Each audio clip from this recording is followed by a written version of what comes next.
Alrighty, good morning, evening, afternoon, folks. Wherever this stream or video finds you, welcome to the Games Done Quick channel. My name is Hib. I wasn't supposed to be here at this time, but I'll get into that a little bit later. And welcome to the Games Done Quick Hotfix. These are shows that we put on in between our two mainline events, Summer Games Done Quick, and like literally a time kind of just escapes me. But AGDQ has happened super recently, and it was a great time. If you wanted to have a look back at anything that happened during AGDQ, we've got all of the videos up on our YouTube. But there was a reason that I've said that I wasn't supposed to be here tonight, because Helix has put together a list.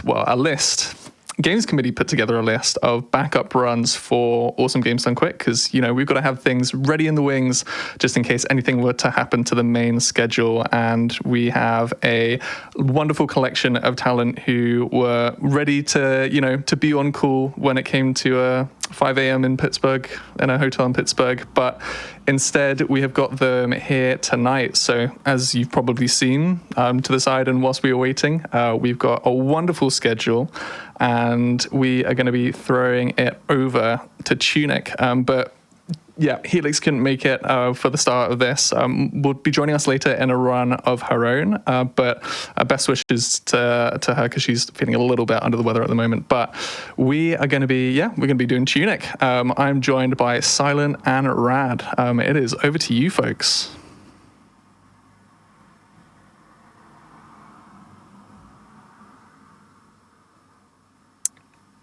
All right. Hello, everybody. My name is Silent Destroyer. You could just call me Silent. And yeah, I'm excited to be here to run TUNIC. Joining me on commentary is Rad, if you'd like to introduce yourself. Hello, my name is Rad Ringtail. You can just call me Rad. I ran any percent for TUNIC at AGDQ 2024, and Silent was on the couch. We both invested a lot in the TUNIC speed community over the last almost 4 years now, and I'm excited to help out with this run. Yeah, awesome. So a few words about TUNIC. TUNIC is an isometric action-adventure game about a tiny fox in a big world where you explore the wilderness, fight monsters, and find secrets. And emphasis on the secrets. This game is very akin to like Fez or Outer Wilds, where a lot of the secrets are kind of like knowledge-based, and you kind of learn them throughout the game. So this run's going to be extremely spoiler-heavy, even in the first like 10 seconds or so, but we'll do our best to try to kind of like tiptoe around it. But yeah, I think without further ado, Rad, if you are ready, we can get started in 5, 4, 3, 2, 1. Good luck. I'm going to take over because Silent is currently typing in a 29 code input to save 3 seconds, and we got it. Let's go. We call that the plush rush. And then immediately he's going to type in another code to spawn in a secret that you basically don't find until the end of the game. That's called the back to work trophy. Like we said, it's gonna happen fast. Okay, so this is the 100% no major glitches category. TUNIC doesn't necessarily define in the game what 100% is, so I'm here to help you out. While Silent is doing a little bit of setup in the overworld, that bomb clears some bushes to make sure we can get into the West overworld, which you're not really supposed to do early on. The bomb is also a secret. Look, it's gonna move fast. So 100% is all non-consumable items, all 6 hero relics, all 22 stat upgrades, more on that later, all 28 pages, all 16 trinket cards and the 5 card slots, 20 fairies, 12 trophies, and 9 healing flasks, including the shards to make a healing flask. Yeah, there's so much happening in the first like 2 minutes of this run. You can imagine how reset heavy this is. We are just spawning in secrets everywhere. We're moving so fast we don't even have time to pick up these secrets. The whole run is actually routed so that we can pick them up later in a convenient way, right? So we're just kind of triggering things while we make our way to our first destination. You also see Silent just quit and continued. That always warps you back to the last load zone, which saves a little bit on in-game time, right? Now, One thing you may have heard about Tunic in the years that it's been out is this glitch called ladder storage, which lets you fly. This is no major glitches, so that's like one of the major glitches we define. You cannot do that in this category. Surprisingly, not a big deal, but that's kind of the big difference. We're not going to do any kind of upgrade stealing, if you're aware of that, and we're not going to do any flying. So this is like a little bit more by the numbers, but there's still plenty of awesome tech in here. While major glitches can be fun, I think the no major glitches category is actually secretly the most fun category. It's very reminiscent of the early days of the speedrunning community, because ladder storage actually wasn't really a thing until about 6 months after the game released. So this is kind of like the same route that we used, early on. So, but we're out of the opening run. One thing to note about that is that something that the game lets you do is actually solve puzzles while running. And if you understand how the puzzles in this game work, it can be kind of awkward to do that with just controller, because like being able to move, hold the run button and move, and then also solve puzzles. So there's gonna be a lot of points when I'm doing that I'm actually playing with like one hand on controller and one hand on keyboard. And if you know, you know. If you don't, I'll leave it up to your own imagination. It might seem weird for a game like this, but you'll just have to trust me on that. But we are heading into Frog's Domain because basically the first goal of the run is to pick up the 3 major magic items, and one of them lies in the Frog's Domain. There's also a couple items we need here just to fulfill the 100% requirement. But we do have a couple of skips coming up if you want to detail those, Rad. Yeah, and we've already missed a bunch of stuff. We didn't say hello to Sam. You missed the ledge wedge that Silent did earlier off the steps. Get ready. We're going to do a first big major piece of tech and no major glitches. A little bomb here will initiate what we call the sticky licky or the scorpion. It kind of depends on who you're running to, and we just like bam, we just skipped so all of Frog's Domain. We have the orb. But we're not quite done yet. We've got a couple of items to pick up. Okay. So what Silent's trying to do there is this thing we call the bank yank. So the effigy bank has like a little bit of an animation that triggers, and if you do that in the middle of sort of a hook shot, it'll cancel and doesn't know where to put you, so then you can fall kind of in the middle of the animation, which is very useful in a lot of situations. This one is wild. Yeah. You do a little grappling, you do a little ice bomb, and now we've skipped all of Frog's Domain, but just to get to this one particular chest because it does have an attack upgrade in it. Yeah, we grab the frog once, and then we grab him again to pull him off the edge. Unfortunately, we don't call that a regrab, but we can. We can. But basically, that chest that has the attack upgrade is like right in the middle of the dungeon, so we just kind of like skip halfway, and then we're going to take some damage here on these frogs if they will cooperate. And then we're going to do our first death warp, which is going to be very common throughout the run, but dying takes you back to the last save statue that you used, so you could have saved like halfway across the world, and it would it just cuts out a lot of backtracking. The first time that you die, you get sent to this like story cutscene, but if you have bombs equipped, you can just use them still, so we can just like skip that too. Yeah, we call that the resurrect reject. So Silent now is kind of moving into the northwest overworld, and we've got the orb, which enables a lot of movement.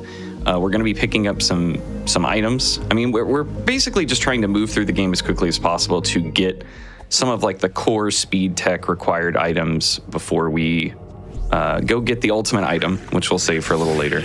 Right now, Silent is doing Dark Tomb Lanternless, which is actually one of the more fun techs you do in No Major Glitches. If you had ladder storage, there's a way to just kind of fly over all of this. But this is the way we all learned it in the beginning, in the early times, and it's good to see this. There's been a lot of strats, like theorized for like doing this. As part of it, I use like the arrow keys to get like a consistent angle to like run through there, because it's just like you can just avoid the spikes and whatnot. But we just need that one card, which is the orange barrel ring, probably one of the most important items in the run. If you're familiar with like Dark Souls, it's like the RTSR, so at low health it will give us double damage. So it's going to be extremely useful against bosses and like giant waves of enemies that we may or may not have to fight. eventually. It's so hard to keep up with it. Like in just the last 10 seconds, Silent demonstrated like a key understanding of the range codes can be input in, and spawned a page, and also picked up the wand. And the beginning 10 minutes, 12 minutes of this run is so reset heavy. What you're about to see is, let's see, do you do the bomb tech here? Okay, so we actually destroy the turret while we're picking up that fairy that we spawned in earlier, so that when we grapple to the turret, it doesn't take mana, right? Because grappling just the turret is free. We call it the mana Montana. Go ahead. But also when the turret explodes, it drops some mana on the ground. So when we grapple to it, it actually like picks up the magic for us, because we do need quite a lot of magic for this segment. So it kind of just works out that way. But we also get more bombs during this segment as well, so... Now, you may not have gotten your first sword here in your casual playthrough, but in the West Garden Bay, we call it the Beyblade. It's like made specifically for speedrunners. It's something you'd find like later in your casual play, but the game, it was actually added in the game specifically for speedrunners for routing purposes. This is Terry. Say hi to Terry. Say bye to Terry. Oh, bye, Terry. I tried to do the sunglasses code, but it didn't work out. If you do the sunglasses code here, it puts sunglasses on Terry as well. That enemy has like a long backstory in the speedrunning community, but it started as like an inside joke of us calling him Terry, and then the developers caught on to it, and now there's like references in the code to Terry. It's great. Awesome. So and what you just missed was the ice slice, which is like you throw this ice bomb onto this rubble. There's a whole YouTube tutorial just on how to do that skip. But it lets you skip running through all of West Garden and over to the Dagger Cave. Oh, okay. All right, we're good. That was a little scary. So we're picking up the magic dagger, which is the third of the 3 magic items that we need. I love this piece of tech right here. This is going to be so great. This is really cool. So there's a page behind this house here, this cave. And with all 3 of these items combined, we just have like full control of like grappling to enemies, pushing them. If we freeze an enemy and then grapple to them, it will pull us towards them and also kind of push them a little bit, so we can push that enemy off the ledge and then just like warp down to him to pick up that page. And that skips, like we'd have to come back way later and do a bunch of extra stuff to get it. So super convenient. Yeah, we call that the Gator Crater. So now we're moving to like we're moving. Yeah, I didn't come up with them. So we're moving toward the ultimate item, right? Which is something you typically get in the latter third of the game, called the Hero's Laurels, and that's kind of why we're saving most of the area cleanup or full exploration until after we get that, because some items in almost every area are locked behind needing that. And this is kind of one of the most fun things about these more complete no major glitches categories, is that you get to go get the laurels early and then explore the overworld that way. This specific secret is kind of interesting. I didn't know this until way after, but there's actually 8 solutions to that chest, so that's why we call that the Octopond. But anyway, we're heading into the swamp. Silent, what are we doing? What are we doing here? Yeah, so a lot of people probably don't even know that you can just come to this area in the game basically whenever. Some players might stumble upon it by accident and then kind of get stuck because there's a big gate that's closed during the daytime. But luckily there's an enemy here that will just like help us out a little bit. Also, if we grapple him to the gate, he will actually just like back up for us, and then we can just push him through the gate, no problem. Nice. Now you might Which is actually not the only way here. It's just the faster way here. Yeah, it's the faster way. There's like a secret path you can go all the way around, like through the rest of the graveyard, but we don't got time for that. You might notice that there's like glowing particle effects around the fox. So the combination of the dagger and the wand produces like a single like ice shot, which is one of the most like overpowered pieces of tech in the game. And originally it only costed the same amount of magic as the standard wand shot, and eventually the developers were like, okay, this is maybe a little too broken, we're gonna patch it. And so they added a secret code that down patches it for 80 seconds, and the indicator for that is those particles. So we're gonna be typing that code in a lot, because it's obviously just extremely useful and like crucial to the speedrun route.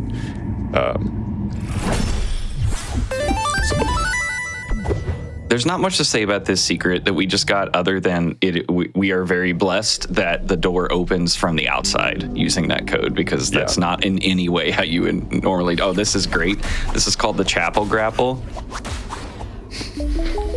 Yeah, you hear it. You actually hear a sound in the game when you do this, and there's actually a second chapel grapple.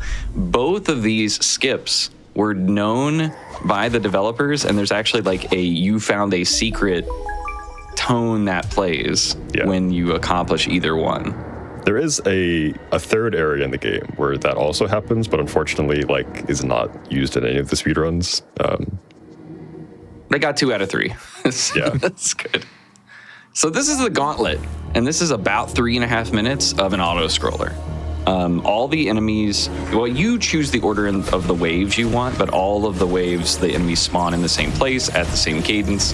So we do the fairy wave first because it's scary, and it also helps us damage down into that orange peril ring state, so we can do double damage, which kind of trivializes most of the fights in the gauntlet.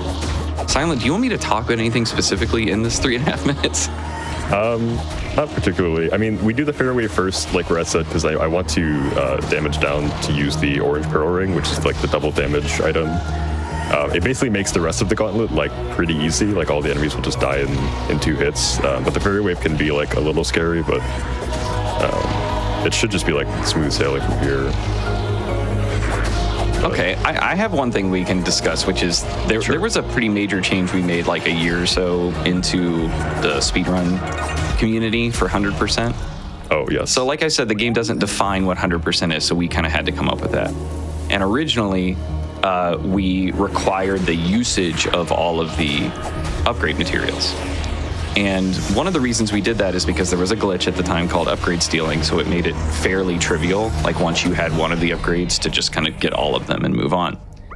But then when we had these other categories like no major glitches or restricted, and we routed like how long would it take you to get the money required to pay for all the upgrades. Like even if you opened every chest and got every piggy bank and did everything, it would still take like an additional 5 to 10 minutes of just like grinding for cash to get enough money to upgrade them. And while that was funny, and Silent actually came up with this like wild, do you remember this in the bottom of the Dark Tomb where we could figure out how to like almost frame perfect do upgrades and die while the cutscene was playing? But no, we voted as a community to kind of rescind that and say, actually, you know, if you want to use them, if you find a route that uses them, great. But if you just want to stay at like no upgrades the whole run, as long as you collect the materials, that satisfies 100%. And it's made this category, like we didn't even run this category until that decision was made, and then that's kind of what uncorked this, and you know that's why. I think the other thing that kind of led into that was there was at one point an infinite money glitch, and so our thought was like, okay, 2 of like, you know, there's an infinite money glitch, 2 of the categories might use that, the glitchless category would skip it, so there'd be like a lot of variety, right? The unrestricted route would use like the upgrade stealing glitch, NMG would maybe use the infinite money glitch, and then restricted would just be, you know, you just have to grind money or something. But then they patched the infinite money glitch, saddest day of my life, and so at that point we kind of had to like reevaluate, like, okay, we kind of realized like, and I'm blowing your cover here a little bit, but the infinite money glitch is unpatched in the randomizer. Yeah, it's okay. I'm curious if you just want to, because you said that, you know, the devs were familiar with the speedrun community. You're talking about one of the enemies earlier and the lore kind of being brought into the code of the game. I assume when it comes to infinite money, maybe that was just a little too easy to do if they ended up patching that out. Oh, it was so easy. It was easy, but it was pretty obscure. You had to die in a room that like most players would maybe not find, and also like there's no enemies or like danger in there. So I mean, if you like looked it up and you knew about it, it was super easy to do. So I kind of understand maybe why they had to do it, but gotcha. So we have the laurels now, which we can call the hyper dash or like whatever. We can go zip, zip, zip and clear distances like this one. And so now we're off to the races. This is actually a particularly interesting bit. Do you let this one process? It didn't work for some reason, so not a big deal. But yeah, we either die out of these cutscenes or we use the thing called ice rod cancel. So that what Silent was talking about earlier. You're fine. Okay. Anyways. Yeah. So the ice, when you have that wand and dagger combination, you can do that ice bolt. I'm going to get technical here for a second. So it leaves the window for when you can do Ice Bolt open for 1/15 of a second. It used to be tied to frames, which then made, if your frame rate was higher, it was harder to do and impossible. It was like frame rate, I think. Yeah.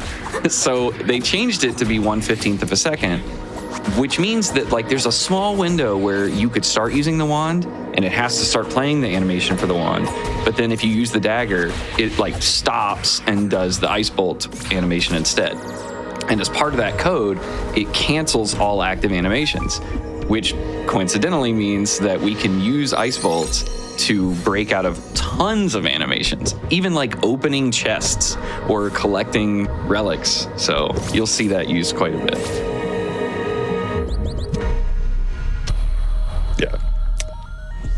So we did a cleanup of the cathedral. Yeah. Go ahead. And then, so we're going to come back out into the swamp because we basically have to pick up a couple of items, and we're going to stumble upon everybody's either favorite or least favorite, probably least favorite puzzle in the game.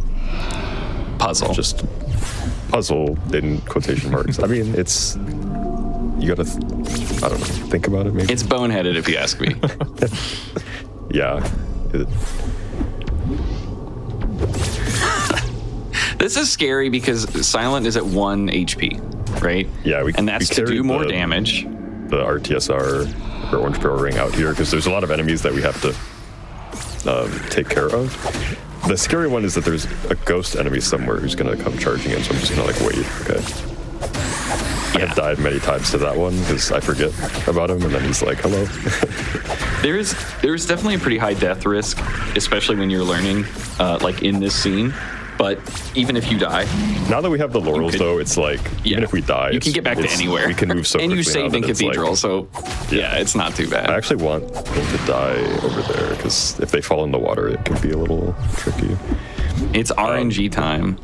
Yeah. All right. So there's 4 orange skulls, and we have to push them into this puddle. Now these don't really have like intricate physics. They're just like oblong, like oval. They are literally like Havoc is treating like, them exactly like their hitbox is exactly what you see. Yeah. It's not like so they're simplified to be a turn around in circles, push them in. That's the worst one in my opinion. So we're doing okay so far.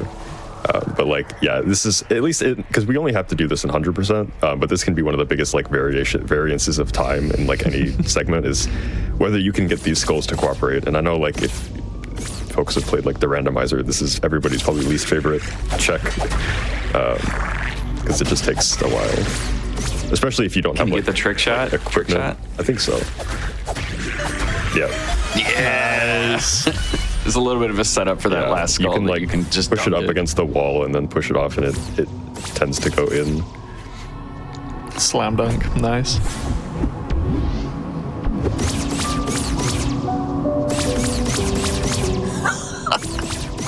I'm very tempted to read something that just popped in the chat, but I'm just gonna let it sit out there. So, yeah, so there's a lot of cleanup that's happening throughout, every area. Where the route of the run is basically now that we have the laurels, like visit area and pick every chest, but it's not every check, right? We know specifically the ones that are required. Lots of the chests have berries. Or money, and like we can skip most of that. So we usually call this section like beach cleanup because on other runs it's more important. I guess we have to pick up more here. We're just kind of like passing through. We like most of the cleanup is going to come later, but shout out to the coin I missed in 100% restricted on the still the world record that I spent a minute going back and looking for. So anybody can run 100% restricted. It's free right now. Looks like chat are giving me some context as to that message that you were referring to, Rad. Is it true? Is it true what they speculate? Do you want to let the class know? I think the person who designed it is a cool and clever person. Okay.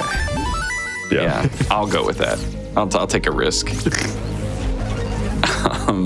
It was a dice roll. I mean, it's worth. I guess we usually talk about this after the run, but it's worth noting that like the devs have been super cool to work with on the speedrun. They added, a very intricate speedrun timer that actually has like a gradient pattern, so that it's like impossible to cheat. I don't know. They like specifically cared a lot about making sure that the implementation of the in-game timer was, bulletproof or as much as it could be. Shout out to the Fez Tower. Hey. Yeah. If you know, you know. This is probably the most satisfying quit to title screen you can do, because it's like you don't have to walk down the tower. You're good. And we're gonna do a little cleanup. There's a couple turrets here that, you'd think it would be faster to just not fight them, but it's really tough to get through here and not get sniped by one of them, especially at 1 HP. Like, there you go. There's the ice rod cancel, pushing you away from the chest while you're getting the coins so that the explosion of the turret doesn't kill you at 1 HP. Yeah, it's like, it's pretty silly. Like, it just looks cool for the most part. That's not what I meant to do. It's okay. But yeah, you can ice rod There he cancel. goes. You can ice rod cancel just to, like, get 1 or 2 dashes away from a chest. I guess if you do it a lot, maybe it could add up, but to me, it just looks cool. Probably a very unnecessary save and quit here, but I hate walking around that ledge. I can just get stuck sometimes. Shout out to Chase Raccoon, who accidentally activated that fuse casually in his first playthrough after finding that coin casually. I'll never believe it, but it happened. It's true. So we've got 2 enemies just like staring at us. They need to get a little closer. Oh yeah. They're just like watching me do this, like, sup. The range of this puzzle is slightly outside of their aggro range, so you can just kind of. I usually do this on the ladder, but then you have to go back down. Sometimes I accidentally get too close, and then they start chasing me, and I'm like, uh-oh. I have once or twice solved it while like running away from them, which is not fun. But like, we have a save point, so it's, so I guess one thing we didn't mention is money. I'm going to pick up this chest, which has 200 money. We need 1,300 gold by the end of the run to buy 2 potions from the shop. That one basically is just like a nice like safety one to get a lot of money. But we're going to be picking up like a lot more money later on in the run. Yeah, you usually don't need it, but if you miss any money, there's no like straightforward place to go get it. Also, shout out to that like ledge that is by the save point that I just didn't know you could dash across to until like 2 days ago. I'll have to go back and look at that. It's hard to describe. Like, you'd think that this would become like a very rote exercise of like, okay, I've got the laurels, I just have to go do everything. Say hi to Terry, bye Terry. Yeah.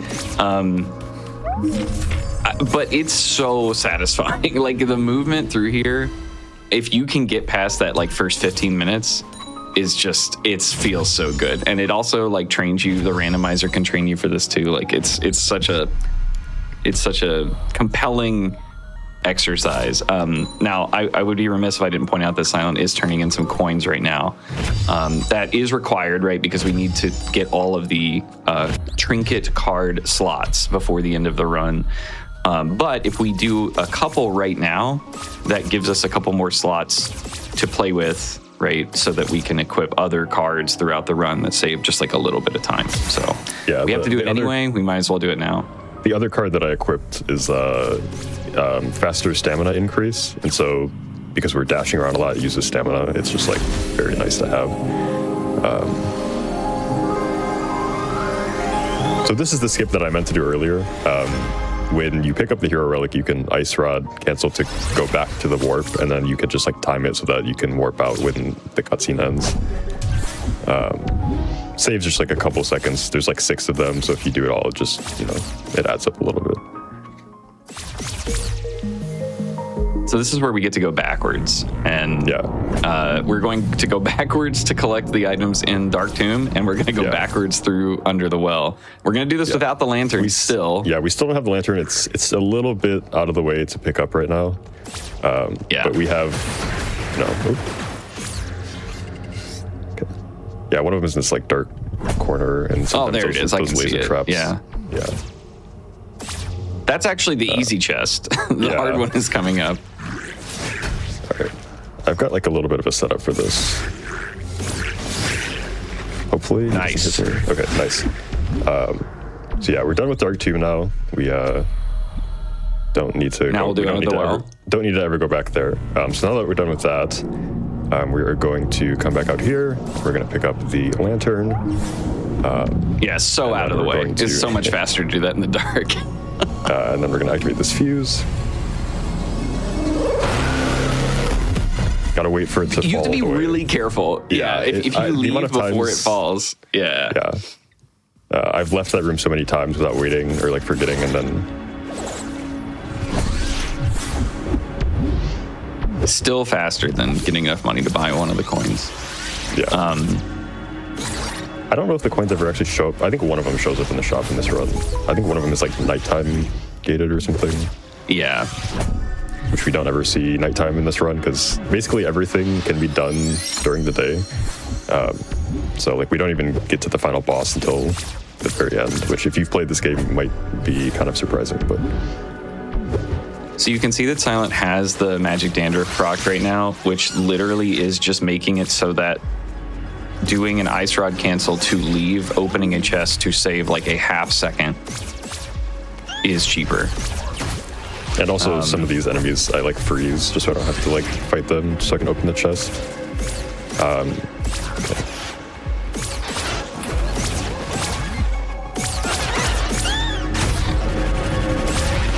Oh, okay. I was like, I couldn't remember what you were going back here for, but yeah, now we've got Slorms after us. Yeah, but we're good. We're done. So that was the entire Dark Tomb and Under the Well. You can just dash through this gate. Yep. And fun fact, there is a little room in the back. Like if you just kept heading to the east, and it like the whole camera pans, it moves you into this space, and there's nothing there, and we have literally no idea. Yeah, there's like what it was intended for, or is there? I think that's where the like secret sound triggers, right? No, it's in the like upper Dark Tomb. They expect you to like ice clip through the hallway into the like laser room at the very bottom, but because we can just skip Dark Tomb completely from like the outside, it doesn't really. Don't leave the screen too fast there. Yeah, that's another one. It's not as important in this category, but one of the things you can do with the orb is you can actually proc it while you're praying. So as soon as you let go, it fires. Okay. That was a bad idea. Not that it matters, but. Do you want me to explain that? Or do we have time? Up to you. Yeah, we've got plenty of time. Okay, so shout out to Glace. Taught me in the early days of the speedrun that they found out there was a way to fire the wand while praying without interrupt the prayer animation. And that's actually pretty practical in the run. Like you can do ice bolts and like stop enemies from attacking you while you're praying. But like my first thought was, oh, maybe we can use it to propel ourselves while we're praying. So it's been named the Rad Slide because it's like a completely useless piece of tech, but you can technically get closer to your destination by about a tenth of a second if you do that. Okay, well, coming up is like the coolest unintentionally useful grapple in the entire game. Like the fact that works is so wild. Is almost just the perfect distance that it works. And then I set my spawn point here because it's where we have to go next. Good one. Yeah, that one's very convenient because otherwise we have to go like all the way up to the other side of the map.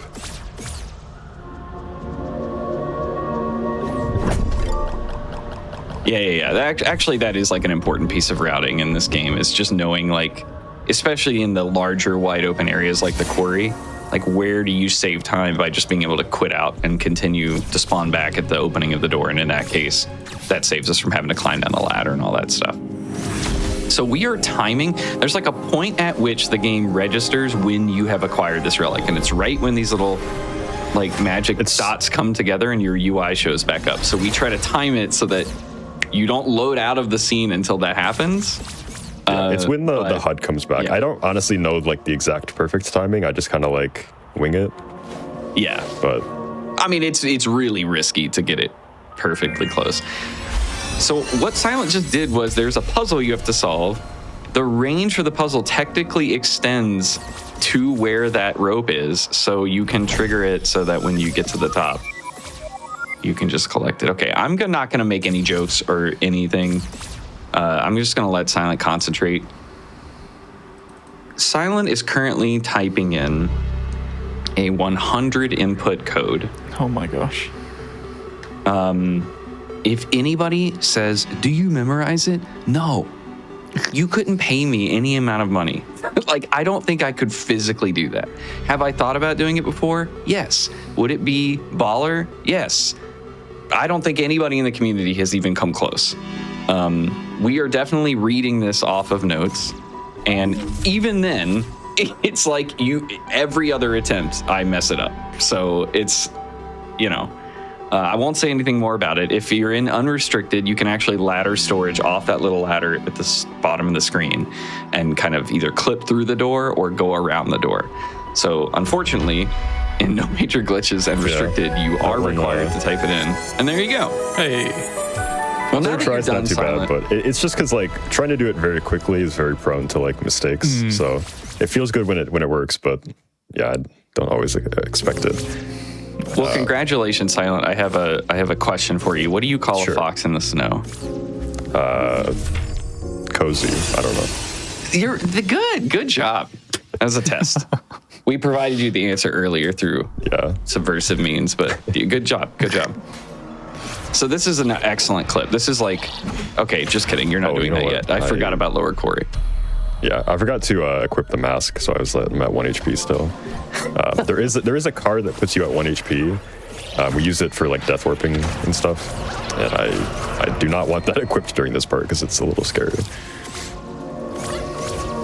Yeah, this is like, there's a bunch of stuff to collect here, but it's generally a fairly daunting combat challenge type area. And so we're trying to be efficient about like moving enemies around so we can grapple to them. But yeah, they're all pretty dangerous. So being at 1 HP would be basically like a no margin of error. Yeah, this part is a little frightening. So I'm gonna like freeze them all, and then they're gonna like aim at me, and I really don't want them to hit me. All right, that was good. Yeah, so this is the last. And that was the gun down here. Yeah. We'll talk about the gun later. We probably won't. I don't know. It's optional. There's a speedrun category for it. So if you want a short little, if you want to run this game, you maybe are a little like intimidated. There's a 2-minute category to just get the gun as quickly as possible. I also meant to save to get my magic back. This part is like pretty confusing if you're not, running it constantly, because you start back here and there's like 4 routes you have to do in this category. And also this route is in like every other category.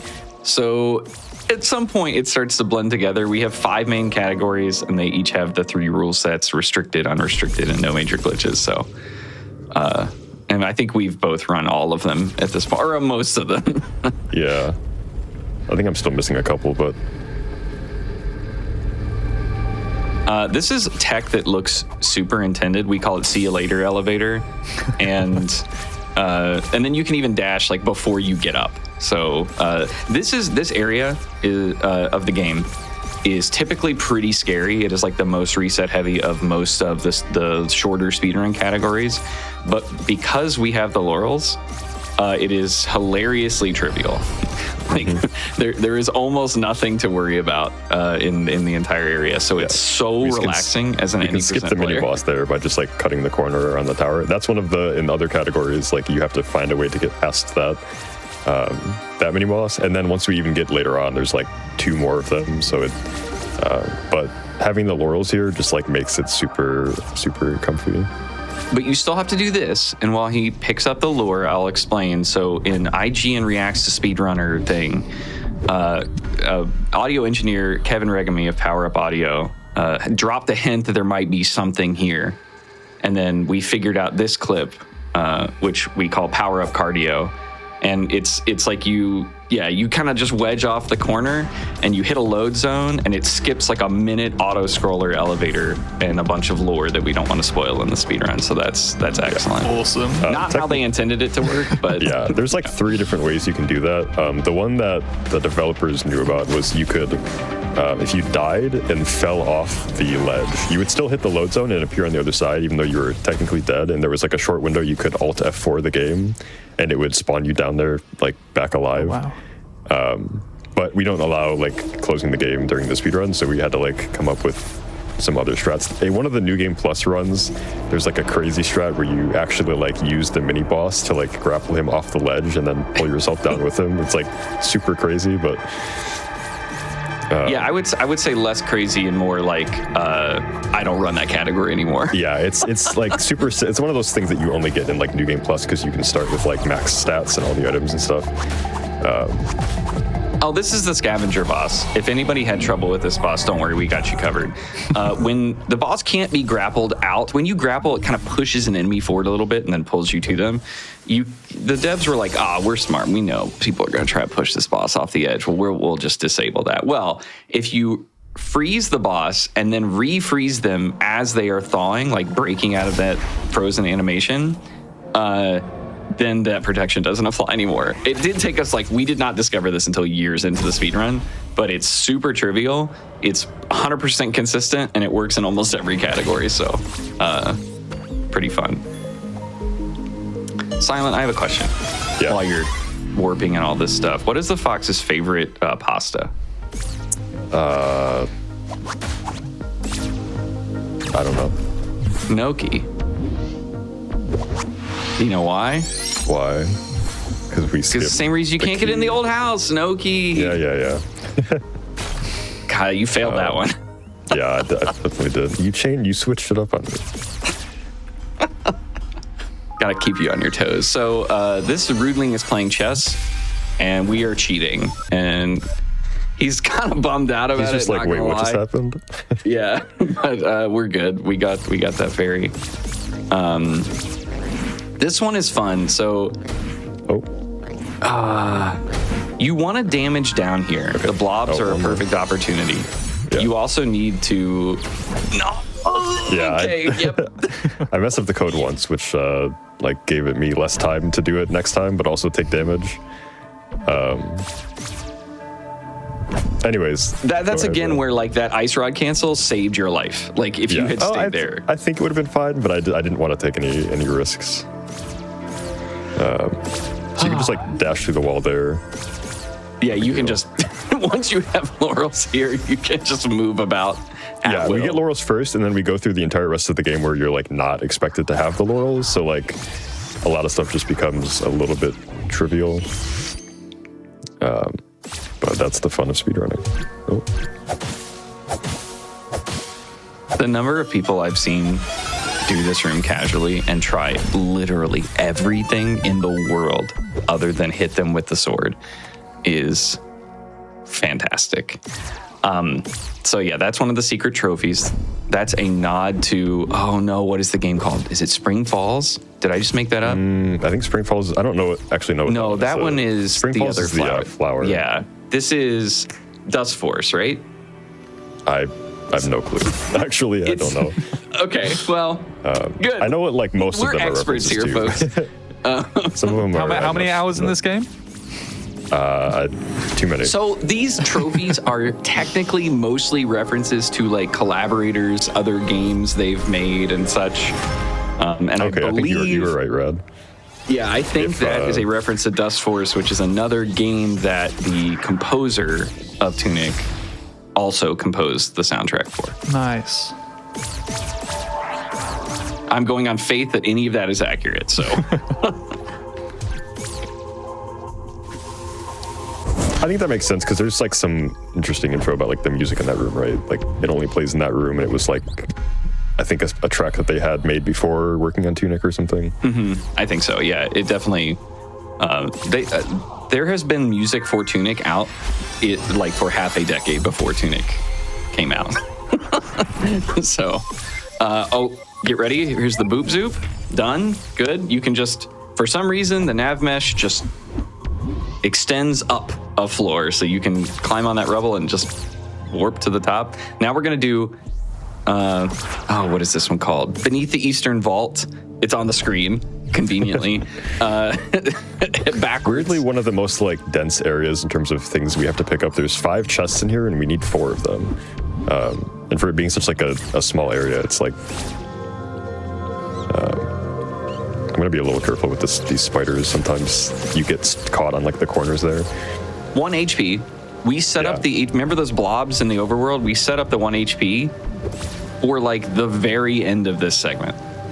This part is cool, although absolutely saves like almost no time. Okay, there are a couple spiders in the waterfall. We do need to go in there for a trinket.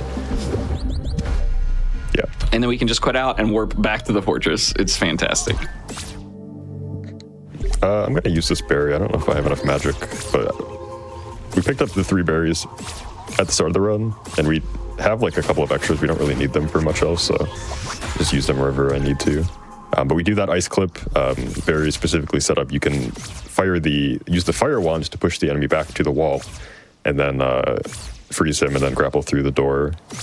And that saves like activating a bunch of power sources to open the door normally. So this is the siege engine. Yeah. Technically, we're not really using any like glitches here. We're using the orange barrel ring, which just like does so much damage that it triggers the like stun like knockback every time. So. Yeah, this is basically the only creative way we've found to fight the boss in any category, but luckily it's pretty easy to set up as long as you have the orange barrel ring. Nice. Also, sound warning, it's going to get a little loud, maybe. Yeah.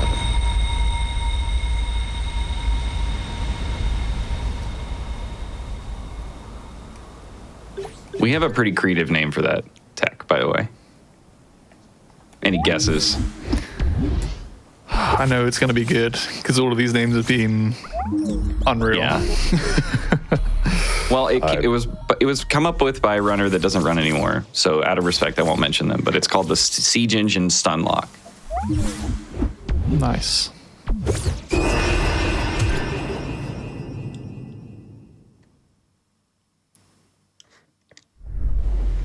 All right, it's time to go back to the East Forest. We need to proc that speedrunner code so that we don't run out of mana. Yeah, and we're just gonna. This is kind of like a cleanup step. There's a lot of miscellaneous stuff that we grab on the way to the East Forest, which is ironically like one of the first places you go in the game. We save for almost last.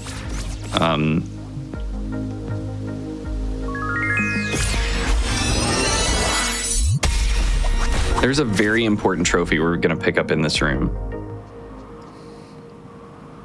Yeah, probably the most important one in the game, I think. I'll give you a hint. It's someone that tells your fortune, recounts a story, and offers you snacks. None other than That's right. Mr. Mayor. It's Mr. Mayor. Look, there's no reason for me to share this on GDQ right now, but I was looking for that accurate name earlier for my notes, and I came across this YouTube video of someone who played the game and reviewed it, and I literally almost didn't finish my notes because I was laughing so hard. I'm just saying that's just like a fact that happened this morning. So, anyway, we're about to pick up one of the most important items in the game. Yeah. Actually, some fun errata about this. Yeah, so there's 2 chests in the game that give you the stick. It's meant to be like your initial like starting weapon. You're meant to pick it up like in a room at the very start of the game, but if for some reason you like skip it, that chest also has a stick in it. But they share the same chest ID, so if you open the first one, that one that I just opened will just be open like by default. So most players would never even know that there's anything like to do there.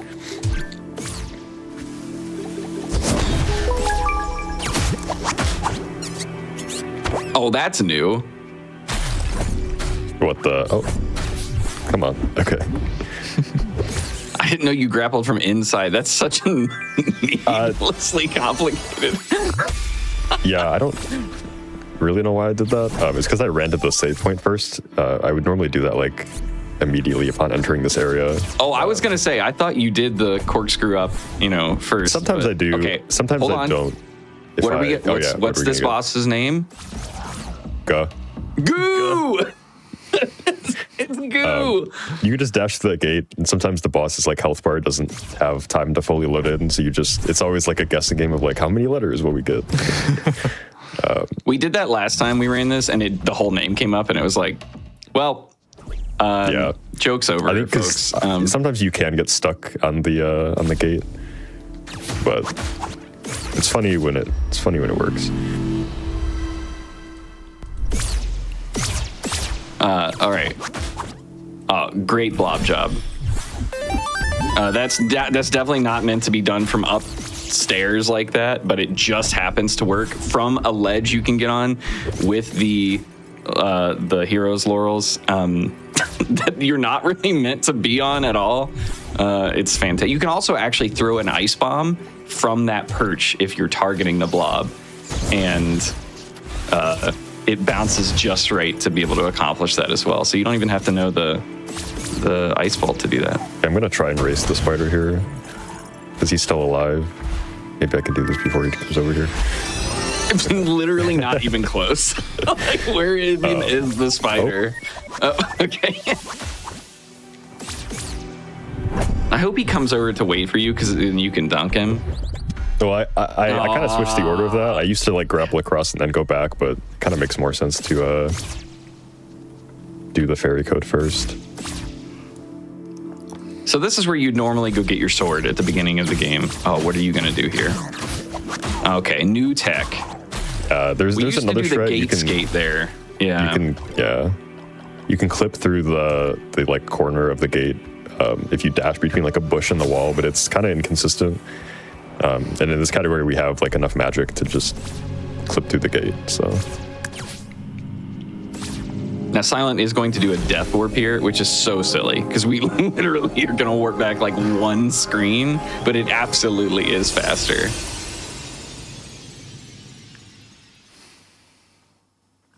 And that's East Forest. Conveniently, a warp pad here that can take us to like the one area we haven't done yet. I cannot believe this run is almost. It feels like we just started. It does run at a breakneck pace. It's fast. So we've got another secret here. It is convenient that like with the way the route works, that teleporter pad only works like you can only really make use of it if you have the laurels. So just like another example of how like so many things in this game that weren't meant to have the laurels, just like you can skip so much of it. So I'm going to save here just at my respawn point. This will be, I think, the last save point in the run. We've got kind of a lot to do in this area. We're going to kind of go in like a circle. Oh, I don't have the orb out. It's okay. I don't need those bombs anyways. Let's hope not. Okay, so there is something scary that can happen by doing exactly what Silent just did. Sometimes the ice rod cancel, by freezing the frog to make sure you don't get hit, can actually like delay or cancel the fuse being powered. And I don't really know what triggers that, but sometimes you'll just like proceed with the run and then it'll be like, what do you mean? I forgot about that. Yeah, you never... But like, it seems to mostly not happen now. I don't know. Shout out Kevin Regamy. Oh, that's the audio right. director. Yeah. That's what that trophy is a reference to. I think it's a reference to like the blocks in Celeste, but same. Yes. Same guy, same both games. So it's the same guy that turned us on to the power up cardio clip from earlier in the Ziggurat. Developer of what is it? Phonopath. Phonopath. Yeah. Which did. In all honesty, somewhat telegraph some of the secrets that would appear in Tunic. Who can say where that inspiration came from? Probably not the guy who made a game about exactly that. All right, so we got 2 fuses down. We need to do like a fuse in every corner, right? And the laurels makes this pretty trivial. You can even avoid aggroing enemies. Well, not that trivial. Yeah. One thing you can kind of do here, while you're praying, you can press the orb button. It will actually like queue it up so that as soon as I stop praying, it'll just automatically like release the orb, which like doesn't save time, but it's just like a little convenient thing. I want everyone to realize that Silent just froze a crab that he was going to use to grapple to in the same input that also like broke him out of the chest opening animation. Okay, so I have to point this out. So there is a little piece of the wire we're going to dash across here. That nav mesh, that right there, is actually not available in the game. You cannot dash across it unless you beat the gauntlet. Huh. And this vexed the community for weeks. We were like, what is happening? And we finally tracked it down to a variable that was like checking if you have beaten the gauntlet. And we don't know why. We assume there was some kind of like bug that was trying to be fixed by doing that, but we haven't ever like gotten a definitive answer on like why that nav mesh just suddenly appears if you have beaten the gauntlet. Oh, come on. My best guess is that like they just wanted to make sure you had the laurels, and so it was like in a normal circumstance, you would have to have beaten the gauntlet. Yeah.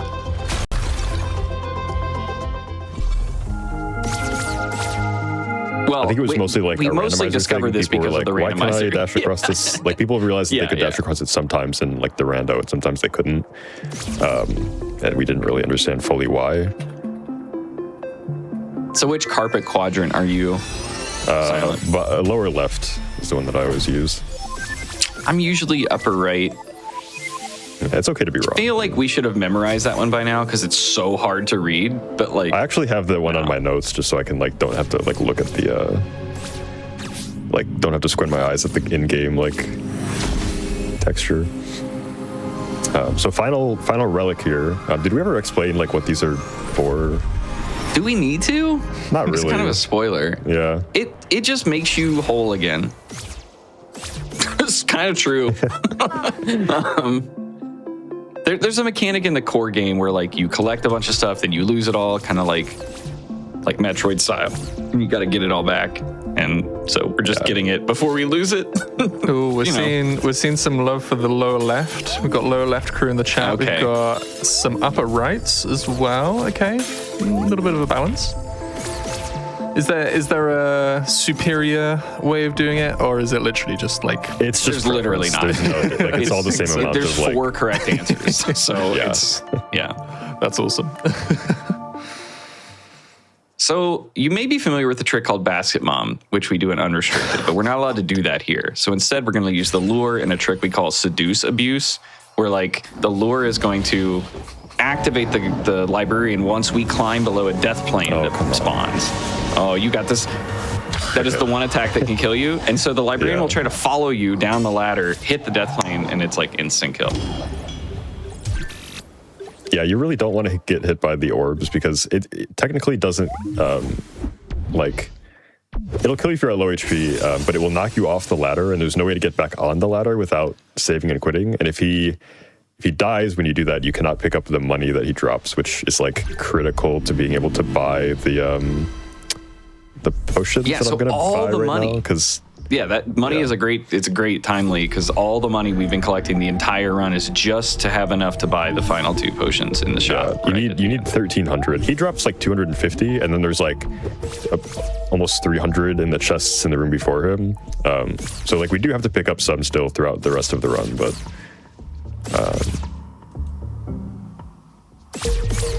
Now you'd think we're just kind of like cleaning up now. We got everything, we need to be able to get to the end of the game.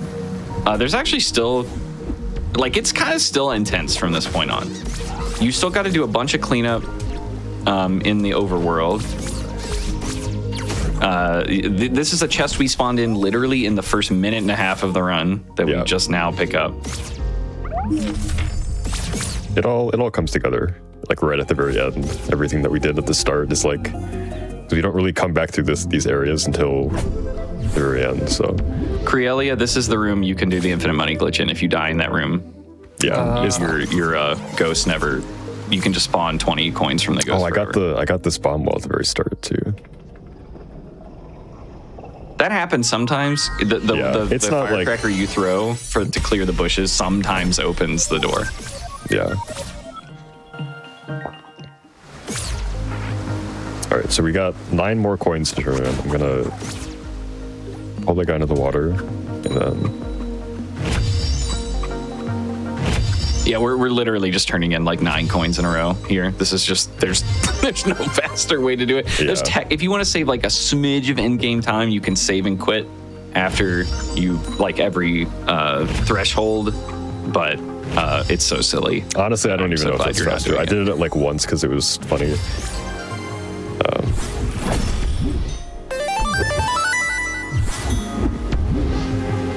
Notably, we never pick up the key to the house. Yeah. We never go in the door at all.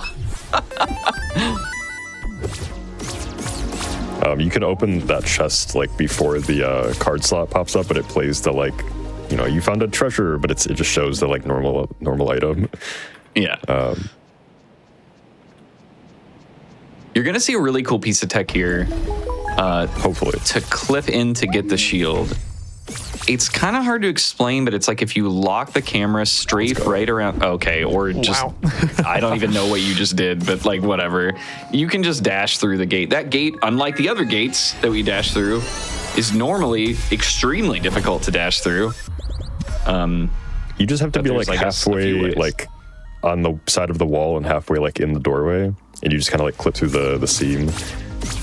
There's like a setup you can do where you like walk into it a little bit, or you can just like that grapple is so sometimes great. it works. That's another one of those that are like a millimeter from not being effective. It just barely reaches. Yeah. All right, so we're in the Seal Temple. We're gonna turn in the 3 hexagon keys that we picked up. Rad, you might have in your notes that I might do something different. I'm actually not gonna do that because I think I found that it's not like actually faster. So I'm just gonna do this puzzle here. And then there is like a neat little thing with the keys themselves. When you place the keys into the pedestals, it normally plays like a 30-second cutscene, but we can just fire the ice rod to like regain control and then place all of them at once. If I could find it. There used to be... That's like the first place we found ice rod cancel. And we were like, wait, we can save like... Yeah, it was... Because before there was like... seconds or something? There was a way to skip those very early on, but it was like a frame perfect. Like you had to quit out of... You had to like interact with it and then pause and quit to menu. And it was very like inconsistent and hard to pull off. So that's the last page. This is the last fairy, which then spawns the last treasure. Yeah, so it all just like in the last like 50 seconds, we just get like, all 3 at once. But yeah, so the end of the run sneaks up on you. We're basically done. We just have to go interact with the final boss. So, I mean, time's going to come up in like less than a minute. There is one last cutscene skip that we can do. And this is kind of what I was talking about, where there's like the frame perfect pause, quit to menu. That one still applies for the final boss. It saves like 20 seconds. I'm going to go for it, but we run this game at 120 FPS, so it's... it's... Good luck. Yeah, no... all good. It's like not a great success rate. We call it the scene preen because it takes that whole scene out. It saves like 20 seconds, but thankfully, if we have all the pages, once the fight starts, we can save and quit, and then the game will just assume that we've like started the fight once. And assuming we have all the pages, we'll be able to just... all right, and that's time. GG. Yeah. Nice. So I would be remiss if I did not point out that this screen, this ending screen that shows all the items you've collected when you have speedrun mode turned on, is like, it's kind of a collaboration. Like the developers reached out to the speedrunning community and like, we kind of workshopped how it might work, how it might hide, what 100% would even look like, right? It was kind of built with the intent of helping us review 100% runs, which just says like a lot about the devs specifically, I think, and a reason you should go buy and play and run this game. but also it turns out to be super useful in every category, not just 100%. So. Alrighty, Yeah, well, the devs have been job. super. Oh, sorry. Go ahead. Yeah, no, keep on going. Yeah, I just shout out to the devs, Andrew Scholdice, Kevin Rogan, everybody else. They've been super supportive of just our love of this game and everything that we've done in the speedrunning community. They've also been super supportive of the randomizer as well, which has just been super, super awesome to see. So I'll give a couple shout outs to the, obviously shout out to Rad, thanks for the commentary. The TUNIC speedrunning community, if you want to get involved, if you want to learn, we've got a website with guides, tunic.run. We've got guides, tutorials. If you want to learn about the randomizer, you can go to rando.tunic.run. That's a project that I'm super, super grateful to be involved in. And we've also got a Discord server. You can find all of us there. Obviously, Rad and I are some of the OGs. We're always there helping people. But yeah, also real quick, shout out to the randomizer. I think it will be run at Frost Fatale's Crealia. We'll be running the grass randomizer, which is 6,000 plus checks. It's very silly. So if you want to see that, keep that on. Excuse me, what is its name? Lawnmower percent, sorry. Lawnmower percent. That's right. That's right. Nice. And then, Rad, do you have any shout outs that you'd like to give? Yeah, I would say go follow Silent. Because you'll catch him playing either Crypt Custodian the day before his Tunic run, or Tunic, or in the randomizer. Thank you for having me for commentary. Of course, thank you to Tunic Team, Dicey, Kevin, all of the wonderful people that contributed to this game. If you are interested in running Tunic, Silent shouted out the guides at tunic.run. But one of the easiest ways you can dip your toes into just Tunic or speedrunning in general is what we mentioned about halfway through the run, gun percent. It's literally a 2-3 minute run that you can learn in half an hour tops. You can run it on console or PC. I mean, you can. It's very beginner friendly. It can kind of teach you the basics of OBS or live split or anything that you may be kind of intimidated by. So it's been fun having that around. It's actually. There's been quite a few submissions on it because of its approachability. So, that might be a fun one to try. And yeah, I mean, I play retro games. That's I wish I had more to say, but I feel very fortunate to be, to have enjoyed this game so much and been, an early entrant into the speedrunning community. And it's always a really, really good time to be able to show up anywhere and show it off. Much, not the least of which is GDQ Hotfix. So thank you so much for having us. And my final comment will be: get Silent on stage to run Tunic at some point, because he's clearly cracked at it. I've been meaning to ask. I'm going to ask all of the runners after their showcases today. What is the plan? Are you hoping to throw this in for another event and see if it hits the jackpot? I will probably submit it again, yeah. Just on the off chance, because it'd be very cool, I think. But I have one dark horse submission I would like to do one day, and don't hold me to this, but I still think it would be cool. In the randomizer, we came up with categories of what are unique to the randomizer. Lawnmower percent is a good one, right? How do you even track that in the base game?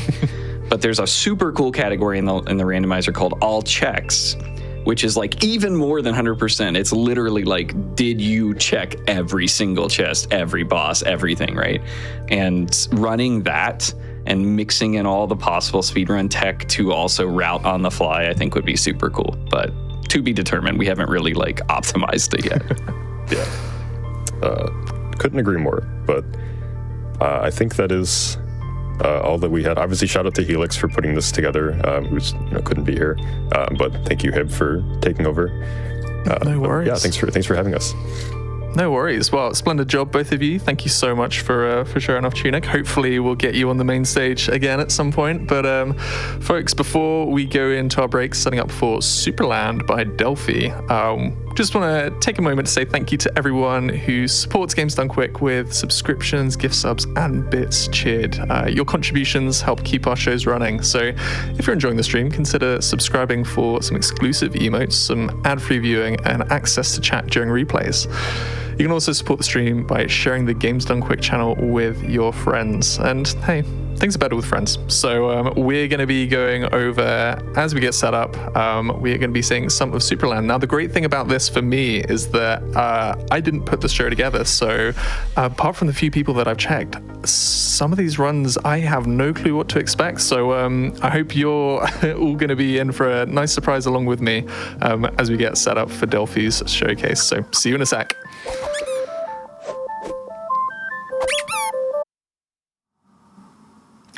Hello once again, everybody. Welcome back to the Games Done Quick channel and to this AGDQ backup showcase. If you weren't here earlier to hear the very convoluted explanation that I didn't do a very good job of.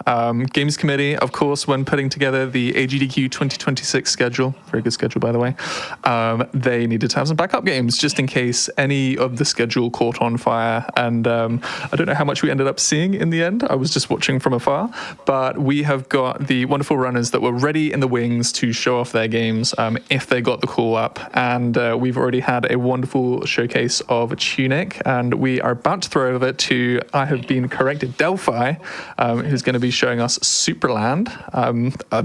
Chances are I probably butchered how that was pronounced as well, but who knows. But just before we go on to that, if you're watching us on YouTube, hello, come watch us on Twitch, kind of have a look at the action as it's going live. But of course, wherever you are, if you want to catch any of the VODs for any of these hot fixes, anything from the just finished Awesome Games Done Quick 2026, you can find it on YouTube. But we're finding Supraland and Delphi on our screens right now. I explained earlier that the joy of, being a stand-in host is that I have no idea what's about to happen. And I looked at the menu of the game and I'm like, this raises more questions than answers any. So, Delphi, what? How are we? What's happening? Howdy. So you did get it right. It is Supraland. It's a German game, and you nailed the pronunciation. Yes. It's gonna be a wild ride. It's a great game. It's the reason I'm running it is because one of my favorite games of all time, and I really just want more people to see it. So, really excited, and we'll get started whenever we're ready to get started. Splendid. Yep. Ready when you are. All right. So time is going to be once I get control. So I'll call it out. We have a short cutscene, and then we're going to go. So this is my. I don't know why. I guess all speedrunners have like a file they start with. I start with 3. That's just. I got my hundo over here. I got my any % up here, and this is my backup save. So 3 is my lucky. Oh, all right. So here we go. So for a primer for the host, Rib, and for anybody who hasn't played it before, this is Supraland. Very briefly, it takes place in a child's sandbox. There's a creepy kid I find over there.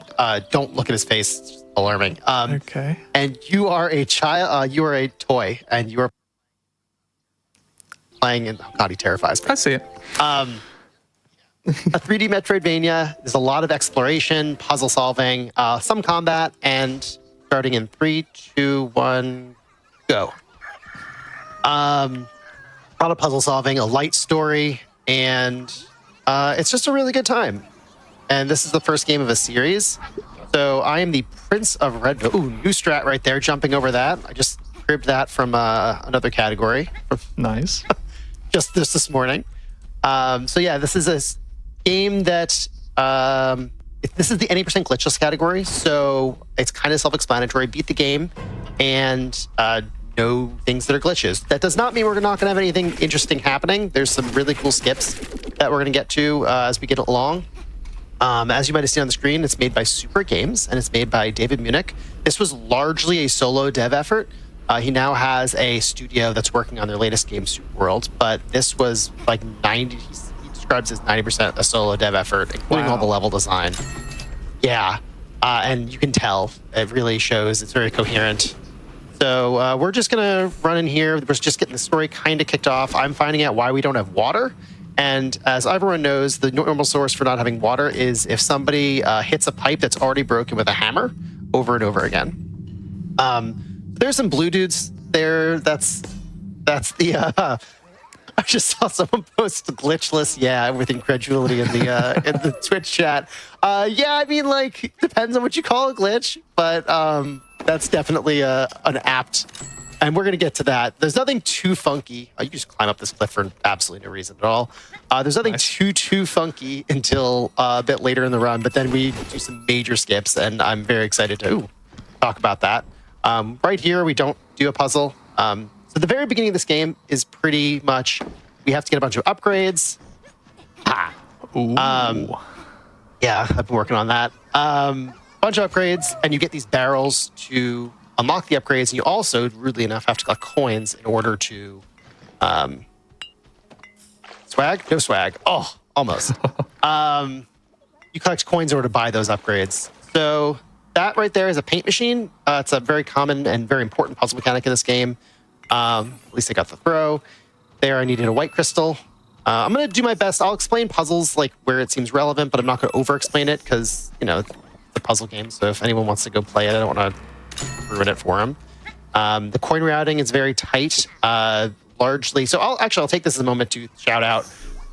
There was a cohort of German runners in 2025, including Kamuchin, who was the former world record holder before I came on the scene, and has been very supportive. And they routed this game. It hadn't been run for a while, and they updated the routing and added some major skips, which we're going to see later. And they so the coin routing a lot of the routing that I base my run off of is based on the routing they put together. And so, you know, we're always standing on the shoulders of giants in speed running. So yes, so I didn't mention, because this is getting ahead of me, but I got this upgrade here, this purple cube. It's called a force cube. It is used for puzzle mechanics. I've been using it to sort of jump around. That's not just a speedrunner tick. I'm trying to manipulate the enemies so they don't hurt me. That climbing up that cliff right there on a first try is saves about 5 seconds, maybe 3 to 5 seconds, which I just tried to do recently. So, yeah, I've been. So as the whole everyone here this was a backup run for GDQ. Oh no. A backup run for GDQ, and I was practicing, trying to practice full runs, but I have not been practicing PBs for a little bit because that's a different kind of running. So thinking back to the auto-translated version, so I watched Kamuchin's run to get mine where it is today, and when I was watching it, it's in German, but very animated, I really enjoyed watching it. And then I realized I could use YouTube's auto-translate and got some idea of what he was saying. And so now right there, he talked about how those jumps look very trivial, but they are very much not. And that is true. So all this force cube jumping, it's kind of finicky. There is something to be said. You can make it more consistent, but it is a little bit tricky. This barrel jump, I'm just going to kind of ignore these skeletons. So there are enemies running around. We have as much health as we're going to get throughout the game. So we kind of have to strategically avoid enemies. Enemy RNG is actually very significant in the run, just in terms of how much they ruin me. When we were back up in that cave a couple minutes ago, we grabbed a loot upgrade, which allows us to get coins from enemies. And it's basically free to grab, and I always grab it because if I have to engage an enemy, it's a time loss mitigation. So, might as well get coins while I'm at it, and also potentially health. I feel like I'm down on coins, and that is alarming, but we're going to figure it out in real time. It's all about a little bit of improv. Yeah, just a little bit. Are coins scarce in this game, or is it quite... They're really only relevant in this beginning section, so I'm collecting, as I'm collecting, so I got the double jump most recently, and once I get the triple jump upgrade, which I'm about to get for 30 coins, I really only have one more significant upgrade. I have to get 40 coins total before that, and then it's not relevant for the rest of the run. Okay. So early on, it's super relevant, and then we can pretty much ignore it. And there's a lot of decisions made here that, I'll grab that quickly. So yeah, now I've got the triple jump, which is pretty self-explanatory, and we're gonna move on. Yeah, I'm okay on coins. Nice. Coming up is one of my least favorite parts of this pipe up here. I'm gonna have to climb up that, and my practices this week, I've fallen every single time. It's just hard for no reason. Let's see if I make it. Oh, look at that. That's just marathon luck right there. Lovely. This is something that was done in the 80% NMG route that just works. So this looks like it's out of bounds, which would technically be disallowed in glitchless, but it's not. This game actually later on there's upgrades that let you get to a lot of places on the map. So this is technically a normal traversable part. You're just not supposed to do it now. So there's a whole really cool section where you're supposed to climb this tower up here, and I just don't do any of that. One of the things I'll say, ooh, I'm glad I caught that. I always like to say that Kabuchin is a much better runner than I am, and as evidence of that, for his birthday, he streamed a seemingly casual run of this game. Didn't do this strat at all, which saves like, I don't know, 30 seconds, and came 9 seconds off of my world record at the time, my PB at the time, which was just had been taken over as a world record. So Kamuchin is very good at running this, very tight, very clean play, and I just grind it out, right? So I'm very impressed by other people who run this game, other than myself. Hey, speedrunners are all different. We all have a different way of learning. We all have a different way of, some, it might feel like it's more natural to some, whereas others needs a bit more time, but it's nice that all of those different blends, come together in a community. Yeah. And the community was, I posted this was in the Supraland. The speedrun community is relatively small, but folks came out. So I got this red thing I got this beam. That was kind of an important thing that happened. I'm exactly where I want to be on coins. So the game is split up into a few chunks. You have red. There's what they're called MacGuffins, which is actually a literary device, so it's kind of an inside joke. But there's a red crystal out there in the distance, which is red MacGuffin. There's a blue one, a green one, a purple one. And so we go through the game. We only get the things that either are strictly required to beat the final boss without weirdness, or are required to get those things. So I got my legally distinct battery here. I'm very good. A little nervous about that guy. Okay. Getting hit by him would be a problem, but we're not quite at the point of the game yet where things one-shot me, but close.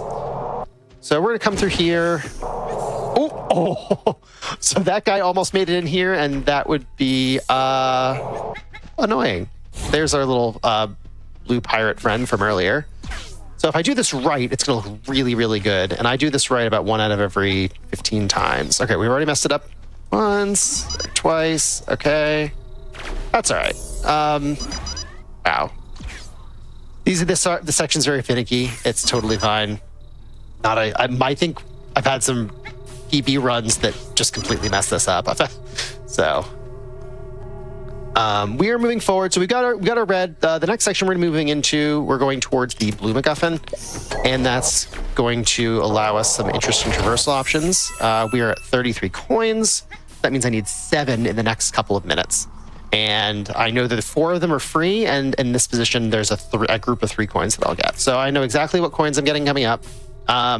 This next section is kind of funny. I'd like to talk about it a little bit. It's got... there's a guy, it's a puzzle that you have to solve by making, a guy wants to be holy. And what is being holy but to have a halo floating over your head? True. Obviously. So what I'm going to do is help him out. I'm going to go take a metal ring, and I'm going to paint it yellow and help it float over his head. And yeah, that's just easy. So we got everyone say hi to Mr. Miracle over here. This is a joke with... oh, it's the painting. Yeah. Yes, the painting. So there's a lot of little inside jokes. I didn't mention when I first got the sword, it said it's dangerous to go alone. It's not dangerous anymore. Nice. There's a lot of things. We got another one coming up that I'll hit in a moment. So this was one of my little contributions when I first started running this game. Is I really didn't want to wait here, so I just kind of jam this into the wall and walk away.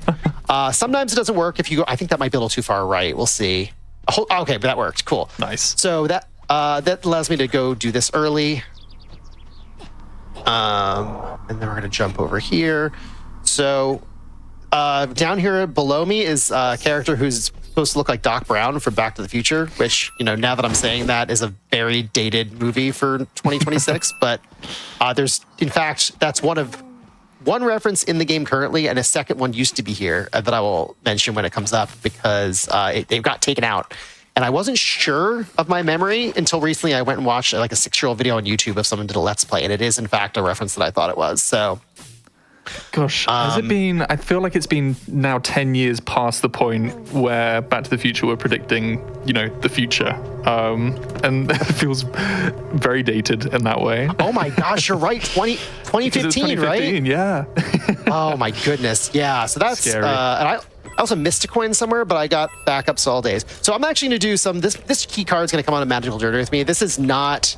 If I was going for a PB, I wouldn't be doing this, but there is a theoretical time save if I take this. So later on, we would need to use a key card, a red key card, and the section takes, I don't know, 15 seconds, 20 seconds to do. And I'm going to use way more than that to bring this key card forward so we can skip it. Speed running. And True.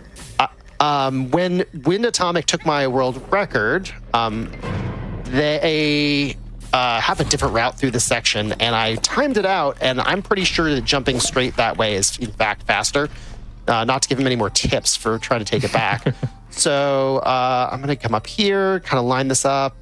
Okay, so that is a best guess to something to where it should go. We're going to just hope it goes where I want it to. If it doesn't, it's not a problem. It's not going to ruin the game or anything. I could just go back up to where you're supposed to do it. So you might have noticed I had that yellow ball. That's called a super ball. It's a puzzle mechanic. It can actually be abused in some categories, so we don't allow that. This is another optimization that Wind Atomic did, coming from the right there. And there's a red pirate now who told us that there's an upgrade to our gun in here. So we're just going to run into this not suspicious place at all and come get the upgrade for our gun. And now we have like a minute-long cutscene.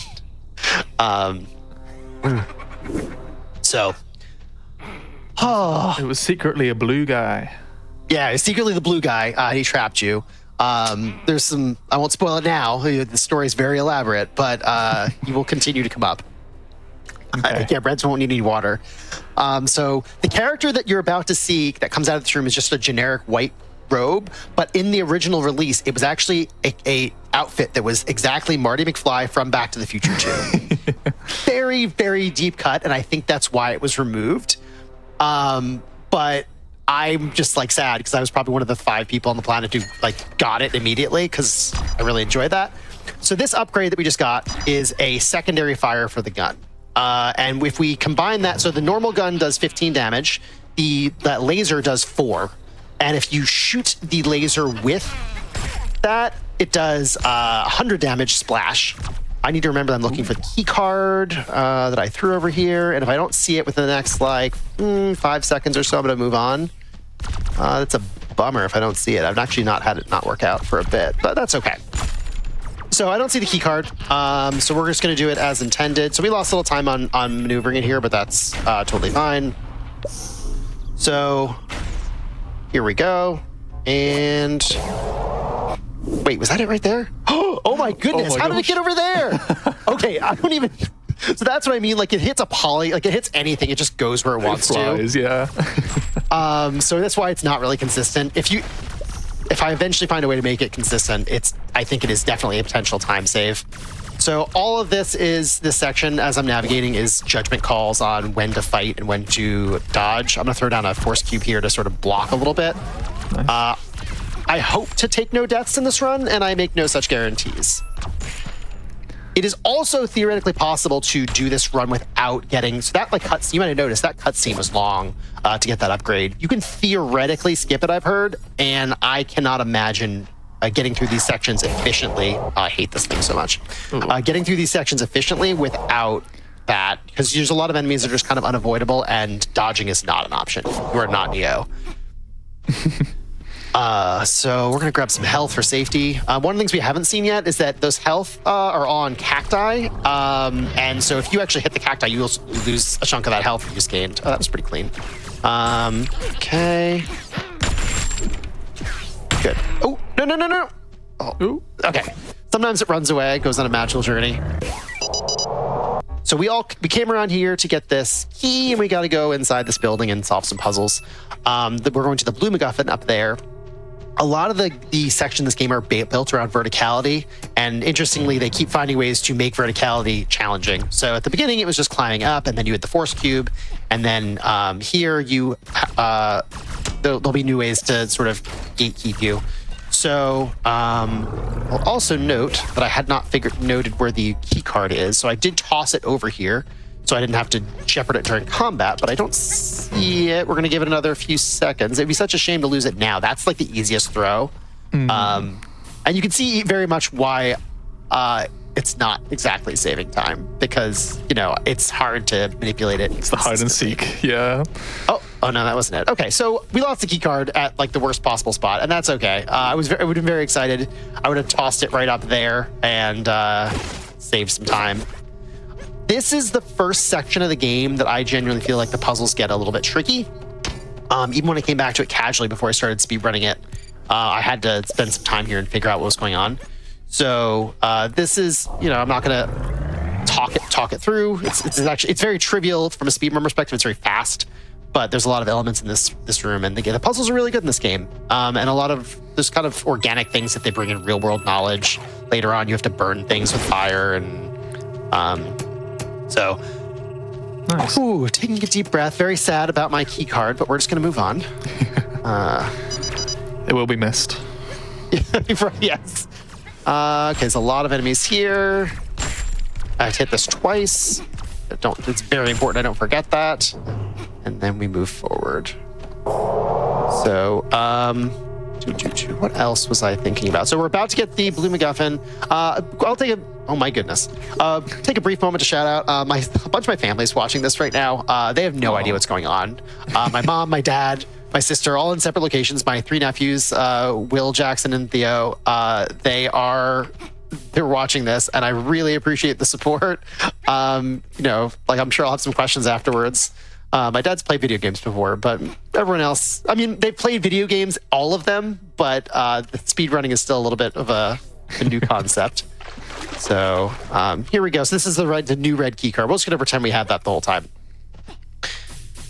Don't worry, I technically have like a speedrunning related job, and I don't think any of my family gets it. So we're in the same boat. So this is so weirdly enough, I didn't know if I hold up and face upwards or here. That is like a 4-second time loss when I would just sort of sit there and hold space to hover slowly. So that's a dumb way I lost a ton of time back in the day. In some of my record runs. So now we have the magnet belt. Sorry, this is the force buckle, they call it. And this lets you hover on things that are metal. And so then one of the things I love about this game is that all of a sudden everything that's metal, you start thinking, oh my goodness, that's a puzzle opportunity. And it is. They're very intentional with where they put with everything. So I'm just going to dodge these enemies. If I die before I get into that room, it's going to be a problem. But that... I'm not going to say the words I was about to say. Not in a marathon setting. Okay, good. Woo! Okay, so I got through there. I'm going to clench for just a moment. Okay, come on. Okay.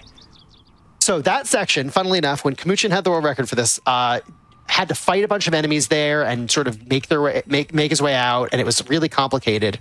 That pad I hit is intended. That is the way you're supposed to get back. And somehow in the speedrun, it just got overlooked. So I just was like, okay, I don't want to fight these things. And like, I just hit the telepad and just jump out. Because there's a bunch of archers there that will one-shot you, and they are basically hit scan. They'll track you. It's brutal. So yeah, you just skip that, and it saves like, I don't know, if you die, it's going to save 20, 30 seconds. If you don't, it probably saves 5 to 10. So this is all very familiar to anyone who's been watching since the beginning. We are back at the beginning. The world is very intertwining. And so we're headed back now. We have our force belt, and we're going to head over to a new area. We're going to head towards the purple MacGuffin, which is the force beam. So we are over there is Blueville. We are going to go there eventually, although not for very long. Spoilers. And now we can get up here because we have the magnets. We can climb over this. I'm enjoying the band of a couple runners in the chat who are looking at what you're doing, and they're like, why have we never thought of this? What's happening? I love that so much. I still theory craft. Actually, while I was at GDQ in the practice room, I was theory crafting using like a major skip involving like bringing a coin from one part of the run and bringing it to another one to save like a lot of time. And I did it, and I brought it all the way over there, and it turns out, hold on, clenching.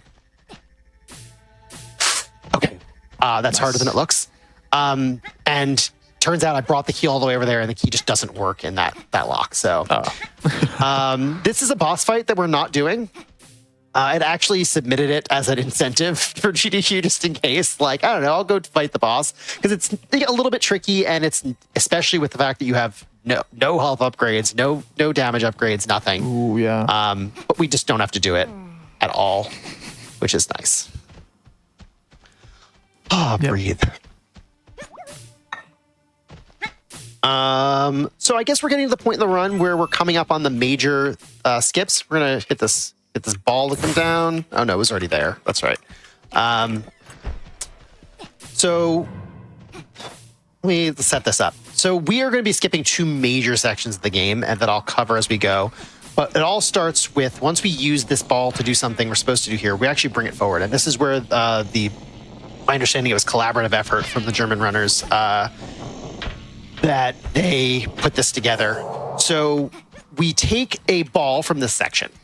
You're going to see us take it. We're going to respawn it. And we're going to take it forward. That ball we're not supposed to have.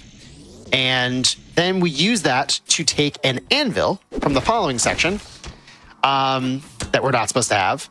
And then we use that to take a sponge from the section after that.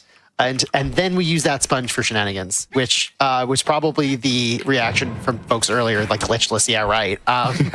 Because it's not a glitch. It's definitely like breaking the game, but it's not a glitch. So, so this section is one of my weakest sections in terms of doing consistently and quickly. There's multiple enemies. There's a lot of things that are going on, and a lot of things that just sort of that ball rolls around. There's a lot of optimization that I can do here that I've struggled to do, especially because this is like 20 minutes into the run. And when I'm going for PBs, there's a lot of resets in the first 10 minutes of the game for me. So here we go. We're going to drag this around. We're going to use electricity, which we haven't seen a ton of yet. And here's the magic anvil that we're going to be using for some shenanigans. And we're going to throw this over there. So normally, this is like a classic puzzle setup. You have to get electricity to flow from point A to point B. I already forgot to do a step in this, and that's totally fine. I usually do. So you'd think, oh, I need the electricity to flow from left to right. So I'm going to, I need to elevate the anvil. And so you think, oh, I'll use my force cube because that's cube shaped. But then you find out you need the force cube for this. Okay. So the game's also very good about color coding things to give you kind of hints. Like right there, like that button's purple, the force cube's purple. They just guide you. It's not really spoilery at all. I find it to be very well deployed. And one of the major things they did in later patches of this game was add, there's some sections where they have dudes who are like, you have everything you need to solve this puzzle, or you don't. And that's really helpful because in a game like this where you don't know if you have what you need. Okay, we're gonna try to do this really slick. It's not gonna work, and then we're gonna do it the really slow way. Okay, I just need to get this anvil over this. Okay, yep. I said, I narrated it correctly. We're gonna try to do it really slick, and then we're gonna do it. Okay, we're gonna throw that way. I need this anvil. Only once did I accidentally jump over without it, and that's it's not a reset, but that's improv. It's not good. So we're gonna hit this button and activate that Super Ball for later reasons. Oh, good shot. Thank you. Okay, there we go. And would this whole would section it have made its way? Like, could it just roll into the? I believe it could. I've never let it, but I 100% believe it could. So this whole section is moving electricity from point A to point B, and that by having that extra anvil, we're now able to you take a sponge from this section. And this is like really, really cool because not only does it save a ton of time in this section, so even if without the big skips we're gonna do, this would actually save, that was cooperative. It's not usually cooperative. Okay. It's normally you'd have to take the sponge, get it wet by going all the way down there, and then bring it all the way back. And it's like really, really slow. So this would save time regardless. But there's an interesting property of sponges in this game. The item we're about to get in about 15 seconds is called the force beam. And it's like a grapple beam that you hook onto things that are wood. And for whatever reason, maybe because sponges are kind of plant-based, they count as wood. You can connect your force beam to it. And that's where we're going to get into the really major skips of this run that busted the category open about I don't know, earlier in 2025 when Kamuchin and friends were running this. And I'm sorry to all you who I didn't. Kamuchin's run's the one I watched 1,000 times over, and I know that I don't know all of your names, but you, I know it was a collaborative effort, and you were all amazing for workshopping this together. So yeah, we're gonna bring this sponge. Like, this is all unintended. It's not a glitch. I'm gonna say that. It's not a glitch. And one of the amazing things about the developer is, like, there's a lot of dispute, I would say, over what is and is not intended. Because there's, especially in the new game Super World, they've stated an intention to have not people solve puzzles not as air quotes intended. So there could be some debate as to hashtag marathon luck. Okay, I got this. That wasn't too bad. That could have been a lot worse. Actually, you know what? I think I get to say the thing. Can I do it? Yeah. Do it. That's never happened before. Hey. So run the graphic. Run the graphic. Yeah, that's all right. So that wasn't too bad. If I lost like the sponge or something, that would be really problematic, but we're good. I've always worried about that too. I knew I grabbed it a little bit far to the left, but it's never actually dropped me, so I haven't worried about it. Okay, here we go. Nice. So that sponge, we're about to have that sponge's moment of glory. We are about to jump. One of the things you'll find in a lot of Metroidvania is they'll lock you in an area. So you have to, you have to get a new item to get out of it. And the item in this area is dumb. It's a strength upgrade that we just don't need to beat the game. So we just get out. I'm gonna be quiet for just a moment. This setup is, here we go. I sometimes make this on the first try, and it's usually first try or like 10th try. So let's see. I have to make sure very hard not to overthrow it, because overthrowing it would be, okay, that was a terrible throw.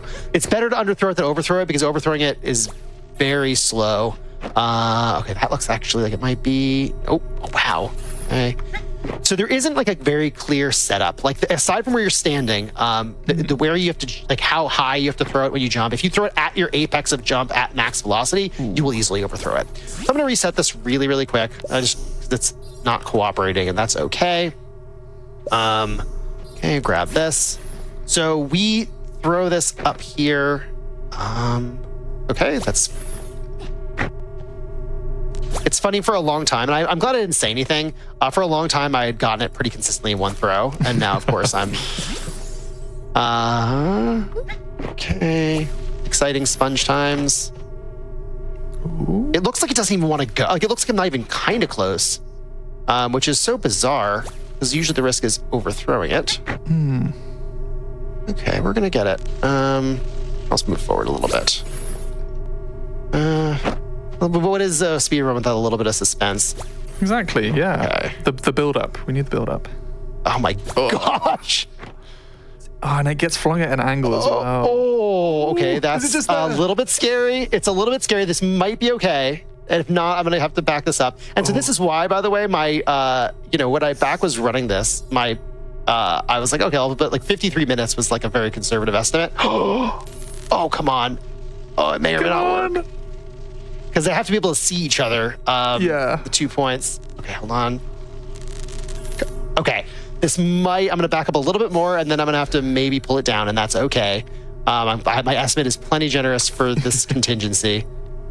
But I think truly this hasn't happened in, like, I don't know. I haven't messed up this bad in a while, so that's okay.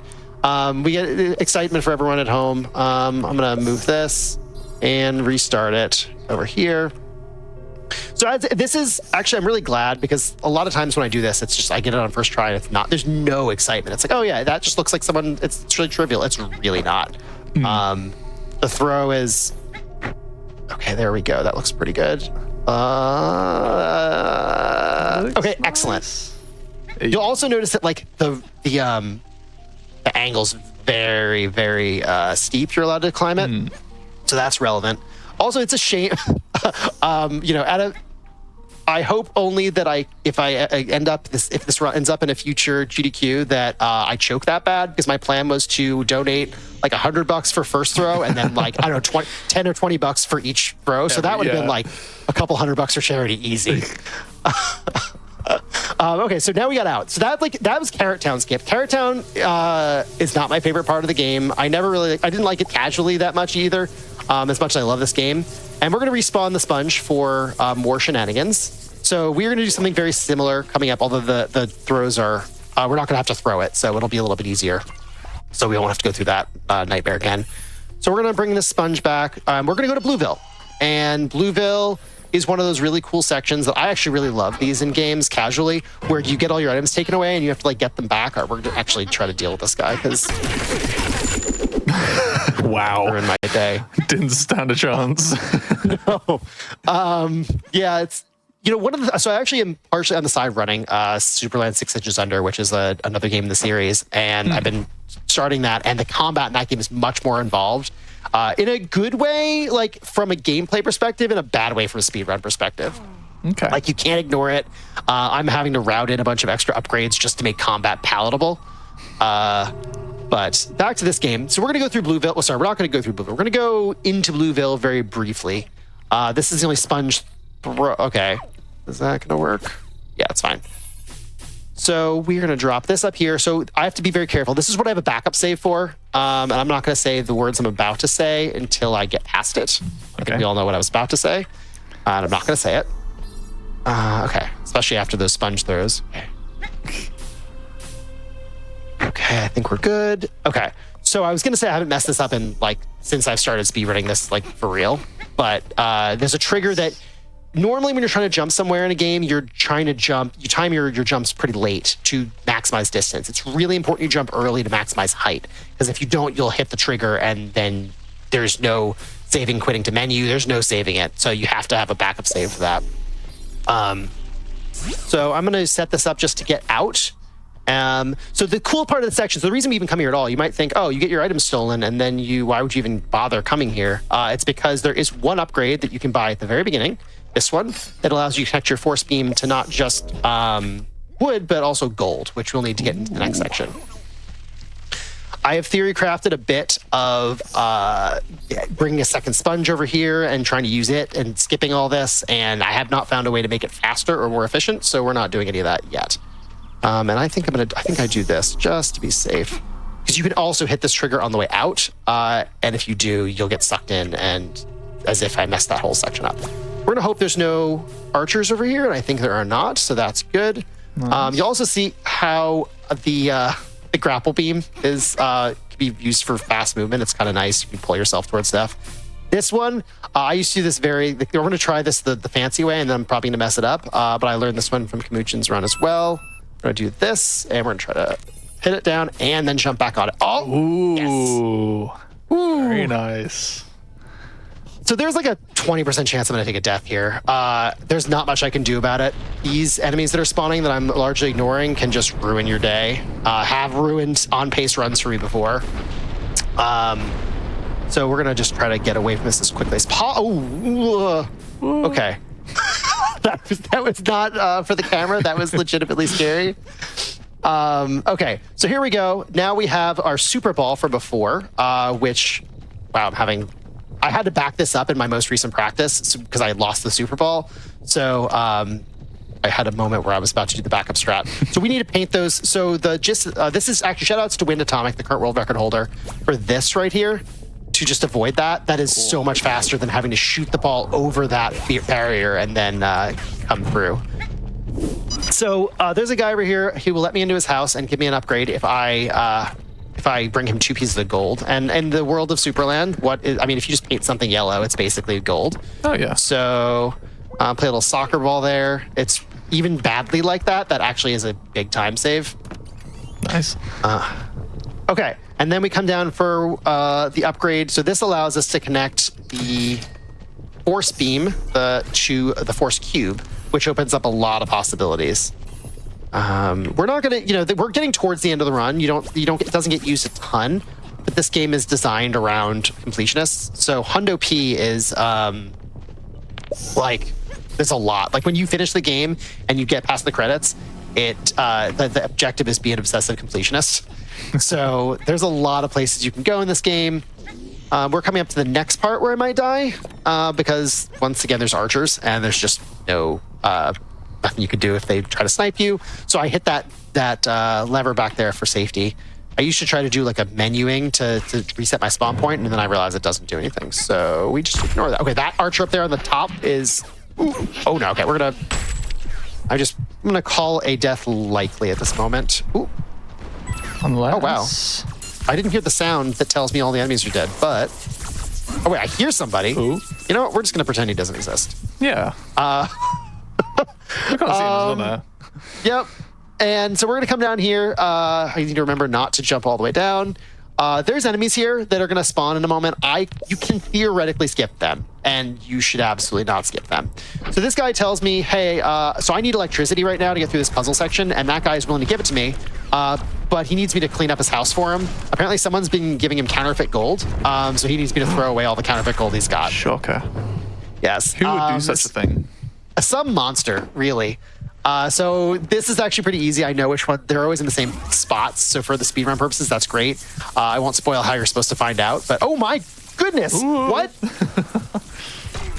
I was about to say, I actually prepped in my remarks that there's usually between 2 and 4 enemies spawn here, and like it's usually 3. And I just didn't bother mentioning that. And a 4th one just happened to spawn. Oh. Whew. Okay, so didn't take a death. That's great. I'm at 5 health, which is dicey. And we're about to be introduced to another very important mechanic for this game. Fireflies. They are purple. They like things that are purple, and they like to eat They like to eat carrots. And I'm not a big fan of carrots. I think they're they're kind of gross. I don't know. Not to be too controversial. Nah, a carrot hater. Producer, get him off. I don't love carrots, but fortunately these fireflies do, and so we need those carrots to be gone in order to move through this section. And funnily enough, they actually really like carrots because they're orange. It's just kind of a weird thing. Like, that's just why they like carrots. So they're going to eat those carrots because they're orange, and I'm just going to let that comment hang out there for a little bit for the next 10 minutes or so. So we use this electricity here. A few times during runs, I was just sort of doing my speedrunner tick and using the force cube to jump forward, and that would mess up the electricity, and I have to go back and reset it. So we're not going to do that today. We're going to come over here and open that door, which is going to release a friend of ours, and we're actually just going to completely skip this puzzle. There's a puzzle in this room that you're supposed to hit. Okay, can we not? That's going to burn down a paper. Okay, no, for real though. Like, stop embarrassing me. You're making me look like... There we go. It's going to burn down that wall. Here's our the blue pirate. Very, very light story spoilers because the story is just kind of silly. That's our cousin, and we're saving him now. Like, so despite him being our antagonist and me not being able to get up here, he's going to... We have to... Basically, this part of the game, we're supposed to be saving him and getting him out of here. But we're not going to do any of that. We're just going to get this upgrade and get a couple more upgrades and dip. So the upgrade we just got is called the Translocator. It has a few interesting properties. 1, you can teleport to it. 2, you can, when it goes through something, it changes color, which is, once again, one of the things you kind of discover organically when you do this section. And they just let it sit there. They don't tell you anything about it. And then we're going to come over here and grab an upgrade. So you might think, why am I bothering to get upgrades? Actually, quiet time for just about 10, 15 seconds. I cannot afford to mess this up, or it's like a 2-minute time loss if I...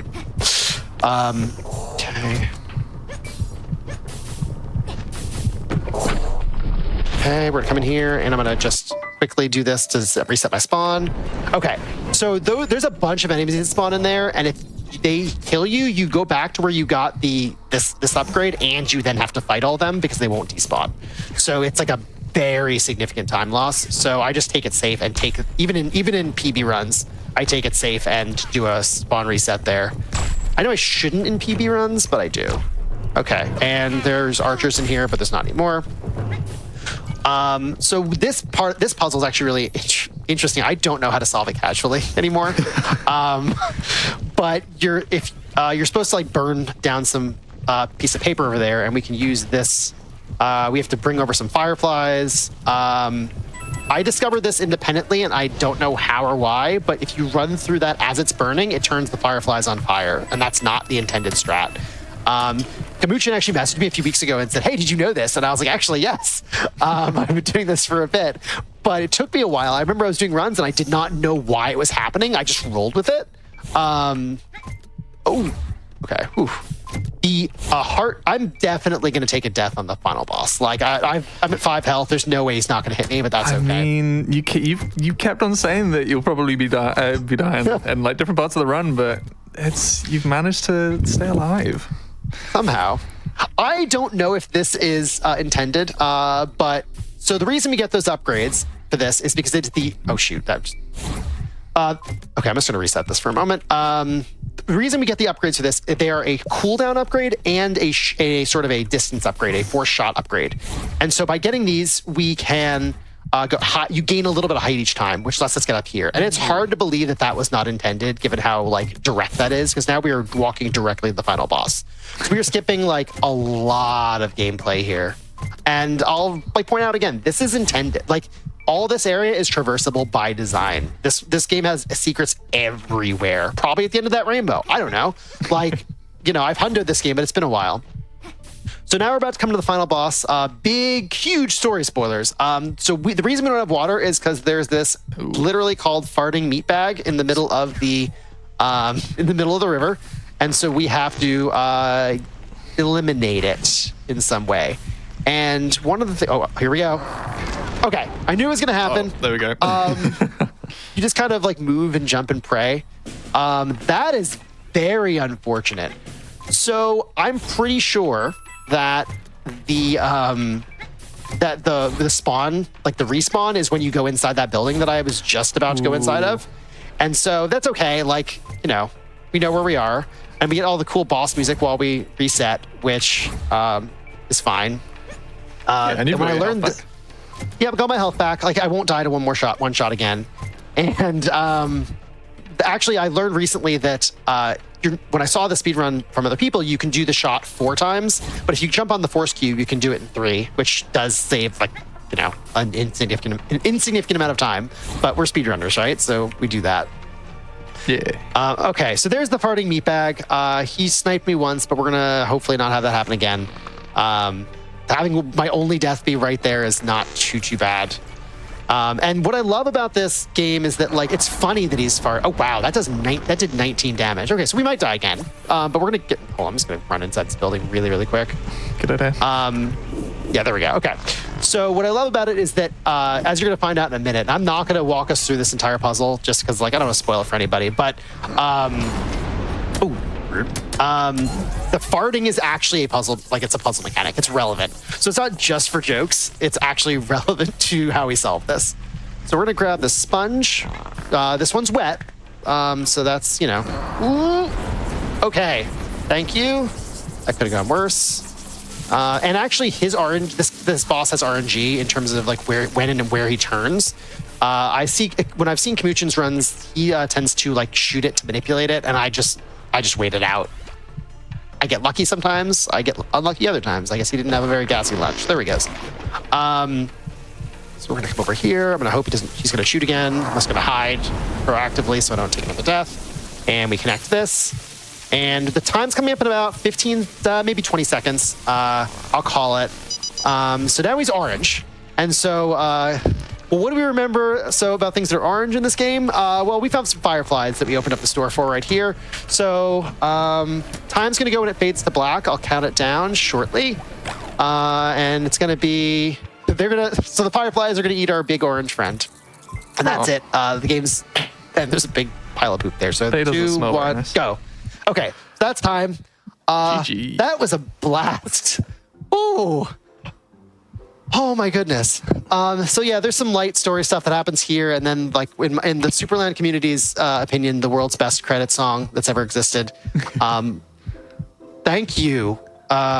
Is this a time where I can like say a couple things? It is, of course. Yeah, you've definitely earned it. Thank you. First of all, thank you to GDQ Games Committee and for taking this run as a backup to begin with. And thank you to Hotfix, to Helix, to Hypnotics, to everyone who put this on to get to this showcase on. It's a really great way. Backup runners do a lot of work to like be ready, and just in case. And so this is like a really cool way to showcase this. So thank you to everyone who put this event on. Thank you to David Munich and Super Games for making this game. It is one of my favorite games of all time. And while the later games got some criticism, he is for level design, he's actually taken it on that like the new game that they're developing, he's basically retaking over level design. So I'm very excited for that. Thank you to my partner, Andrea, who's in the other room watching this on her phone so she doesn't kill my Wi-Fi while I'm streaming. She's been very supportive of all my speedrunning and consistently asks me, why do I do this to myself? And I don't have a good answer for her. Shout outs again to my family and to my friends, Marco and Cassie. At least I know who are watching this. And I had them both, gave them this game, said play it. They 100%ed it in a weekend, each of them separately. So, and it's like that's like 20 hours plus to hundo. So, yeah, that's it. Thank you so much, everybody, for watching. I really appreciate the support. And and one last shout out to the leaderboard mods who had to put up with me posting progressively better runs until I got the world record. And I heard Kamuncha mention that he also submitted to Passion Project on Hotfix. So shout out to Passion Project on Hotfix, and maybe you'll see a similar run again by Kamushin. So thank you very much. Oh, that's very exciting. Well, you can't see me, but a wave to the Dell family as well. Are we going to call them that? I like that. Delphi, before we head off and we start getting on the next run, you were at AGDQ just gone. You were actually getting stuck in with volunteering, I hear. How was the week? What do you have to say about AGDQ? The volunteering experience was fantastic. Actually, hold on. I apologize to everybody who's listening to this at home, but I can barely hear over it. I'm going to lower that just a little bit. So you asked me how I was volunteering at GDQ? Yeah. Fun fact, that toggle did not change the volume. It was great. So I was on the photography team. I saw when I first came in that Augendracher had mentioned. So I do photography. That was amazing. And I do a lot of late night shifts, which I'm going to have to probably do less of in the future because I'm getting old.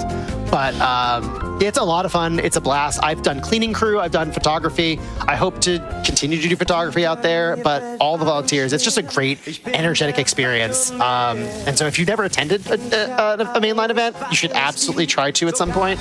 And if you've been and you want to think about volunteering, there's a ton of positions. You don't need to be super experienced in anything to do it. They'll teach you what you need to know. Indeed. And like on this, when it comes to this game, is this one that you're going to keep on pushing, trying to get into a main line again? Oh, 100%. My plan is, this was like an okay enough run. I'm going to probably submit, once I look at the time anyway, I'll probably use this as my submission video. I will continue to submit this to every event until they put it in. I hope it doesn't sit on the backup rolls for too long, because I think the people would enjoy seeing it. But yes, I'm already planning to go to SGDQ 2026. So fingers crossed. Awesome. Well, Delphi, thank you so much for showing this off. I think people have enjoyed it. Luckily, we didn't need to see the face of that child again. And yeah, we're going to start getting our next run ready. I'm going to make sure I can have a look at the schedule. Here we go. We've got BPM coming up. This is one that I've had the joy of tech checking, so I do know a little bit about what's coming up. So I won't be going in completely blind. But speaking of blind, we have got Games Done Blindfolded coming up. And we are actually looking for submissions. So do you think that you can speedrun blindfolded? Because we have got that coming up February 21st to the 22nd. If you type in !GDB in the chat, you can find out some more details and hey, maybe give something a go. I don't think a game like this would be particularly easy to blindfold. No, it would not. So maybe BPM, who knows? But yes, AGDQ, these were the backup runs. We're going to be getting another one up and ready for you after this quick break. So don't go anywhere. Stay with us. Thank you.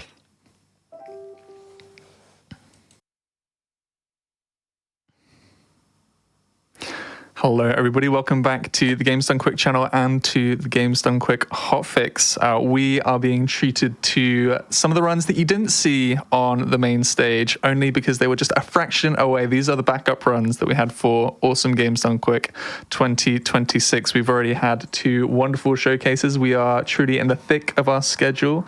We will have some Kirby later, some Sonic later, some Mario later, and a couple of other things kind of scattered in there. But before that, we're going to be having BPM. But if you are curious in seeing where you can get your runs before the mainline events come around, why not submit to Hotfixes? We have tons of shows happening week in, week out, and we're now accepting more submissions for the winter season. So if you go to gdq.gg/submit/hotfix or type in !submit, you can find out more details on how to do all of that. But for the last run, I was saying Supraland, I really had no idea what to expect. I have a little bit to know of what to expect because usually my role is a little more behind the scenes doing tech checks. So, and I have had the pleasure of tech checking the 2 talent that we've got on. We are going to be having Rylso taking us through BPM with James Swan on commentary. How is it going, gamers? It's going great. I am so excited to be running this for you guys. BPM is such a cool run. It's going to be a good time. Splendid. Yeah, I'm very excited to be here on comms. I've run BPM in the past, but now I get to see one of my best friends do it live on Hotfix. Well, we're ready when you are. All right, sure. So I'm going to be running any percent Herfenjorder Hellish. So it's an any percent run using our character here, Herfenjorder, who I like to use because I like his weapon. And he has a very fun health mechanic that'll help us survive Hellish, which is the hardest difficulty in the run. But other than that, I'm just going to go ahead and take it away. I'm going to count us down. And 3, 2, 1, go. Good luck. So let's talk a little bit about Herfenjorder and the mechanics that you're going to see. The basic mechanics of BPM, it's a movement shooter, but it's also a rhythm game. First off, you can hear the soundtrack in the background. You've got to move on the beat. You have to shoot on the beat, reload on the beat. Anything you do is going to be in time with the music. Herfenjorder is one of the characters you will unlock later in the game or very early depending on your playstyle. There is a dish at the very, very end of the run that you have to deposit 100 coins into to unlock this character. I've actually started routing New File recently, so it's become a little bit of a personal challenge to get those 100 coins within your first run. But once you've unlocked Herfenjorder, you will then need to complete a run on hard and on easy difficulties to unlock Herfenjorder's ultimate and secondary abilities. Herfenjorder's secondary ability, which you just saw there, is called the Snipe. It is a lightning-fast projectile that is able to just do massive amounts of damage to single enemies or bosses, and can also be used as a little bit of movement tech, just propelling yourself like a bit of a rocket jump, but without the potential hazard to yourself. Yeah, however, and we can also... Oh, sorry. No, you're good. It's worth mentioning, because we will see it later on. That kind of rocket jump also applies to enemies, so we can use that to launch them backwards, which might sound a little bit niche, and it is, except for one boss fight later on. Yep, and you just saw Herfenjorder's ultimate used there. Herfenjorder is able to transform any item in a room into coins. And the big important part for that is the fact that Herfenjorder's health pool is actually coins. Oh my. Giant vengeful champion Trogger. That is so unlucky for the first floor. Yeah, so Hellish, about bosses Hellish. have modifiers, yeah. So each boss can have certain number of modifiers. The thing about Hellish, so you take more damage. Some enemies have way more health, and you're way more likely to see modifiers. Typically, you'll only get one at a time on easy, and even then, it's like only sometimes. We just got 3 of the worst. Wow. At once. Classic least it marathon wasn't lunch. crazed. Oh wait, I shouldn't say that. Oh, yet, hey, because look now at we that. have- Want to talk Oh, about no. modifiers? Infested Asgard 2. Downsides of Herfjotr. Herfjotr's a little bit of a slower character. We have a bolt action hunting rifle, which does a lot of precise damage, but you have to rack the bolt between each shot, and you have a 3-beat reload, so it takes a long time. We're actually basically trying to look for a different weapon the entire time. But Infested is a floor modifier, which means you're going to see a lot more of these small enemies going around, like these baby spiders. And these things are nightmares to the speedrunning community. There is a Who's very hiding? rare There he chance. is. Hey, there we are. There's a very rare chance that one can just spawn quite literally underfoot when you go into a room. Thankfully, that's not as risky with Herfjotr. Herfjotr, I don't believe we've actually mentioned Herf's health pool yet. I think I said it was coins, but I didn't explain how it worked. So, yes, our currency is our health pool. You can see it in the bottom left-hand corner there, our coin count, as opposed to a traditional health bar. But whenever Ryle takes damage, which hopefully he won't, gonna kind of knock on Okay, it. sorry for the mic there. Anaheim. We are getting everything. If you've ever wondered what the worst modifiers to find are, this is a great showcase. We're gonna rename the category for this game. Holy and crap. save no, it. let's Baby just got one scorpion. shot. That, oh, Okay, lock in. Just lock in. this is interesting. And it's barren, so I'm not going to get any coins after this. No, but if you find a shop, you can turn it immediately into coins. Holy Oh golly, crap, spawners! No. Oh no. We might be taking a little bit of a reset here if we're unlucky. Oh, if the Damocles sword there. Oh, Ah, That yeah. is the reality of running on Hellish, but that is why Yeah. the estimate is what it is. So run it back. We're running that back. Hopefully we're not going to get that kind of RNG again, because that was almost incredible. Yeah, that was quite literally some of the worst RNG I think we've ever seen. And now some of the best RNG. We get a bank, so we're more or less safe on this attempt. Never a okay, guarantee so- because coins can disappear very quickly. But Yeah, so that's... I don't want the minigun. So that's kind of the thing about Herfjotr is he's almost a bit of a glass cannon, because the reason we run him, or why I love running him on Hellish, is because typically in Hellish you take double damage. So most things deal 25 damage, but in Hellish most things deal 50 damage. On Herfjotr, everything deals 50% of your health bar, so or your coin counter. So that makes him a lot easier to survive in Hellish. But unfortunately, there's a lot of modifiers like Baron in Hellish that make it impossible for you to heal. So he can be tricky. He's very volatile. I love him a lot, but that kind of thing can happen if you get a bunch of bad level modifiers back to back. thankfully we took that very early. You were on an amazing Yes. pace, I won't lie. No crypts again though, so while we have gotten better RNG, that hurts to see. Perfect example of Herf's health there. Slow Draugr. This is very interesting RNG. So the reason I was hoping for a crypts on this time around is the crypts is the bread and butter of speedrunning for BPM bolts per minute, and if you get a bank followed by the crypts, it's even better. The crypts has specific rooms inside of it that allow you to go much faster, including a thing called the statue room. I cleared the health bar, but sometimes in in cloned boss fights, the fight doesn't quite end yet. Yes, it's So a it's shared a little bit health bar confused. between two enemies that both have their own individual health bars for themselves. So occasionally that health bar in a cloned boss fight is a bit unreliable. Though, hey, wonderful map RNG there. Yeah, definitely. I actually might take a few extra rooms just to look for like an item or something. Yeah, looking for one of Hugin's shops just to find some items if you can. Yeah, so the goal of BPM, generally speaking, is obviously we're trying to get to the next level as fast as possible. Generally, this time around, I'm going to take a little bit of a detour. Don't want those. No. We do want those though. Those are nice. amazing. Sayor's Blessing will just tick down enemies' health look at collectively in a room over time. So And I got a Ryle couple will chances likely to be get. focusing on larger enemies with larger health pools, but you'll see some of these baby spiders start to just disappear on their own, there you go. I would be doing that if I were thinking, but I was not thinking there. But as I was saying, oh my gosh.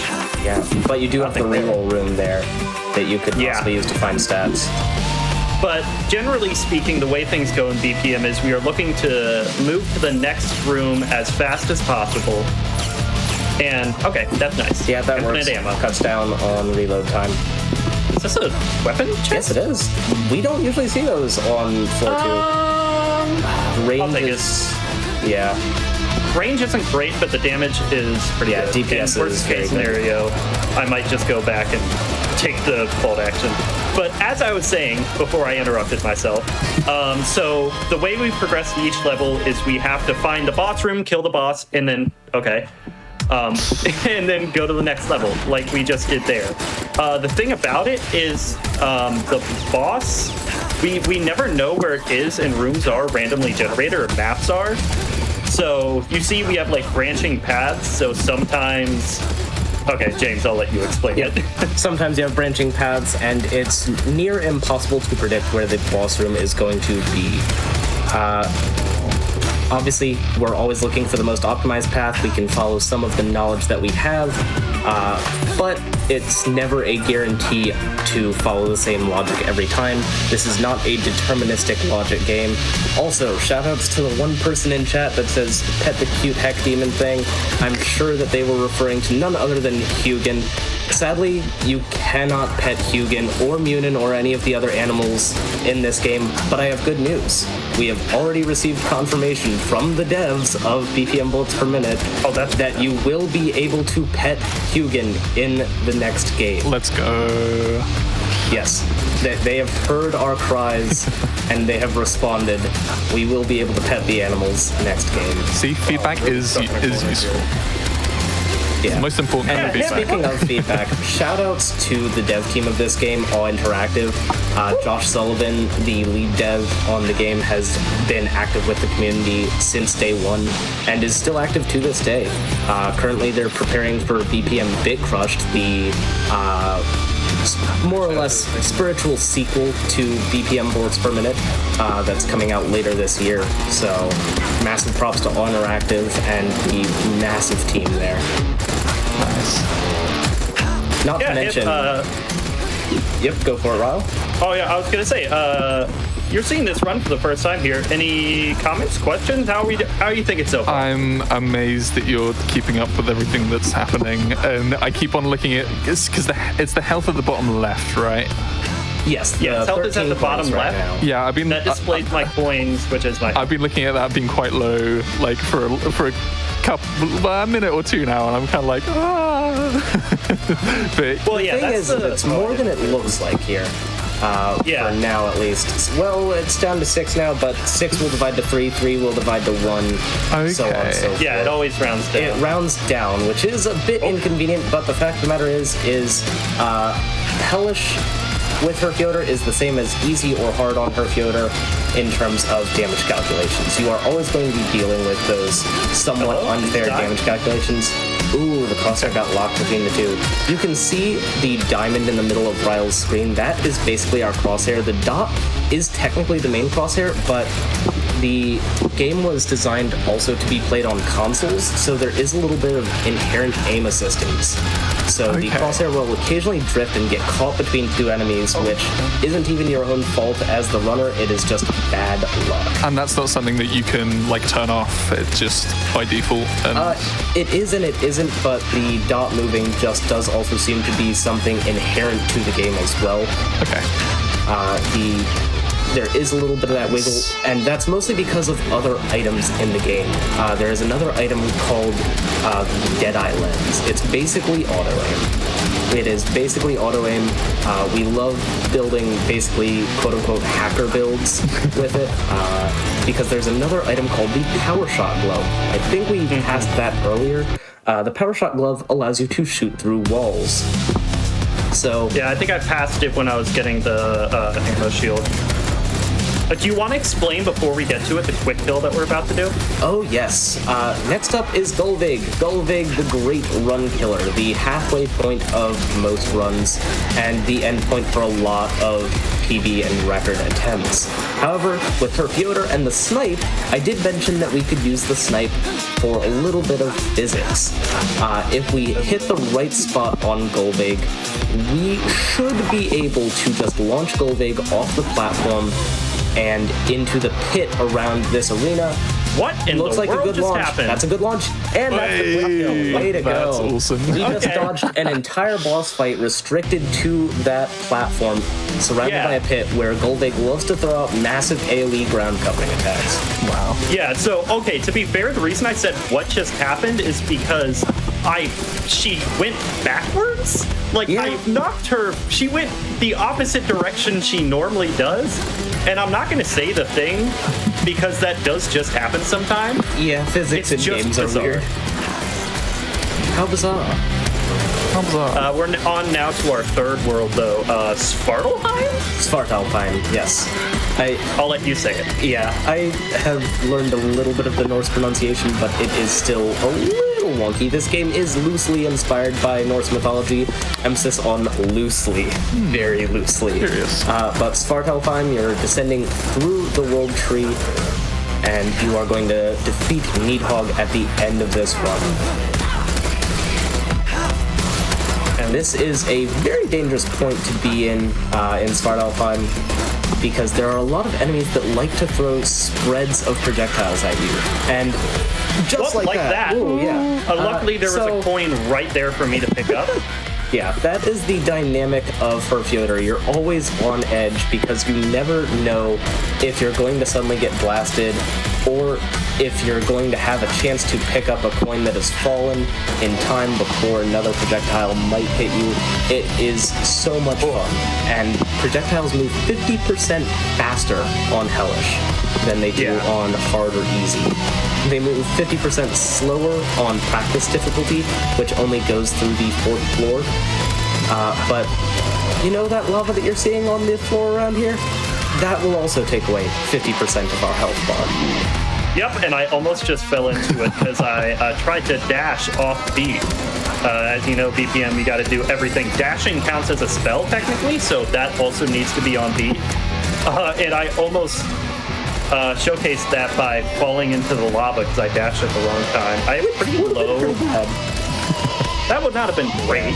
Grab that damage shrine on the way out. We are very low on stats. This is certainly not what we would call optimal. Ooh, I want that decision Glaus made. cannon. Yeah, but you don't have the coins. And remember, you need 16, not 15. Yeah. The reason I just reminded Ryle is because any Herfyoder runner in the BPM community is guilty of making the mistake of being like, oh yeah, I have the exact right amount of coins. If you purchase something while you have that exact amount of coins, you will die. You can die in a shop. Yes. Oh. It Death is by great. Death by is greed. possible. There's even a customized death message for it because the devs knew that we would make that mistake. Okay. Things are just dying. Yeah, I like you have how Sailor's nothing blessing, drops so any coins. yeah, that is tough. So I really, really want that Risking it Glaus on one cannon. more. Yeah, the Yeah, I'm Gauss gonna risk it cannon. on one more. I mean, Gauss cannon. I Okay, think I any missed. gamer that is aware of what a Gauss cannon usually is just immediately lit up by the words Gauss cannon. But in this game, it can shoot through walls. It is extremely powerful. One-shots most smaller enemies, even without damage upgrades. And with the thing is, it only has a 3 ammo capacity clip, Yes. but we have infinite ammo, so that's not Exactly. nearly as much of an issue as it would be. Yep, it only fires on the whole note, so you'll be seeing bullets fly a lot slower, for lack of a better term. Rate of fire will still be there, but we have to fire on the whole note as opposed to the half note now. And just a little bit of music theory for you all. Yeah, I saw somebody in Yeah, chat doing a little saying bit of that backtracking. this would be a funny one to sneak into a rim block. See, we kind of have done that before to an extent. There was an event over the summer called John's Summerthon. It was very, very interesting. The entire motto of it was, you will have no preparation time. And it is made on the fly, but people submitted BPM, I believe it was also a few other rhythm games that are more traditional rhythm games. And BPM kind of snuck in there near the end. It was marvelous to see because, yes, this is technically a rhythm game. It is a rhythm FPS, a rhythm action title, much more in the vein of something like, oh yeah, Celestial Drumroll is beautiful, but can't risk the safety. Yeah. But just a fun fact about traditional... I don't know what I'm doing. Fun fact about the traditional rhythm games. I am god-awful at traditional rhythm games. Like, watching me play, like, a Dance Dance Revolution clone or something is like watching a dog play Dark Souls. I just can't do it. And anyone that saw me at the MyDX cabinets at AGDQ knows I have no coordination for those types of games. I love them. I love them so much. I mean, I love watching them. I wish I were good at them. I am not. You mentioned a dog playing Dark Souls. Strange. We've had dogs speedrunning the GDQ before, so yeah. And Peanut Butter was so much more coordinated at the games that Peanut Butter played than I was, or that I am in rhythm games. It's almost incredible.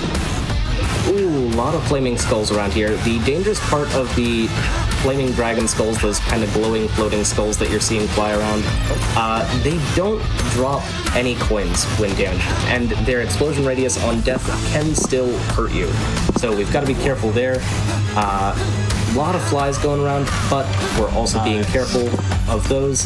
There are goblins that are flying and also goblins on the ground. They explode after death as well. If you were playing on a normal character, the explosion could be a maximum of 100 damage, just base, for Hellish.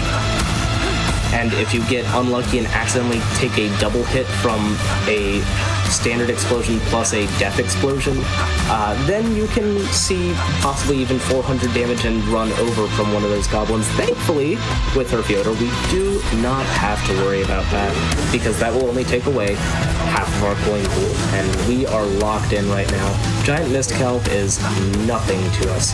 Mistkelp, honestly, once you are past Golvig, it feels like the bosses, you know what, I'm not going to say that they get easier, because I know that Cert still exists, and this is a hellish run. Honestly, I feel like this guy is one of the harder after Goldbig. Really? I mean, he just has stuff that'll catch you out sometimes, although Cert... True, very true. Yeah. That tracking Sorry, every attack single is very time... interesting.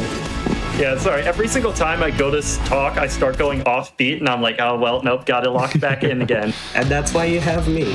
Ooh, accidental waste of the ultimate there, but thankfully it only takes 2 rooms to charge up. Yeah.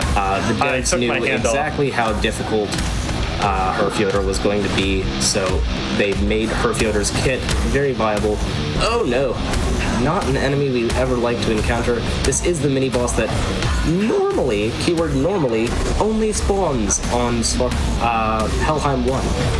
However, if you're unlucky on a Hellish run, you can encounter a mini-boss from a later floor as a solo enemy in a run. And you also get lots of former bosses in Helheim. As you just saw, we had Ymir. I think I pronounced that right. I don't know. Yeah, Ymir. But we saw him. I don't want any of that at the beginning or at the end of Asgard 2, and we just fought a dual version of him there. That'll continue throughout. We might see a couple more. Well, we'll also end up seeing a few extra enemies in the final boss rush as well. Yeah. I do have to ask, are you planning on going for the quick kill on Cert if it's viable?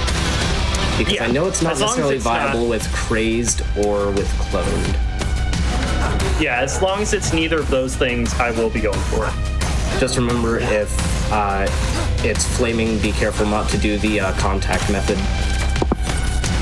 Yeah. There we go. Finally found the exit. That was just listing off boss modifiers there. And even now, the run is not over. Let's see if it's viable for a quick kill. Oh, right, base Cert. We love to see that. So we're going to make sure we don't get hit by that line. That line can do rapid ticks of damage. However, once Cert charges here... Oh, Nice. And he falls. Oh, the damageless method too. You'll love to see it. That Awesome. crit kill can be done on any character, on any difficulty. It is so wonderful to see. Just grabbing some security coins here from Hugin. Yeah. I was already at 16, so those actually don't do anything until I get to 32, but it's a placebo. It makes me feel good. Makes us feel good, makes us feel a little more safe, and I think if I'm doing the math right here, it'll actually give you one more divide based off of the way the calculations will work. Maybe. I don't know from I'm 16. doing math in my head here. I'm doing math in my head. And we're speedrunners. We're not necessarily the best at math. I leave the math to the Pokemon runners. Oh, yeah. But Okay, making so short work sometimes... of these final bosses. Yeah, this is the final boss here. So he's going to come out, he's Nidhogg. We did pick up an item just now that does percentile damage, so we are doing a little bit more damage than usual. These circles, you can only go through them when they're still, like that. Normally I wait, but that time I didn't really have the option. Yeah, kind of backed in. He also shoots those tracking shots, which you see me pausing whenever he's about to throw one out, because they are very hard to dodge. You really got to nail it, but we're getting him low now. And one last projectile. I lied. There's one more. You got this. You got this. And there we go. Okay, time is coming up on the whiteout. Time. Very well done. Still underestimate too. Way to go. That was not the best RNG we've ever seen by a long shot. No, it was not. But Yeah, it was still amazing capitalization on what you had there, Ryle. Yeah, that was a great time. Like you said, not necessarily number one the RNG you like to see, but Klaus Cannon is always fun, and it was a fun run. I can say that for sure. Awesome. Well, thank you so much, you two. I know you'd mentioned, how to do shout outs. Have you got any personal shout outs that you'd like to kick off before we turn around? Shout out to the whole BPM community. Absolutely awesome. And shout out for GDQ Hotfix for having me. James, anything on your end? Not really from my end. Shoutouts again to the BPM community, the BPM team that developed the game, the composers Sam Houghton and Joe Collinson. Very much looking forward to BPM Bit Crush coming up later in the year. We don't have an official release date yet, but we're all anticipating it greatly from the BPM community. So looking forward to that. Nice. Well, unless that game takes the attention and might be something that you'd like to put forward for future events, Ryle, I have to ask, this run, are you hoping to submit it again, try and get on stage? I am definitely hoping to submit it again. I'll have to see how travel works out, because it's not going to be in Pittsburgh anymore, so it's a little bit farther from me. Okay. But I am absolutely planning to, and I hope to be on stage soon. Awesome. You love to hear it. Well, folks, thank you so much for... Wait. No, never mind. Sorry. I thought I saw something on credits. Folks, thank you so much for showing off that run. Chat absolutely loved it. And I think I quite liked it as well. Knowing a little bit more about it now after seeing a full run, not just a little snippet of it. So yeah, folks, this is, that's been BPM. We are going to go to a break. This is our AGDQ backup run showcase. We are going to be getting Desvelado, I believe is how we pronounce it. That's going to be our next run. Troy of Athens is going to be taking us through that. So yeah, do stick around and we'll see you shortly.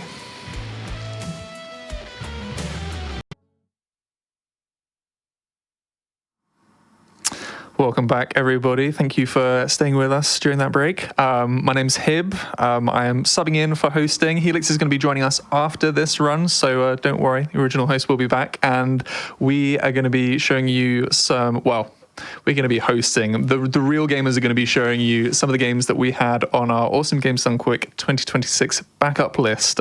These were folks that were ready in the wings, have been describing ready in the wings to show off their games, if gaps in the schedule came up or if, we had time to fill. And we've already had a wonderful couple of runs. If you've missed any of them, you can, of course, go onto our YouTube and catch up on past Hotfix shows, sort of the special events, and the mainline GDQ marathons, of course. If you're watching this on YouTube, then hi. Don't forget to like the video, subscribe, and turn on notifications to stay up to date with GDQ. But we said it was Supraland. I'm going to say it again for Desvelado. I have no idea what to expect in this game, but I know two people who I really hope know what to expect, because we've got a runner, we've got Troy, and then we've got a commentator, we've got Blackheart Wings. Gamers, how are we doing today? Doing great. I'm ready to show a cute game, short run, and I'm happy to be here. I'm here with Blackheart Wings. So, hi. Hello, everybody. I'm also very excited to be here. I love this game. I discovered it a few months back and have been wanting to learn it for a good long while now. So I'm very excited to be here on commentary for Troy. Let's go. Yeah, it's a cute platformer.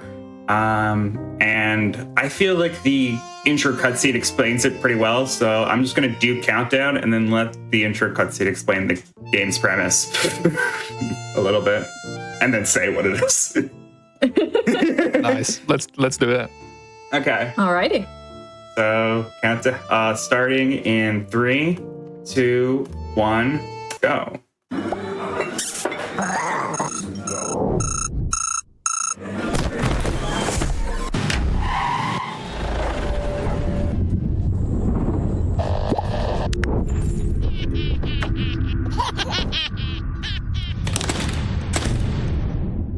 Okay, so we're a vampire, and we need to go to sleep, and before we can do that, there's all these torches around in our castle that we need to turn off. Oh my gosh, that animation is so good, and it all looks like this as well.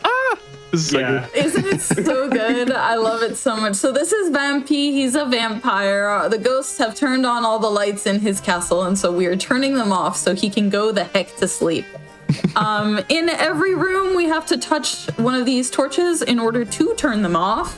I just got a dash ability from the red. Nice. Yep. You're good. This is what we're here for. So yeah, the colored torches mean different things. So the red one is a dash. You can only dash once per torch. They do not stack, so you need to be mindful of them as well.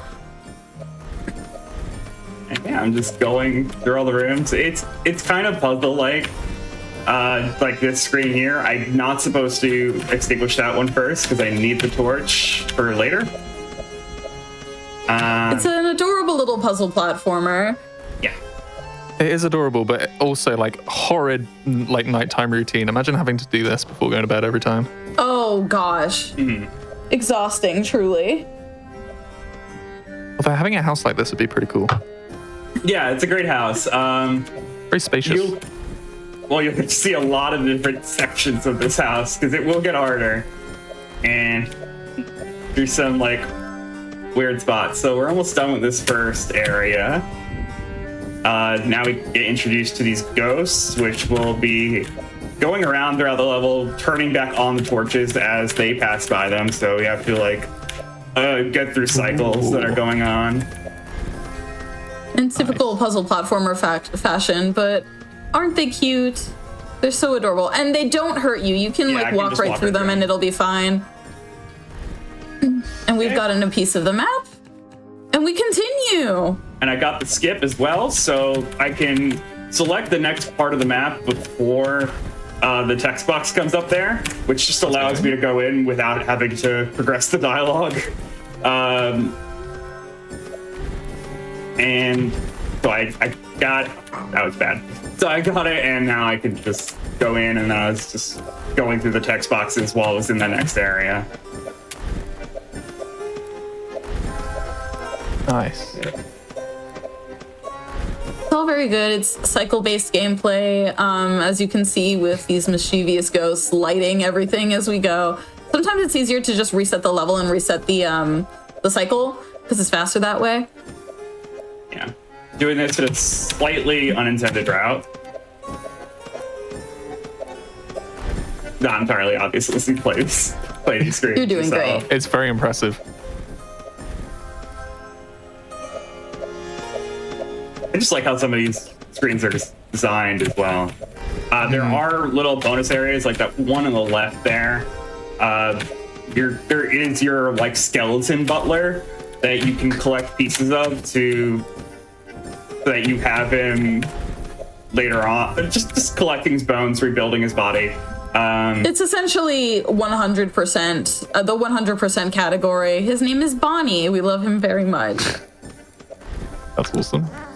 That's bad of me. So I actually have to wait for them to relight the torches because I need the dash a second time. Ah, clever.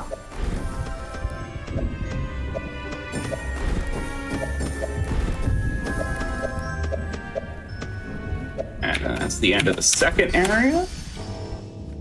This is so cool. Do you know anything about the folks who made it? Like, is this just a couple people or like a game dev Gabby can team? do that one because I actually don't know, but apparently she knows a lot.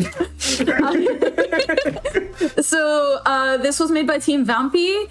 That's the name of the protagonist. The protagonist's name is Vampy. It is a 3-dev studio based in Argentina. So these are Latin American devs. You can tell that it's like heavily inspired by like Latin music. The music in the background is inspired a lot by tango, which is really indicative of like how much of the culture the devs put into this game. You'll also notice that there are now some purple ghosts that hurt you. We have to dodge them. Otherwise, when you hit them, it will reset the level. Their hitboxes are particular though. So they're not exactly as they seem, which means that we can do a little bit of finagling with their hitboxes to make sure that we get all of the torches that we need without getting hit and resetting the level. I'm also utilizing a mechanic of as soon as you get rid of all the torches, all the ghosts disappear. So it just allows you to like kind of what looks like going through them, but it's really just because the ghost is disappearing. The thing that Gabby was mentioning is more something that'll come up later. I don't really know. I guess it could be hitboxes, but I'm thinking it's more that they just disappear right away. It's like a little bit of hitbox, a little bit of this, a little bit of that. Anyway, we've got an auto-scroller now. Yep. That's like. And I still have to get rid of all the torches. If a torch is still lit by the time it gets all the way to the left of the screen, I will die. It'll just put me back at the spawn point. So I have to avoid spikes and get all the torches. That was bad. Ooh. Okay, it doesn't take you all the way back though. No, there are little checkpoints in these auto-scrollers. They were pretty generous with the checkpoints in these auto-scrollers.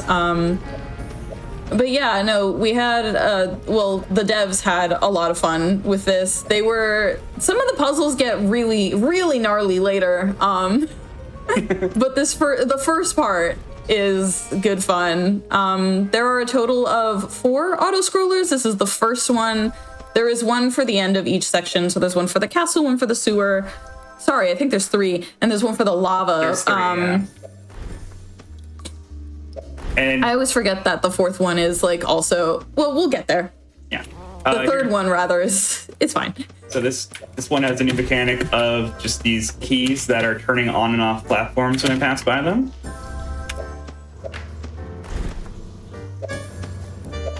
This cycle's really tight. Hopefully I get this. Okay, cool. Nice. GG. You're supposed to trap all 4 of them in the top, but you can just get away with only doing 2 of them.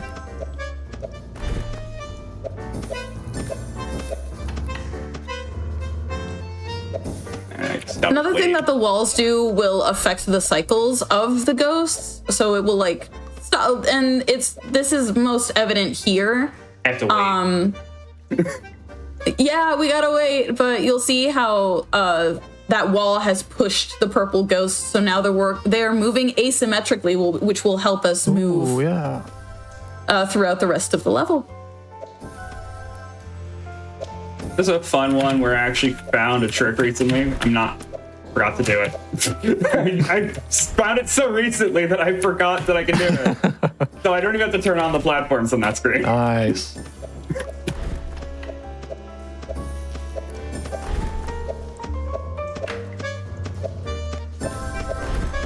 little bit more information about the game. So the game is called Desvelado, which in Spanish translates to something akin to sleepless or tired, which really speaks to what our dear little Vampy is dealing with at the moment. He is sleepless in his little castle, turning off all the lights so he can go to bed. We got another mechanic here, by the way, of this eyeball that's turning on and off this barrier that ghosts can't go through.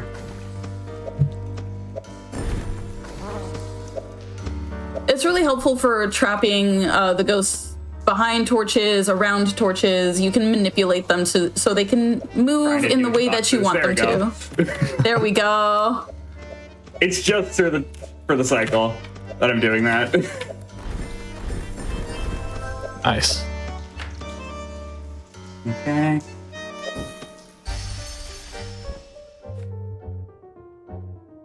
God. I had to choose there. I forgot which one I go to next. I can kind of go in a little bit of a strange order because of how they open up things to you. So sometimes I haven't run this in a bit. Well, since I was practicing it last week, and I've just been doing work now as I got back to work.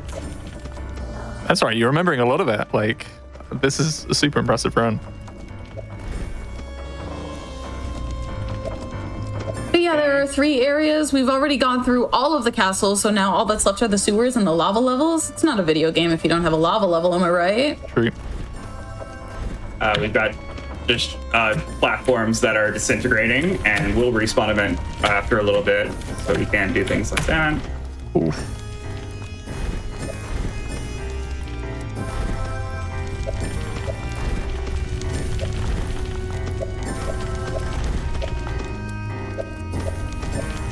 I'm trying to beat this one because like a lot of these end up being outrunning the ghosts before it relights a torch for some good. And now we've got another new mechanic. Some of these torches now have glass on them, so we have to dash through the glass to break open that torch.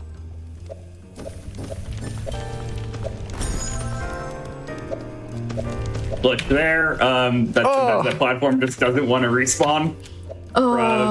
It's a weird glitch. I actually it's just like if you go through it a bit too fast, it just doesn't want to respawn. God, that room was so fast. Oh. Is that another one just not wanting to respawn? Oh no, it's it's a tight. Yeah, it's just weird timers. And then a fall here. Troy, have you ever gone to that secret room that's like across the way? Yeah, there's a secret to the right there that gives you an achievement. I still have not been able to get it. I tried for what must have been about an hour. Could not make it happen. It's a bit of a weird jump, but it's honest. You just have to like try to get on as far to the right as possible. It's like utilizing your jumps. Nice. And we've got another map. So Troy alternates between levels here. So we will be seeing the sewer and then the lava and then the sewer and then the lava because it's faster that way. I think. I feel, well, right here it was, I could have gone to either, but I do notice that as levels are being, like when you collect pieces of the map, the ones that have like half of a map they are slower to make than the ones that just have one piece. Sorry, I should have mentioned, that was a hitbox room. That one there was the hitbox room where you can just sneak on by. No worries, no big deal. In this room, we have to wait for that ghost to make its little way over to that last torch before we can take all of them out. So that one's a bit of a waiting game. It's a lot of cycle-based gameplay. It's a lot of puzzles, but we have a great time. Nice. That screen is really hard to do on the entrance. Usually I end up. Hey, this puzzle is evil. This puzzle is so evil. Oh my god. And then this one's bad too, but I just rushed over there instead of having to turn it off. This one, I'm actually gonna hit this switch twice if I can get the hitbox to work, because this jump is hard without it. I did not need to hit that key. Can I hit? Please? Hitbox is saying, There you go. there we go. Okay. Nice. GG. One has slightly intended of like you going up and below, but I'm just gonna go a little bit faster there. That. Sweet. And this one has a cool design of really platforms turning on and off as I get through the revealed staircase here. There we go.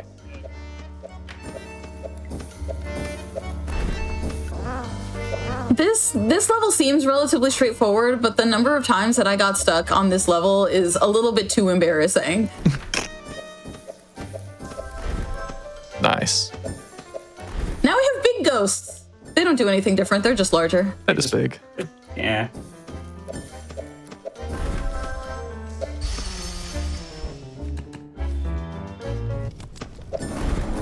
And we have these. So now we're in a new area, and we've got back in the lava. We've got a new mechanic being these space blocks, which actually, Blackheart Wings did let me know these actually are inspired by Celeste. Yeah, so during the Hispanic Heritage Month event this past September, no, it was in October, we had Salva, who is an El Salvadorian runner, also run Desvelado, which is how I found out about this game. And we had dev commentary. So the dev confirmed that these space blocks were very inspired by the dream blocks in Celeste. And it really shows. And I think it's really cool that devs can like take inspiration from other indie games and put their own fun little twist on it. This room is also evil. It's fun. I enjoy it. Had to wait for that ghost a little bit there. By the way, I feel like it more comes into play here, in this section of that you can actually curve the dash a little bit. So as I'm doing it, I gotta erase this ghost. Hold on. There you go. Wow. Oh my gosh. Very nice. So yeah, I can redirect the dash as I'm doing it so that it curves a little bit. I don't actually I haven't needed to do it since I've said it. I was doing it at the beginning part of this of this section. Nice. But yeah, you can see now that we've got bigger purple ghosts. Again, they're bigger, but that means that's a bigger hitbox that will smack you. Probably makes this look so easy. Fun puzzle. Oh, that's satisfying. It's a good puzzle. And there we go. That's that level. And then second auto scroller. So this, what I like about their auto scrollers too is there's multiple paths going on here. So you can see like there are switches that I can turn on and off, and it will make the screen look entirely different. Do we know One of what the important things. Yeah, go ahead, Hibby. I was just curious about what we're being chased by, whether there's any lore like that's worth talking about for them, or whether it's just evil thing chase us. I think it's just his security system. Genuinely, I do not know. But yeah, part of the gimmicks for this auto scroller is that we do have to release the ghosts to make sure that they light the torches so we can turn them off. It's silly, but we do have to do that. And now we're in the. I kind of call it the final area because like it's this and then one more auto scroller. So like I think of this as like the actual like final main area, and it combines all the mechanics that we've seen. So I actually call this like the difficulty spike because it's a very difficult screen. This is another hitbox screen.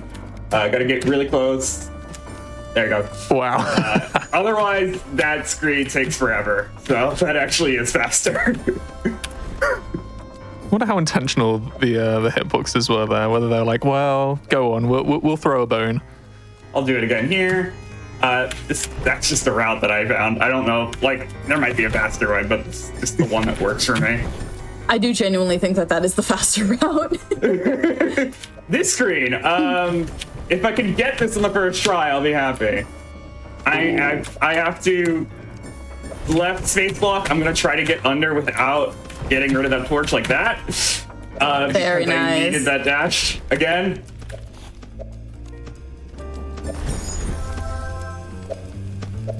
This screen looks cool as it goes. Oh, nice jump.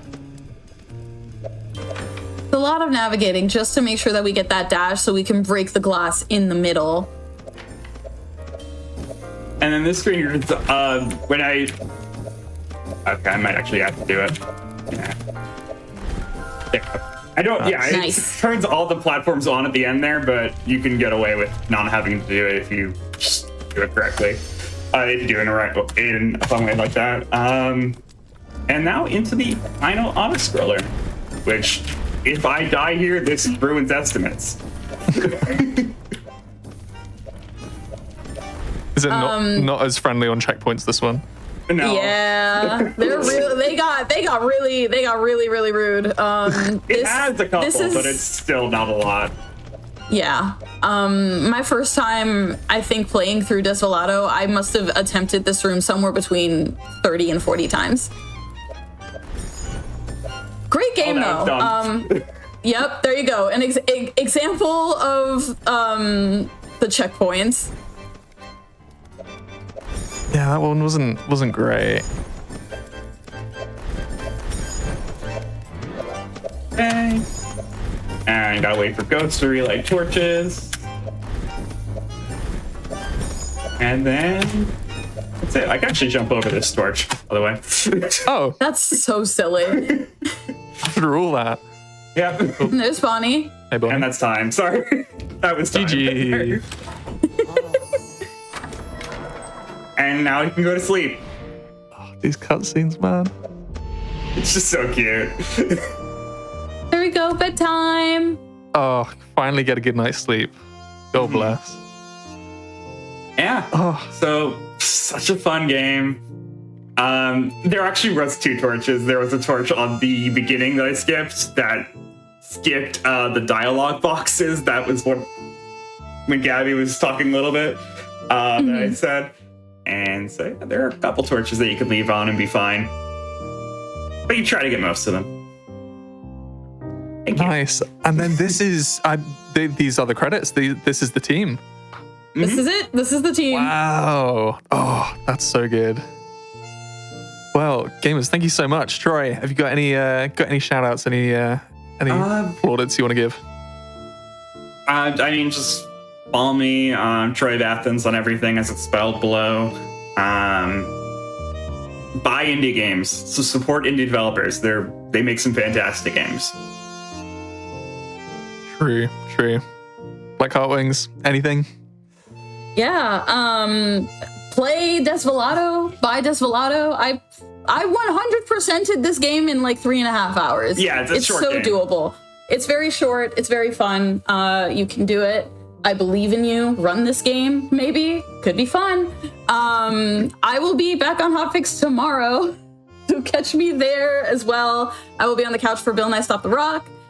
For the Fatales run back. That'll be fun. We're gonna cheer on Professor Birch as she gets the proper ending to Bill Nye. And you can find me on twitch.tv/blackheartwings. I'll be around. Awesome. And then, well, the folks on the stream weren't, in there whilst we were having the discussion before the run. But I've been asking runners. This was back up this time.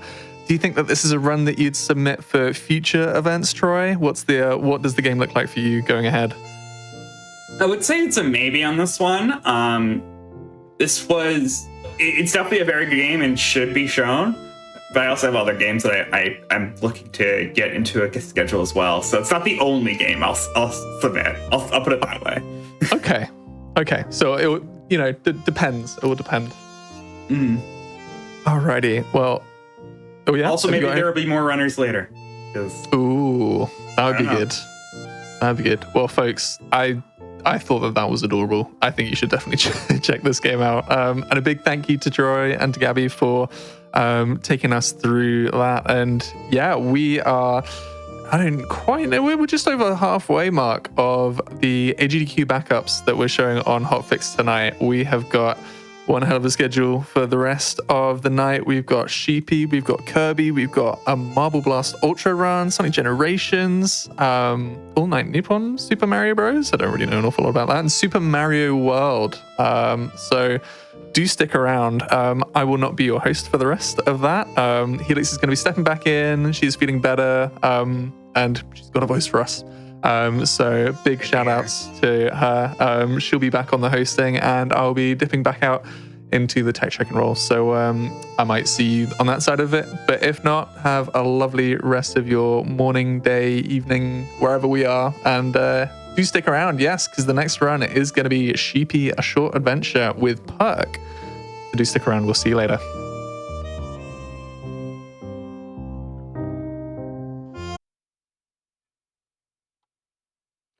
Hello, everyone. Welcome back to the AGDQ backup showcase on GDQ Hotfix. I'm Helix. A little sickness couldn't keep me down. My voice is okay enough to host. I might be a little scratchy here and there, but I'd like to give a huge thank you to Hib for holding it down and buying me some time to get my voice back, at least enough to host.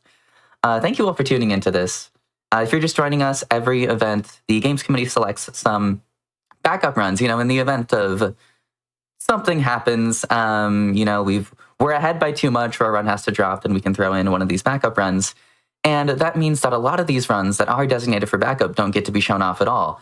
And I think they're super cool, so I still wanted to give them some light. So the next one coming up is Sheepy, a short adventure by Perk. Perk, how you doing? Hey, I'm doing good, Helix. Thanks for having me. I'm glad you're feeling better.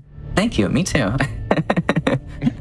I was definitely a victim of the scratchy throat after GDQ as well, but some tea and honey healed me up right quick. So. It was going around. It was going around. Yeah, for sure. Yeah, I'm happy to be here. I'm happy that you're here too. Tell us about Sheepy.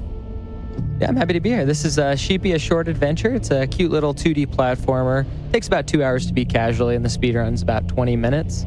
It was released by, we call them Sheepy on YouTube. Sheepy Music, if you want to look them up. They've been around since probably 2010, publishing music on YouTube, and I followed them pretty much since then. And when I heard that they published a game, it was just like, what? Are you serious? This is crazy. So I played it, and it's so beautiful. As you can imagine, the music is just incredible. The lighting, the visuals, it's a lot of fun. So yeah, when you guys are ready, I'm ready to get into it. Yeah, give us a countdown whenever you're good to start. We're ready. Sure. So in 5, 4, 3, 2, 1, let's go. All right, and good luck. Thank you. So the first thing we're going to do is skip the cutscene, as we like to do in the speedrun. And you can see the music even speeds up when you're skipping the cutscene. And then we're going to mash to wake up Sheepy. So this is our friend. This is Sheepy right here. A little sheep that has woken up in this, looks like a junkyard little area. And we're going to journey throughout this mysterious land and try to find a way to escape. So this is our first steps right here. Gonna do some nice little 2D platform. Just found this. Oh, and we're gonna take a quick death right off the bat. Get those nerves out of the way. Okay, we're all set now. I still haven't gotten the Deathless achievement yet. That's okay, that death's not a huge deal. You can see when you die, it's like super immediate respawn. You can see the little white ledges there you can grab onto and then jump in. And oh man, died again. Couldn't make that jump. That's okay, that's intentional. Then we're gonna mash to wake Sheepy back up. Keep on journeying.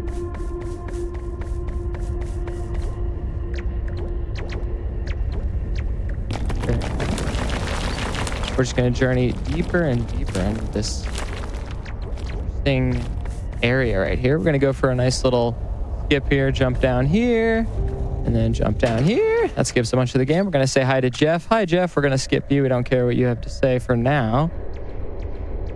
But if you want to learn the lore of this game, I encourage you to play it. It is free on Steam and itch. That's right, it is free. We love it. Oh, hey, a little bear with a knife in their head. Interesting. Skip that cutscene. Patches. Hello, Patches. Nice to meet you. I'm Sheepy. You want to be friends? Oh, doesn't seem like it. So this is a little boss skip I'm going to try to get here. Awesome. Got the first hit. Focus up. Sweet. That's a perfect boss fight right there. Or normally patches will like charge after you, but if you jump really close to the spikes when they're doing their wind-up animation, they'll actually hit the spikes. Yeah, very interesting. And a nice little boss skip there. Skip the cutscene again. Oh, patches, hello. I thought, oh, okay.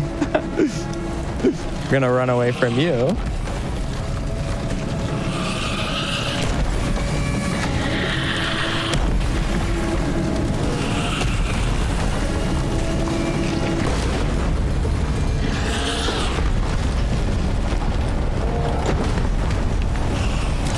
Yeah, thank you, Ben, for posting their YouTube channel. Definitely check it out. It is some of my favorite music. I found a lot of my favorite artists through them. All right, so Patches looks like they chased us down even deeper into the what is called the Belgian Institute. That is where we are right now. So we're gonna keep descending further and further, see if we can find some secrets and hopefully find a way to escape.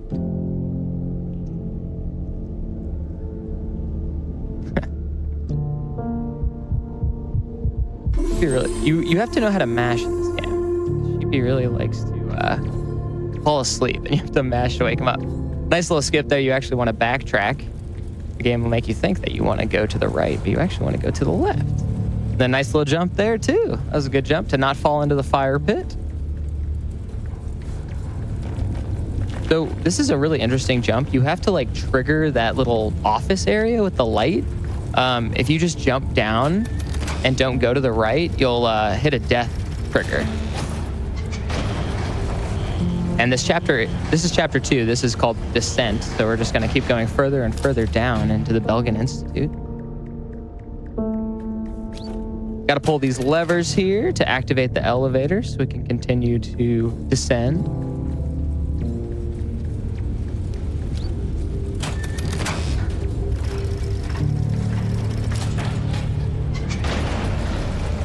And whenever you're in an elevator, it is very much encouraged to squish the sheep. We love to squish the sheep. Squish, squish, squish. Whoa, okay, so we get to see just how gigantic this institute was before its collapse. And the music just hits you in the wide angle shot. Very cool.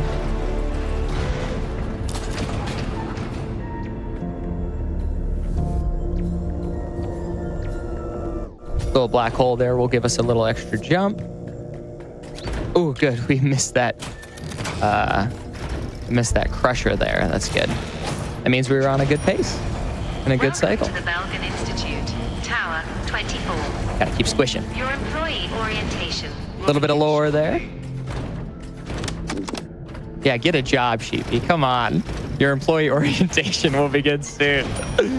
Once inside the facility, please make your way to storage 004 to collect your equipment. Oh, okay. Oh, okay. That's actually like impossible to make there. That crusher will always hit you. Keep descending. Any unauthorized personnel will be subject to permanent removal. Keep calm and carry on. Ooh, very nice. Keep calm and carry on. There's some more lore there.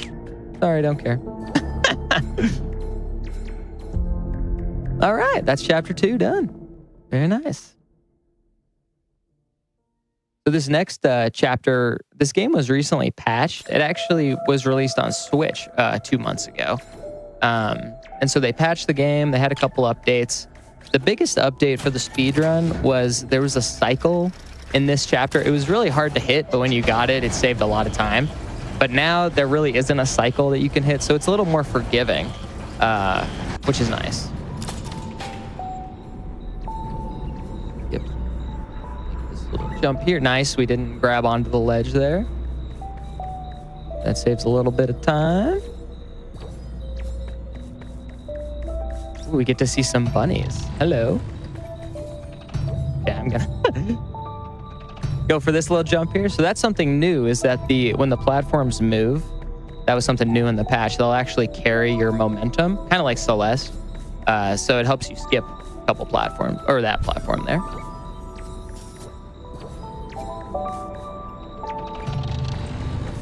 It's so beautiful. Oh, okay, we're good. I'm not gonna go for this because I haven't been able to make it yet with this new cycle. So I'm just gonna wait for that platform and then get on it right there. Then we'll make this one and we'll zoom to the top. Very nice. Wait for the crusher.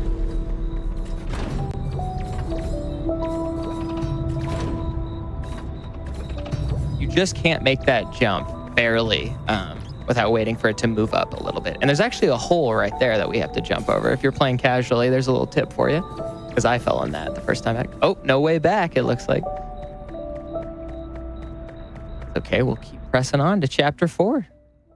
But yeah, chapter 3, not too bad. What do you think so far, Helix? Have you seen this game before? If not, I like the vibes. It's very vibey. So beautiful, and the music is so nice. Also, Like I said, the dev is mainly a music person, so when I heard they made a game, it was pretty awesome. Here's a nice little skip we can get where we hop on these breakaway platforms and then we jump and we can actually like beat the block down to the bottom, which is kind of nice. So yeah, definitely good to jump there. When we beat patches the first time, if we find them again, we'll see. But when we beat patches, we got that double jump. We originally only had a single jump, and after we beat patches the first time, we were able to get that double jump. And now we're seeing if we can get some more power-ups, maybe. Might be one on this level right here. This is a really tight jump right here. Let's see if we can get it. Oh, wow, we got it. Okay, nice. That's a really tight jump. You're normally supposed to go all the way to the other side and then jump down from that top platform right here to get to the bowl. So we were able to get to the bowl. And now what we can do is we have a sprint, which is awesome for the speed run. And if you mash the sprint button while you're sprinting, you can see a little shockwave will come off of Sheepy. And now for this stage, guys, I just want to vibe because this is my favorite song in the game. So let's all vibe together. Let's meditate. And let's just have a great time.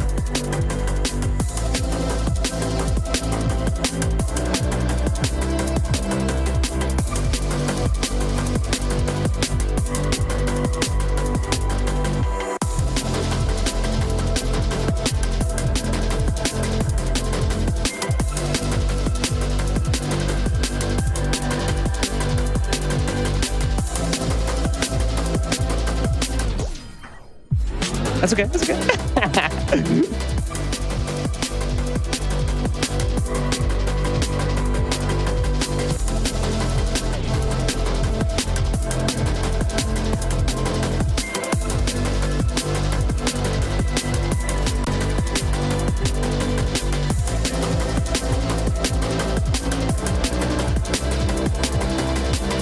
All right, that just about does it.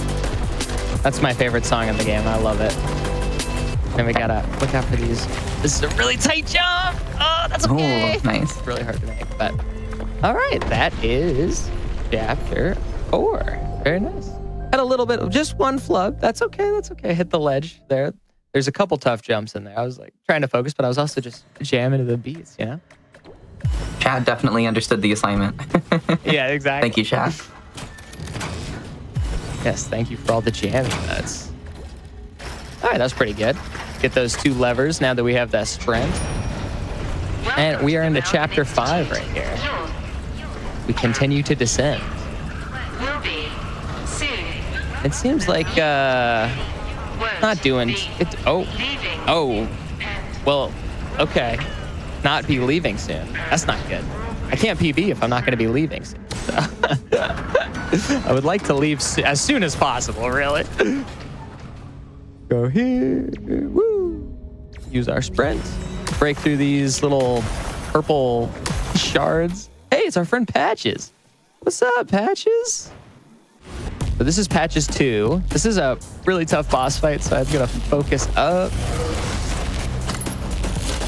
Didn't get it there. That's okay.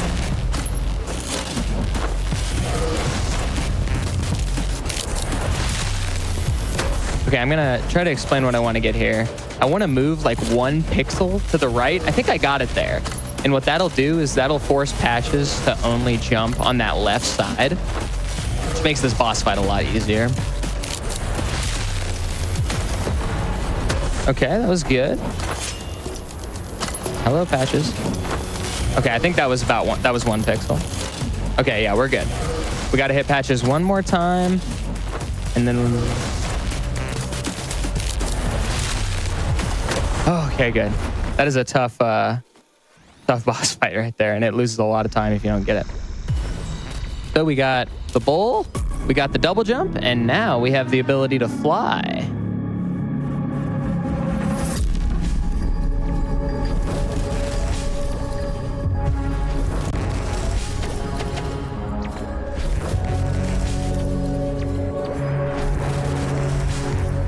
Climbing section is pretty tight.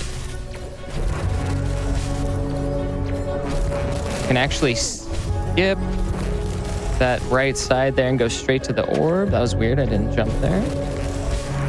And there's normally a animation. I'm just gonna do the safe strat. There's normally an animation that Sheepy will do, but you can cancel the animation by mashing jump right after you mash fly. Pretty tough, but. And there we go. That's chapter 5. And wouldn't you believe it, any Ratatouille fans out there? All of this time I've been underneath Paris? That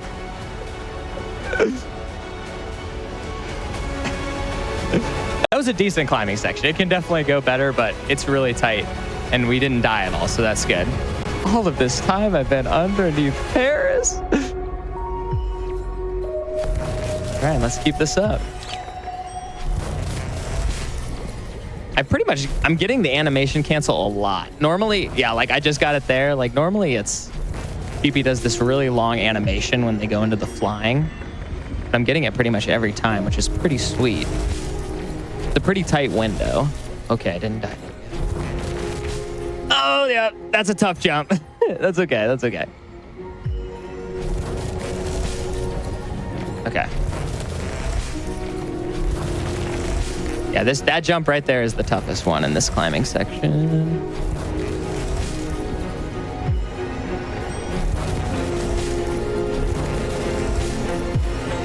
Okay, there we go. Got to remember to mash too, get that shockwave. Do some precision platforming. There we go. This really long jump. Oh, come on. I was right there. I can't believe I didn't make that. Okay, did it that time.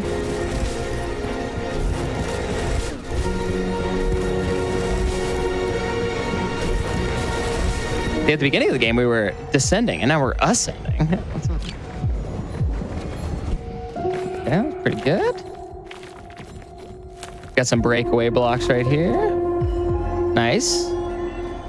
And it's already final boss time. Skip through the cutscene. Now we want to light all of these beacons here to open up the orb to get to the escape. And this is our last Patches fight right here. Barris. Whee!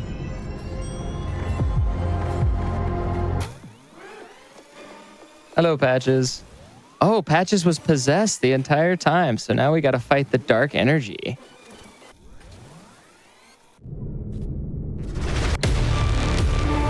The music really picks up here. It's very intense. You see how quick we were able to get to that orb, though, with our power-ups? But every time we light an orb now, one of our power-ups is gonna go away.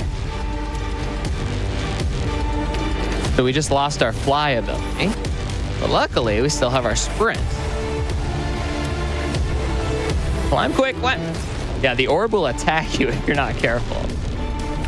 So now we lost our sprint, but we still have our double jump, so you know it's all okay.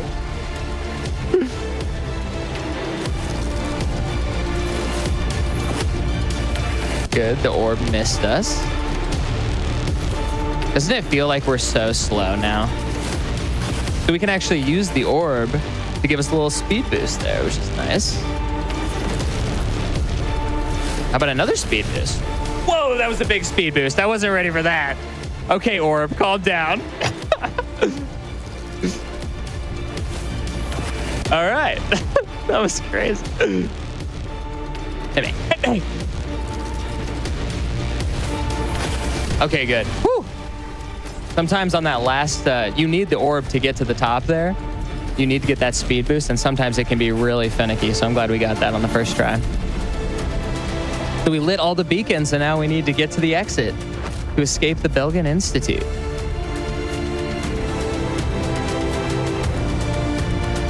Go, go, go! Nice. Now we only have a single jump, so it's just like the beginning of the game. After having all those power-ups, I'm not used to this. Get the cutscene. I love how it's like a VCR. It's like a VHS tape when you fast forward. Go. We have to save the animals in this game. You have to save Patches. You can't just leave them behind.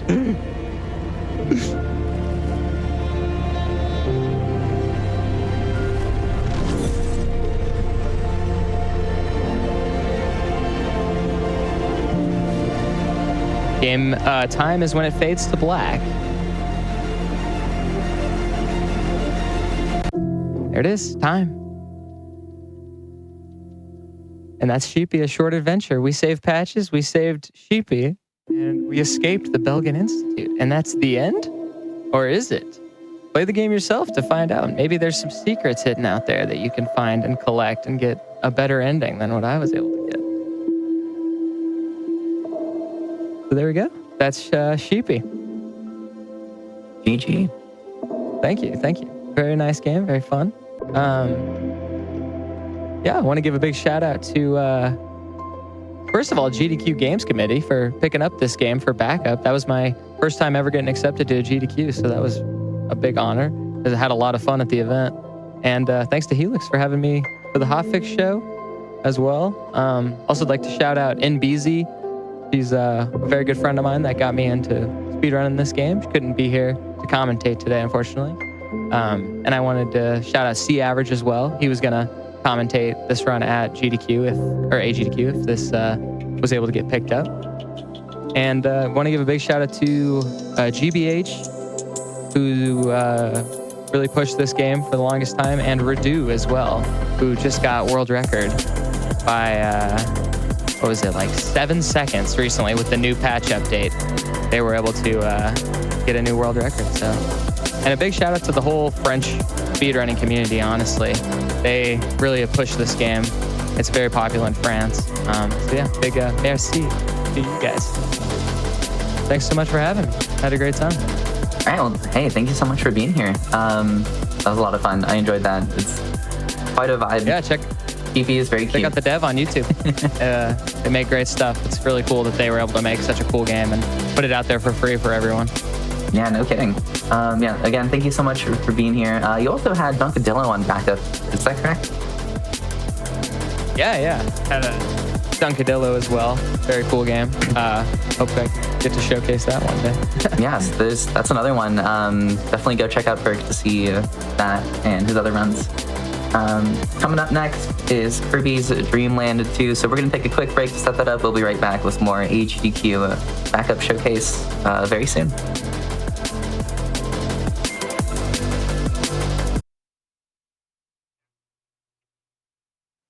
Welcome back, everyone, to the AGDQ backup showcase on GDQ Hotfix. I'm Helix.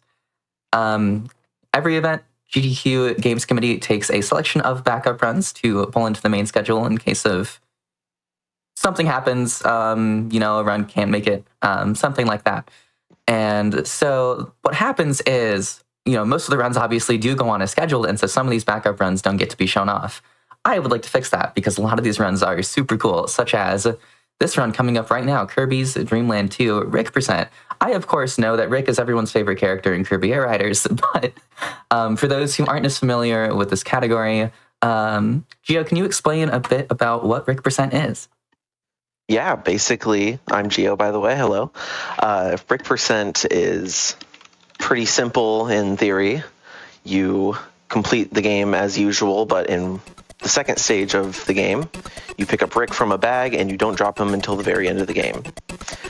Doing that is a lot easier said than done, however, as we'll come to find out. But in theory, pretty simple.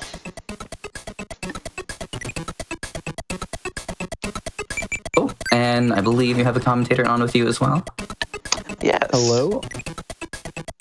My name is Pro Hybrid. I will be commentating alongside Geo, and I'm a big Kirby's Dream Land 2 fan, and an amateur Rick percent runner. I have done a run before, but I have not optimized it to the extent that Geo has. You're a real one for having completed a run, though. Even It doesn't sound easy. Yeah, there's a bit of an elephant in the room that we'll get to. All right. If we are all good to go, then 3, 2, 1, and go. Time starts on a fresh file, and first stage of the game is going to look pretty simple. Well, going to look pretty similar to other runs of this game if you've seen them. Since they all start the same, you do this little hill boost. It's all about conserving as much rightward momentum as you can from hills and from inhaling and spitting as well. This guy's RNG, but we're good. Unironically, 1-1 is one of the hardest stages in the game because really optimizing those hill boosts, especially the first one in the first room, is quite tricky. Yeah. But that was very, very well done by Geo. Thank you. The first one really gets under your skin if you reset to it enough. We're going to grab our first copy ability here, which is fire, and we're going to do a movement strat that I came up with. So I just had to throw that one in. Appropriately. That little burning string right there. I line myself up between 2 blocks to get the first hit down on a 3D. Gave me a nice pattern. Excellent RNG there. Yes. We're going to do this trick all of one time where we run and slide and skip the animation for the power-up. But now we have Rick. He has many quirks. Unlike Kirby, he cannot float. And he can't fly either like you. But what he can do is spit fire, and that's really all we need him to do right now. So to clarify from the rules end of this category, the way Rick percent works is up from now until the final boss where you actually can't bring Rick inside, and timing ends on just the KO, the final boss. Every room and every level has to be completed with Rick. So if you lose Rick, you'll need to essentially reset at least the beginning of the level by resetting the game. Rick essentially functions as an animal friend, so you can still use abilities with Rick. So right now we have Fire Rick, but we're going to see a wide variety of abilities. Needle especially is the absolute best, one of the best boss killers in the game. Ice has a Mega Man-esque type shield that protects from enemies around you, and Stone allows you to ride on a ball of stone, which is very important for one of the toughest tricks in this game. This is true. We're actually going to see all but one of the abilities in this game. Sorry to any Parasol fans, but that is the one that gets cut. Parasol's in the game preview, ironically. How about that? Bad RNG on Wispy, as I could have come to expect. All right. We're going to be holding RNG the B button more. Is a big thing throughout this game, especially Wispy. All right, and we're going to get more thorns. Not a great pattern. You ideally want to get only apples and not 3 sets of thorns. But that's why we pick up fire, just as a failsafe, so we're not stuck there with our hands in our pockets for too long. It could be a lot worse than a typical any percent even best ending run. You don't really have any strong ability to work with. At least with this one, fire can do some decent damage. You also will see a lot of ability star usage because especially double stars are very powerful. Yes. We're going to do kind of similar stuff to what we did in 1-1, just taking advantage of being able to inhale and spit things.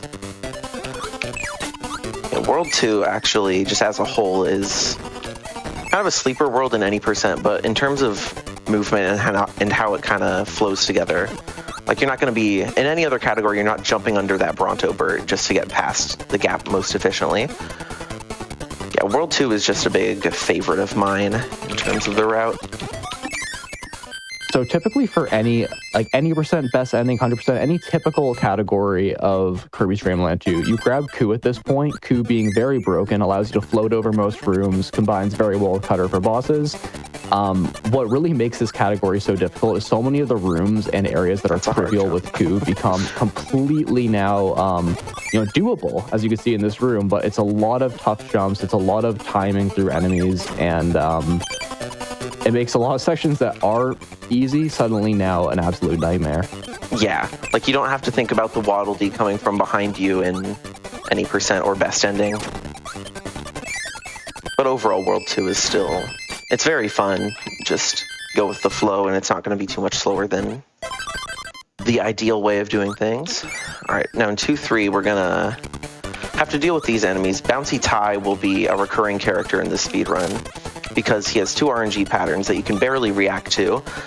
One is to bounce upward, and one is to stay in place, and they are in our way a lot throughout this game. But for now, we can focus on the real cheat code of this run, which is Rick Needle. Rick Needle, of any animal friend and power-up combination, Rick Needle does the most damage of any of them in the game, and we can take out mini-bosses with only 4 hits. And there'll be plenty in between, but a lot of the power-up routing is going to be heavily based on being able to have Needle for certain boss fights, and if we can't, just what is our next best option. But that doesn't stop it from being... It's not like certain other Kirby games where you have the same copy ability for the whole game, that's for sure. So an optimized, like the Kirby's Dream Land 2 Rick % world record is about 5 minutes slower than the any % record, and one of the big time saves it actually has over it is those boss fights, as Gio said. Like Rick Needle is legitimately insanely powerful. We'll get a 1 cycle here, but he did give me Nellies, which makes me upset. Nellies are the little ones that you can kill, but they don't deal any damage to the boss and waste your time. Oh, one thing we didn't even talk about yet is rather than watch the Kirby dance, as it's usually called, at the end of a world, we actually soft reset at a certain point, usually when the score flips over in the bottom left corner. Sometimes you need to wait a bit longer on certain bosses. But the only disadvantage of doing that is you do not get any health back. Thankfully, health isn't really a problem in this game. I'm going to grab it here. This game is also very odd with how it resets, as we kind of alluded to. Like, you have to reset a level because you lost Rick. Whenever you reset the game, boot up the same file, you'll have the same ability you have, and you'll already have Rick, but you'll also be at the same amount of health. So let's say you get stuck on a level with 1 health. Every time you have to reset that file to complete the level, you will still be at 1 health. So it can actually be oddly tricky in some sections, although it is nice for this category because it'll always keep you with Rick. All you need to do is reset the game. Yeah. Yeah, health, thankfully, is not of any... It's not a scarce resource. You can get a full restore of your health at the end of any level, but obviously I'll be trying not to do that. We've got Rick Stone here, and really it's just for this room. We fall down faster. It does a little bit of extra jank stuff with Rick's hitbox. Like when he doesn't have a power, when he's not using stone, his hitbox is basically just Rick's body, and Kirby is mostly immune. But when you're in stone form, it is Kirby's body and Rick is immune. So that can lead to us avoiding damage when we maybe otherwise should. We'll see that a little more in World 4. Post evil jump. But for now, we have a boss somewhat approaching, so we would like to re-grab Needle here. Jump over here, big jump, boom. And thankfully there's a good variety of copy abilities you can get throughout the game, so we're not going like turbo far out of our way to get Needle at any point in time. There's a few small areas where you might backtrack to re-grab an ability, but nothing that's very out of your way. Thankfully, Needle's fairly common. We're staying above the water in this part. This is very much a Rick specific. Even with Ku, you'd be diving down into the water earlier than I would. That's just because if you get hit by an enemy underwater, unless it's really shallow water and the star is towards the top, you are more than likely not able to re-grab the ability, which means there are going to be a lot of levels that I end up having to do power or without taking any hits, which, you know, easier said than done. last room of 3-3 is one of the most infamous in the game, especially in any percent, because trying to... thankfully, Rick and Needle is a very good combination for this run. You just need to be very careful about your corners here, and the frogs are not RNG. Depending on where you are, it will affect how they spawn. Yeah, also, as you probably saw there, Needle has kind of an absurdly big hitbox, especially generous above and below you, so we can use that to our advantage. It does also mean with Needle, you're constantly turning around to hit a lot of enemies in situations like that. Yeah, and now we have to do that underwater. Great transition, actually. All right, let's see what pattern we get. We get bottom star. This one's a little easier. And you'll get 2 stars, 1 bottom, 1 top. The order they come out is RNG. Very good fight. Getting the top star first there is actually faster, since with that pattern, ideally you would shoot both the stars back to sweet stuff, but for this one, just the one. All right. Penguin RNG in World 4. Just know that sometimes I'll get hit and it's not my fault. I promise. But we are going to try to retain Needle here because we do have a mini-boss at the end of this stage, or towards the end. We have a mini-boss in this stage, and then the next stage, upcoming 4-2, has one of the toughest jumps in the game, and it's one of the toughest. most common reset points. Yep. Actually, yeah, you're entirely right. It is the toughest. It is the hardest strat in the run. It's not particularly close. For those, maybe you've speed ran or looked at the speed run of Best Ending, there's a 4-2 jump in that category that requires 1 precise timing. This one's gonna have 3. I'm rolling down because I forgot what I was doing. Yeah, this has 3 inputs that we have to land at a certain time in order to make it to the door. And if we have to do another try at it, oops, plus 27. But there is also a backup that I could maybe go for, assuming my hands are warm enough to mash. But we'll. So this is the wind room, so the wind is constantly pushing you? Yes. I'm gonna lock in here. Not quite. So there I can say for sure that I wasn't in stone form for long enough, because we need stone form both for fighting against the wind, just to be able to pull us down more quickly, so we can get into the door without landing on the block next to it. And that's the story here.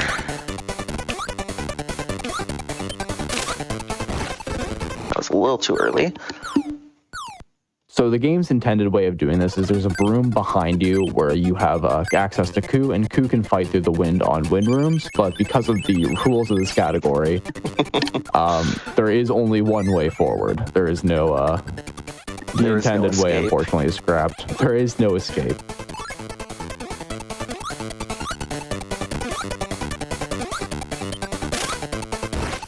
There we go. Oh, let's go. Third try, I will absolutely take that. It's going to be plus approximately 1 minute, but that's okay. Very important with this vertical room. All these platforms are iced, and I'm getting like as little bit of the way onto them as possible in order to jump up to the next one. Rub Rick's body against the... That's a weird way to phrase it. I'm sorry. We have to hold it against the side of a platform. And yeah, you have to keep stone through that entire room just so you can get through that entire wave of blocks that comes. Dang it. Oh, unfortunately, if you inhale just barely too long, you get both enemies and we just won't fire. Yeah. This game has ice blocks. They look like metal, if you ask me, but those are ice blocks and you need fire to break them. Yes, I also thought it looked like metal. And yeah, still do. This is one of 2 points in the game where we have to use a selected copy ability. Thankfully, Rick can pass both of them just fine. Mm-hmm. And if you ever want to do like a no copy ability run of Dreamland 2, you unfortunately are forced to in 2 sections, just how the game works. Yeah. All right, we get a breather. Thank God. That jump's a little scary sometimes. Only got to kill this spark guy. And let's see if we lose time. Cool, we will not be losing time. Okay, Mr. Frosty can sometimes just charge you. We don't want that. We want him to just stand there and slowly prepare an attack. You do 4 hits of damage, and then you combine your ability with the projectile to do a double star. And then we grab ice. Yeah, it puts up like a shield behind you, but it slows all your momentum, unfortunately. Yes, and you have to use it for like it's only out for like a certain amount of time when you use it underwater, so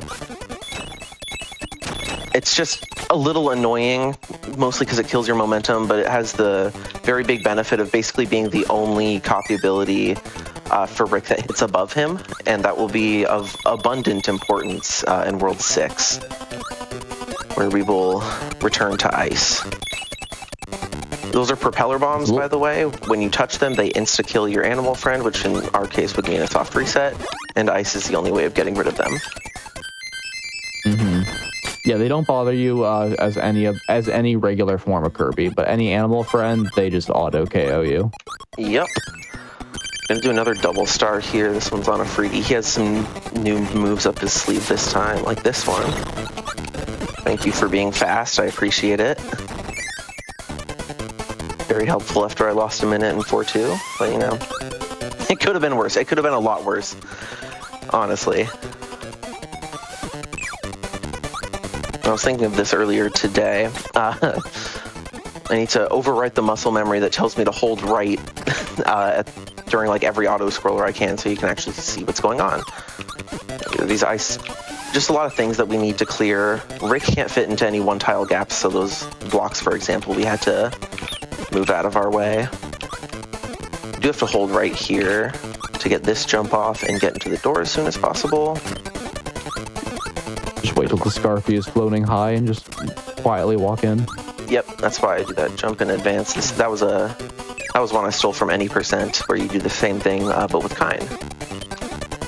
And these breakable blocks, you can only be standing on one of them at a time, so I'll try to shift between two as fast as I can. Also will be more relevant in World 6. Anytime there, like with the enemy on the door, you can just dodge in and just barely enter. Save a little bit of time. We backtrack here also to 4-1 just to really quickly re-grab Needle before Ice Dragon. Yep, this is the only time we have to do this in the run, which is awesome. Ice Dragon is trivial in this. To put it nicely, it is trivial. Bang, there we go. And World 5 is where I think we switch abilities as many times as there are levels in this world. Because we'll go from actually Needle now to Spark to Needle to Cutter to Needle to Nothing to Spark to Needle, I think. I hope that's right. Otherwise, I just babbled all my common sense away. Who knows? Anyway, we get Spark here. Spark is very helpful in one area and it's not killing bosses. This does almost no damage, but it is very good at clearing blocks out of the way, like right here. And like with most other Rick copy abilities, we are going to try and use it as little as possible because basically every single one of his copy abilities will destroy your momentum. So we just try to use it as little as possible, but it is very, very nice to have in this stage as Rick. And hopefully we won't have to use it at all in this room. It's really weird for Rick because even like Kind, for example, a lot of the abilities can still be used like while moving and stuff like that, but Rick is very restrictive. Yes. This little jump there. Ooh, nice. Very nice. Barely dodging that enemy. Doesn't matter if you get hit there, thankfully, since we will be dropping. This is gonna run a little marathon here, and our opponents. Oh, that's really. It's gonna be tight. I think I'll get hit here. Unlucky. That's fine. Really hard to react to the spring enemies when they do something you don't want them to. But yeah, we keep Needle just for this boss, and we grab Cutter to save all of, I think, 1 second. It's at the very end of this auto-scroller. Yeah, this is one of my favorite parts of the run, just because, like, compared to Any Percent, where a lot of the time you just have Coup Cutter or, like, single fire, just solo Kirby fire or, like, Kind with something. This world just has so many little time saves via copy abilities that doesn't get seen too much in the other worlds. Here coming up will be our time save. Watch that guy. A little scary. So it's pretty much just another wall of blocks, which Cutter is very efficient at taking out. Yeah. Surprisingly easy to have your input eaten there as well. In which case you'll save no time by grabbing Cutter. It also does save a little bit of time in this room. Just being able to kill that before you'd be able to with Needle or Powerless.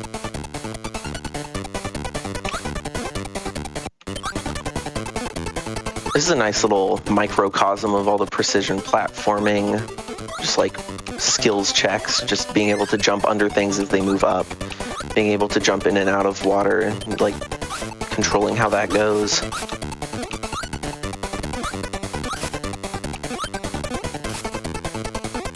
And into the water with the spikes that have really pathetic hitboxes. All right, this is a... Yeah, you need to get right in those for those that actually hit. I gotta watch out, there's a propeller enemy in this room as well in a very inconvenient spot. Yes, this was a really...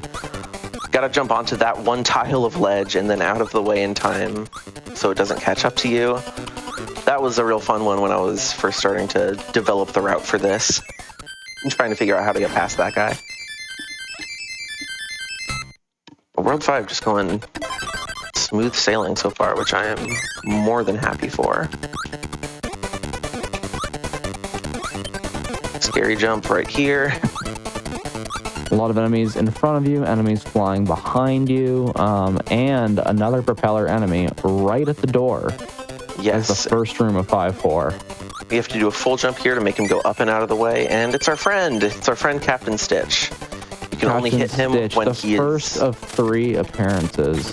Yes, this one, the fight, whatever he does basically doesn't matter because you'll have enough vulnerability frames on him to take him out in one cycle no matter what. That will not be the case in future fights. And while it's not as bad as in any percent, it still is a bit of a rough time sometimes if he flies up to the ceiling, for example. That's something to look forward to.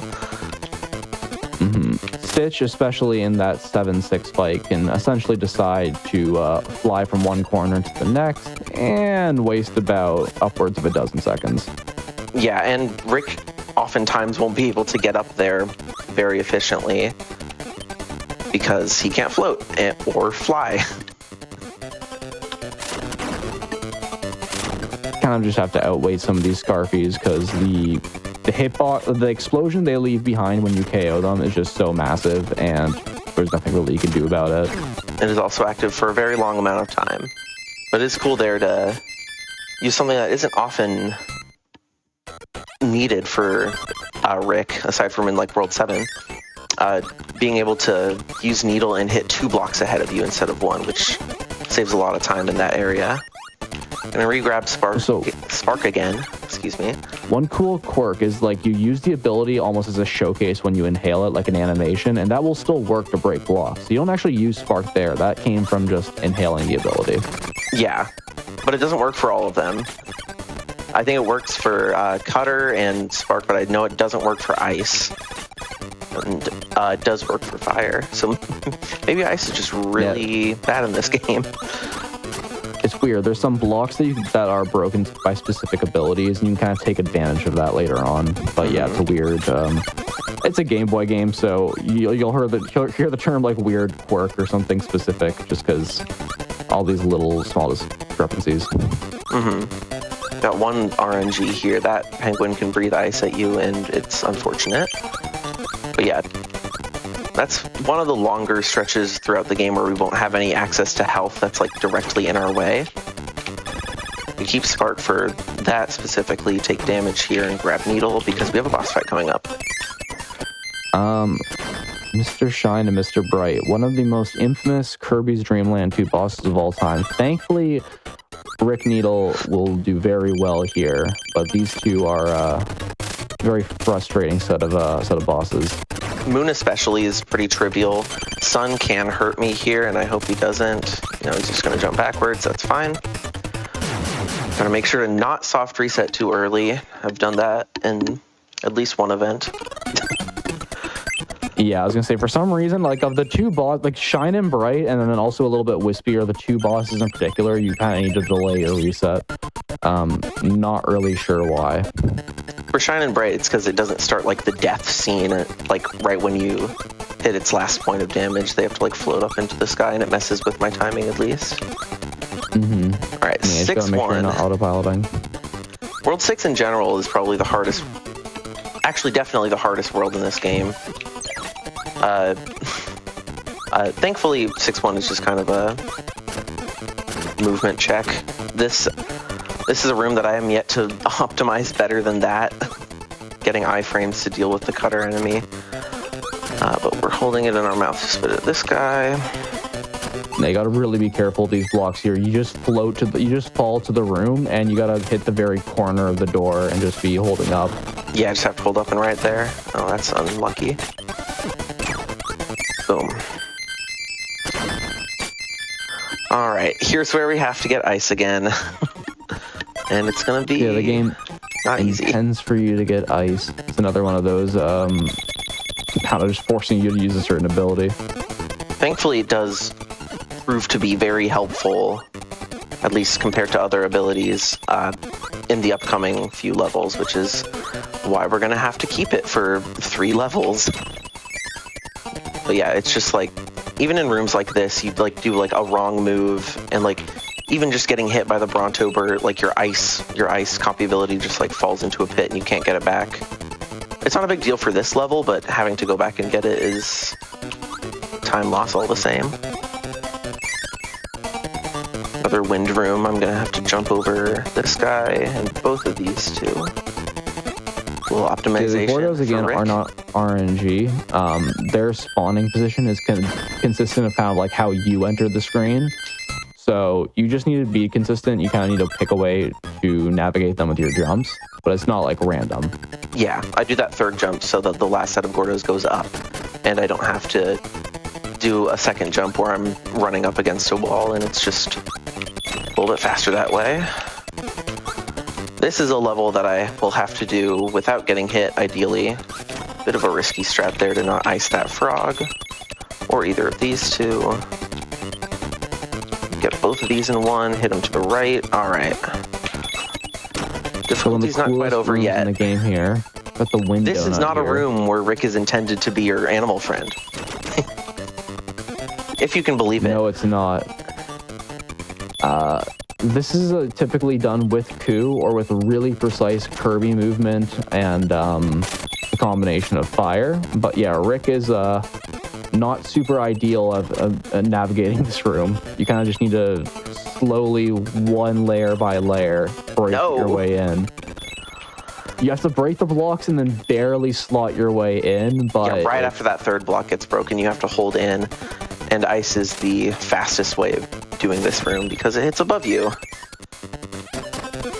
And then a room where you're just kind of falling here, and then you need some sort of ability for the large swarm of blocks you're dealing with. You can't fit by the one-by-one gaps anyways, so you just kind of need to, like Gio said, like wiggle your way around. While trying to also navigate some of the Gordos and all the other enemies. Yes, that's the crux of this. Like, you want to use ice as least as you can, but it does come up it's very useful for vertical rooms going in either direction. And since we have to, nice RNG. I was gonna say that is not those Kabus can all jump at different heights. The way you jumped in there made it look like it was the first two are not a problem. You can jump over both of those. It's the third one that you have to react to, and he did a full jump. But we have to hold on to ice for a room upcoming. So ice does less than 1 tick of boss health. Oh, all right. We're going to get to show it off. This is the little setup. You hit the ice block to the right, hit him 4 more times here. Jump out. Hopefully he gives me a throw. Perfect. I'm really glad I got to show that off. That's not a turbo consistent way of 2-cycling him, because if he gives you like the throw and then the dash, it doesn't work with certain heights that Captain Stitch is at. So you do want to get the dash first when he is on the ground and likely to remain so if he does a dash. Some of these doors, you can actually enter them off screen, but you gotta be careful of the enemies because you need to enter the last room with some sort of ability. Otherwise, you're gonna have a bad time. This is the room that we keep ice for. Look, it's so much above us. If we had like any other copy ability, I think we're losing no less than 45 seconds. Even if it is a bit of a slog to have to drag ice all this way. It punches above its weight, I'd say.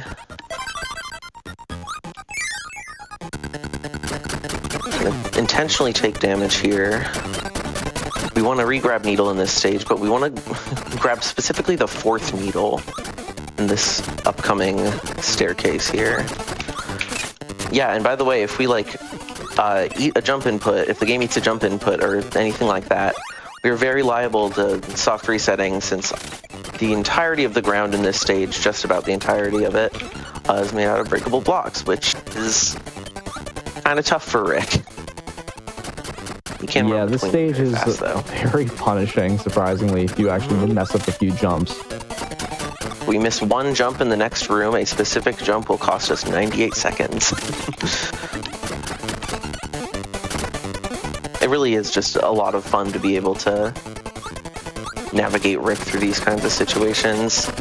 Just like stuff like this. Like, I found the strat that I use for this next room is one that I found on accident. I found entirely on accident. Oh, okay, we're good. That's a little weird. One that I found entirely on accident, but there is enough room between you and the wind that will throw you to the left if you touch it. There's enough room between that and the Waddle Dees to be able to jump over all 3 of them. Perfect, all right. All right. Yeah, so if you break those blocks and mess up, you are simply resetting. Yeah. Because if you get thrown to the left, oh, the platform's gone. And you just have to reset.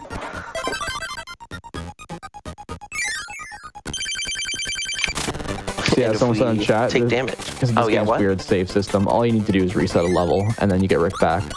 Yes. That's all you need to do. It'll restart you from when you first entered the stage door. Including your health, animal friend, and copy Master ability. Green. And with the wind in that room, you need to be careful. Yeah, because if you jump too high, you will just get thrown into Master Green, which is maybe not ideal. One thing we have to do is jump here, and then jump over that guy and do another loop. Just because we have Rick, and that will make it easy for us to get where we want to be, which is down this little center channel here. More hamster in water. If you've ever had a hamster, you probably don't want to put it in water. And playing this room feels as expected. Thankfully, Rick is a hamster-like creature, oh my God. thus giving Rick immune properties. Sorry, I kept having some near misses there. I'm just gonna not risk that. These frogs are very, very random. Yeah, they kind of like... For this room, you can just hold up, oddly enough, and dodge more or less everything. Just gotta keep,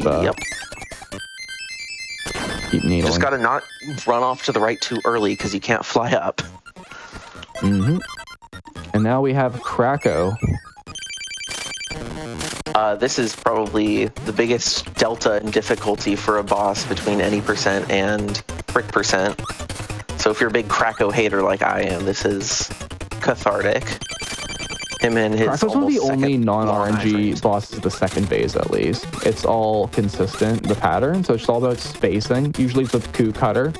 Both Rick is similar, but does a lot more damage. A lot more damage. But you just still need to be jumping at these like scripted spots, yeah. The first phase with the Krakow Juniors, it's called, is RNG, but Rick Needle does so much damage that you are pretty good to go. Yeah, there's like one pattern where you don't take out Krakow Jr. in 2 cycles, but other than that, it's pretty trivial RNG. So World 7 has 7 levels, although the first 6 are kind of odd in that they kind of like mirror each other. Okay.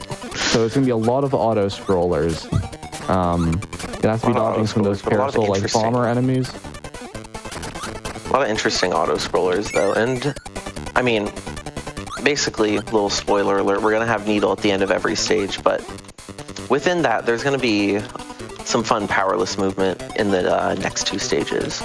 Right here, we just have to count to 5. There's a mini boss at the end of all 7 levels of World 7, so you will need to be prepared for one and constantly have Needle. I didn't turn around. That one's annoying. You have something on the door, and then you have a bumper enemy, like 3 of them that come at you as you go through that room.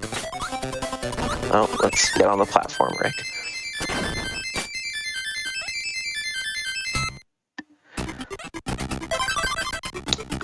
Seven 2 and 7-5 will both have. This is maybe not even big enough to be brought up, but there are 2 jumps where if you miss both of them, you lose 2 seconds, and I'll point them out once they happen. It's these jumps right here. 1 and nope. All right. Oh yeah, you fall into the pit of shame. Yes, it is the pit of shame, and you lose like a second. You drop Needle because this enemy is fast. This room is faster powerless and has Needle.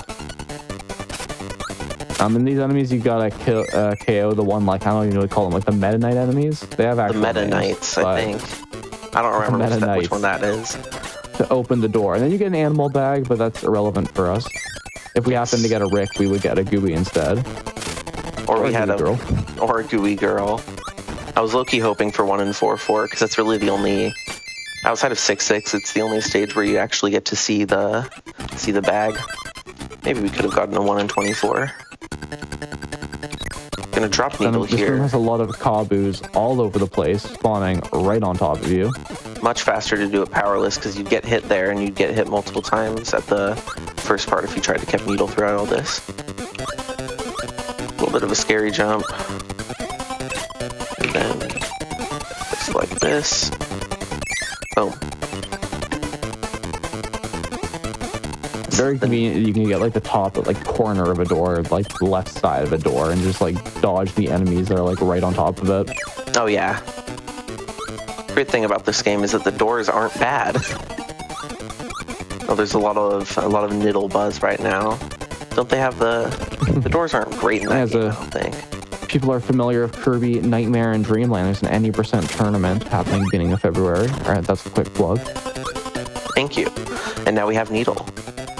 And now we have Rick Needle.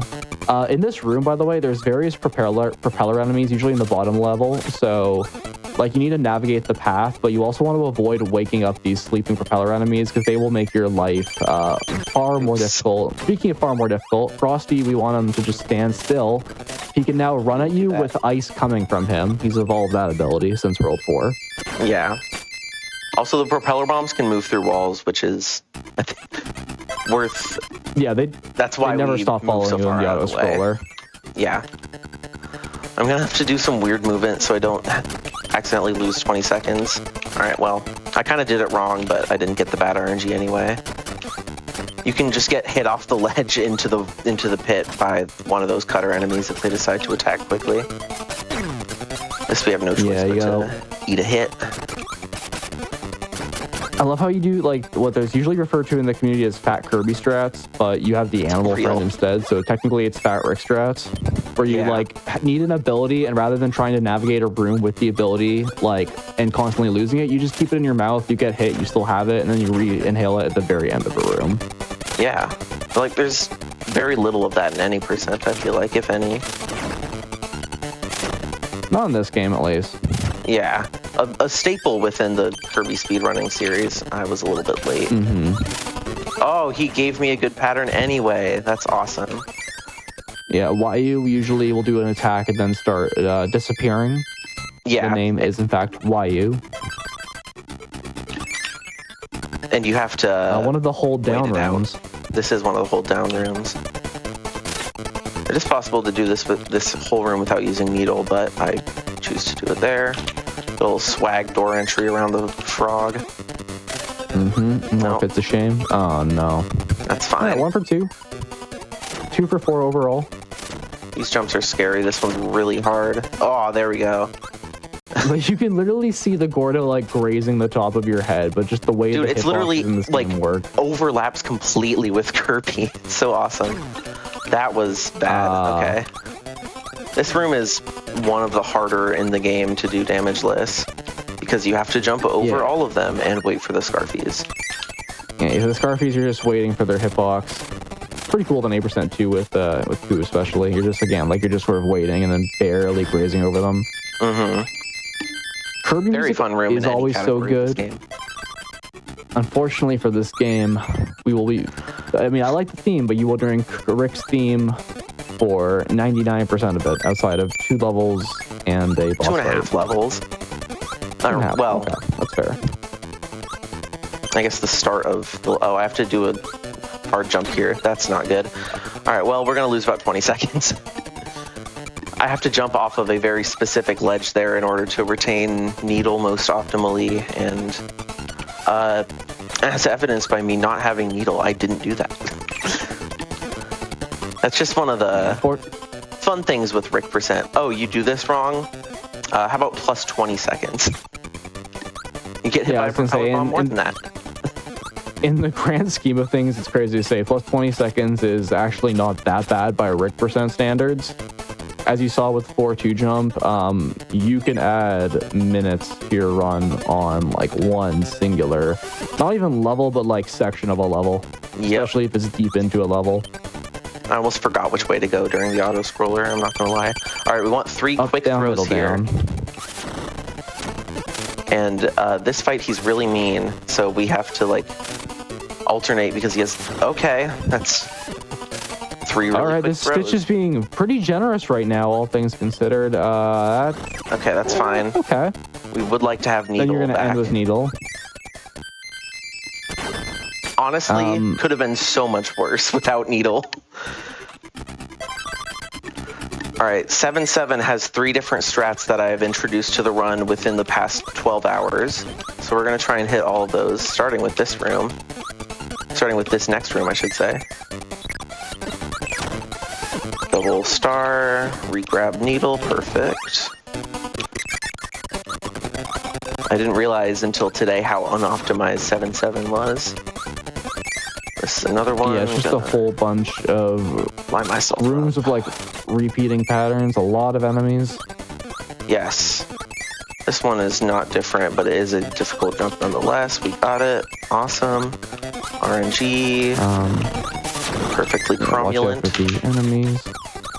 Thankfully, the hitbox of Needle is so big that against like those like falling spikes, you're able to kind of just brute force through it. I want to do the movement anyway because it's cool for that room. You actually have to This move boss like literally 2 falls on pixels top to the of right. you. For the icicles room, by the way, you have to move like 2 pixels to the right and then jump. You will get hit if you just jump and do the thing. All right. Anyhow, so the 1x1 07, gap prevents 07 in chat, you please. from using Rick, but The you follow with like singular one-tile typical gap. rat rules. We will finish the run. So we're going to use Needle for this run. And any percent usually was Cutter, but then top level runners started using Stone, which is very difficult but fast. Needle is think pretty I'm lined up powerful, but you need to be perfectly very right here. close to DDD. Dang it, I was a little far to the right. Please don't inhale. Shoot. This fight is very RNG with Needle. The jump allows you to get a double star we here, go. and you want DD to sleep. Time is on last hit, by the way, which should be soon. Or not. Maybe it won't be. It will be soon. It'll be like So right. gonna just go for the powerless Time. hits. Time. All right. Wow. Wish DDD went a little. Very good, honestly. Yeah, especially for messing up in 4-2. I'll absolutely take 42. 4-2. Yeah. No other resets though. Nothing else. And that's Rick Percent. Yeah, that's as much as that's we can Rick do with Percent. Rick in this game while going along the any percent route. There are a couple of collectibles you can pick up with Rick, but you can't pick up all of them, so we can't exactly do Rick Percent best ending. Rick extended percent. Real. So that's getting through the game with our good hamster friend Rick. You're doing nicely done. Thank you. Any shout outs? Anything else to say before we wrap up here? Yeah, a big shout out to Hybrid for saving me. Just on commentary. I appreciate it very much. And You can find me on Twitch at probably Geo. I stream sometimes. It's a fun little mystery game. Maybe I'll be streaming, maybe I'll be inactive for a while. But Hybrid, you also stream if you want to. Yeah, I stream at Pro Hybrid. Thank you for having me on, Geo. If you are curious about Rick% or any other Kirby speedrun, highly recommend joining the Kirby speedrunning Discord. You can find it on speedrun.com. It's a great community of people, and we are hosting a Kirby Nightmare in Dreamland Any% tournament that's happening beginning of February. So if that game rings a bell, if it's a run you're interested in, would recommend joining the server and learning more. Thank you, everyone, for watching. And thank you to GDQ for just letting me be on here. I'm just thrilled to be able to show this off to a big audience. Just something that I've worked on off and on throughout the past couple of years. It's just great to be able to show it off. And thanks for watching. Hey, thank you so much for being here. Speaking of Discord, as we get set up for Marble Blast, as that is our next AGDQ backup run that will be showcased, I want to encourage everyone to join the GDQ Discord. Type ! Discord in chat. And while you're in there, give yourself the hotfix role, especially if you're new from AGDQ. You know, maybe this is your first time watching hotfix or your first few times watching hotfix. Definitely go join the Discord, give yourself that role so you don't miss a moment, because there's awesome stuff every day, or almost every day. But yep, we're gonna go set up for the next run, and we will be right back very soon with Marble Blast.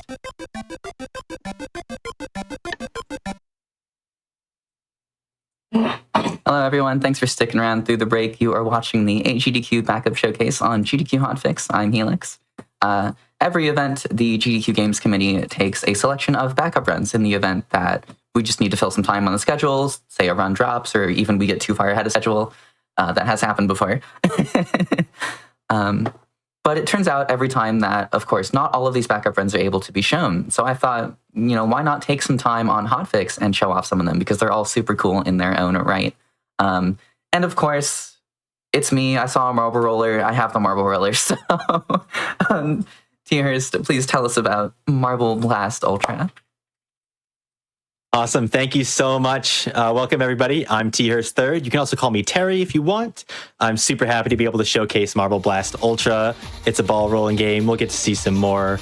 We'll talk about that once the run starts. But joining me on commentary, I have M2K, if you want to introduce yourself.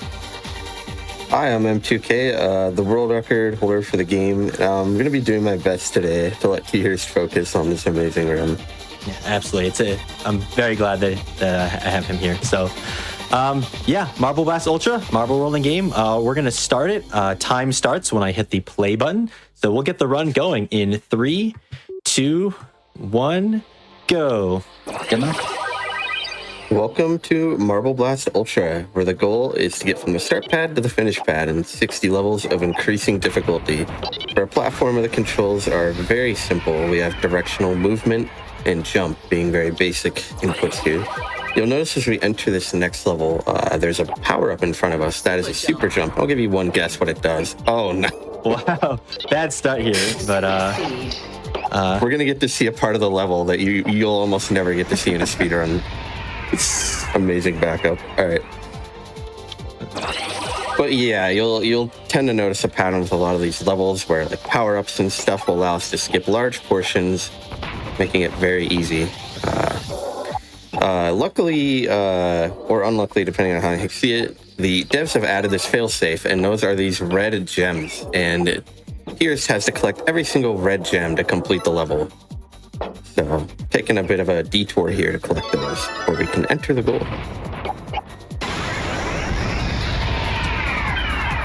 The next level, called Frictional Concerns, is going to show us some of the surfaces in this game. Namely, we have the ice. Ice is slippery.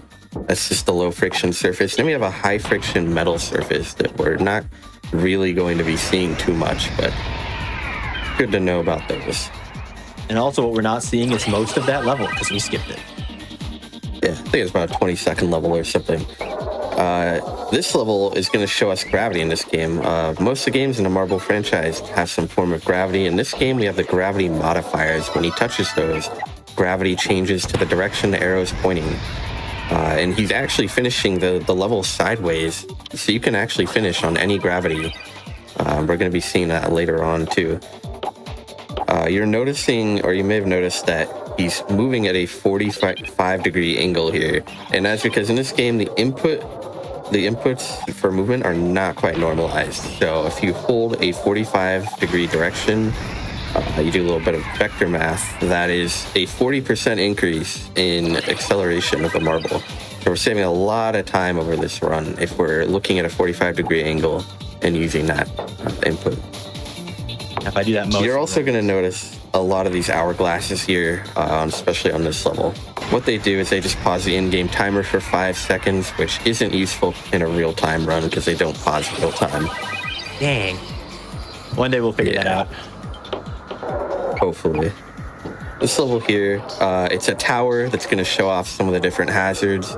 We have the fans that kind of push us around. It can be a problem if we don't get through them quickly enough.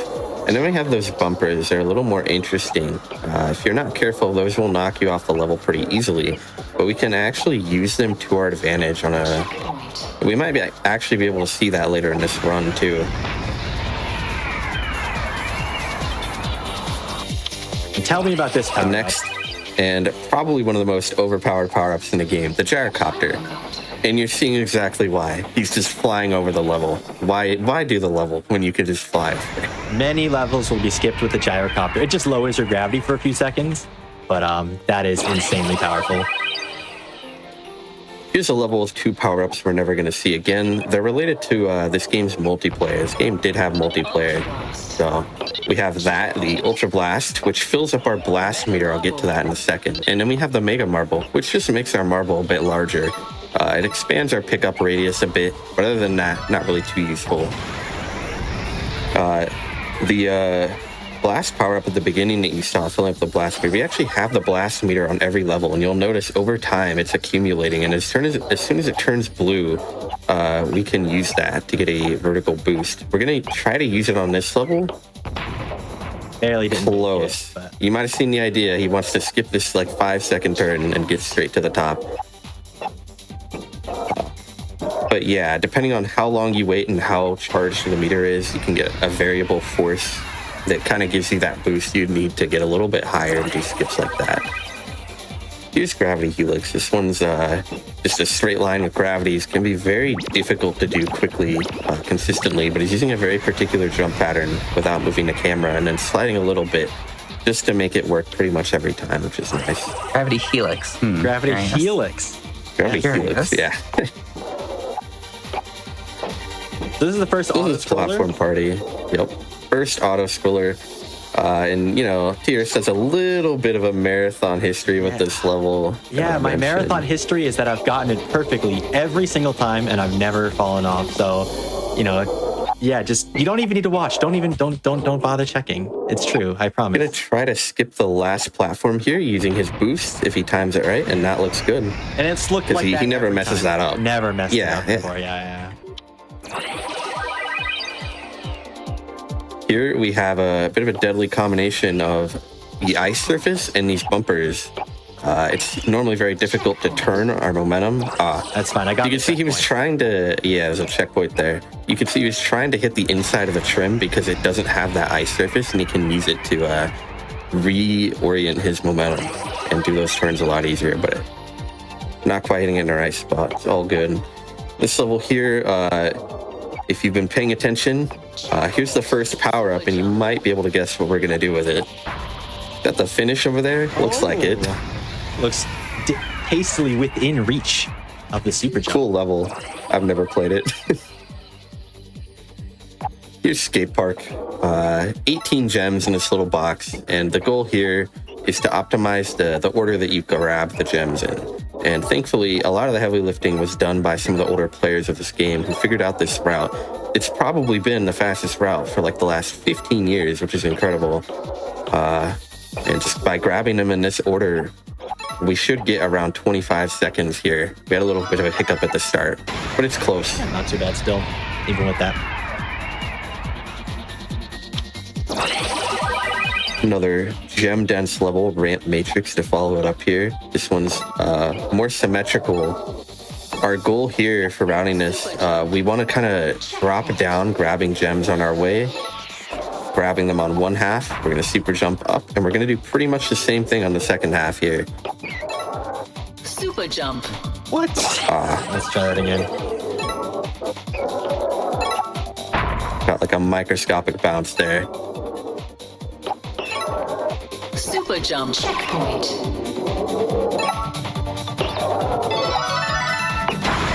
Nice.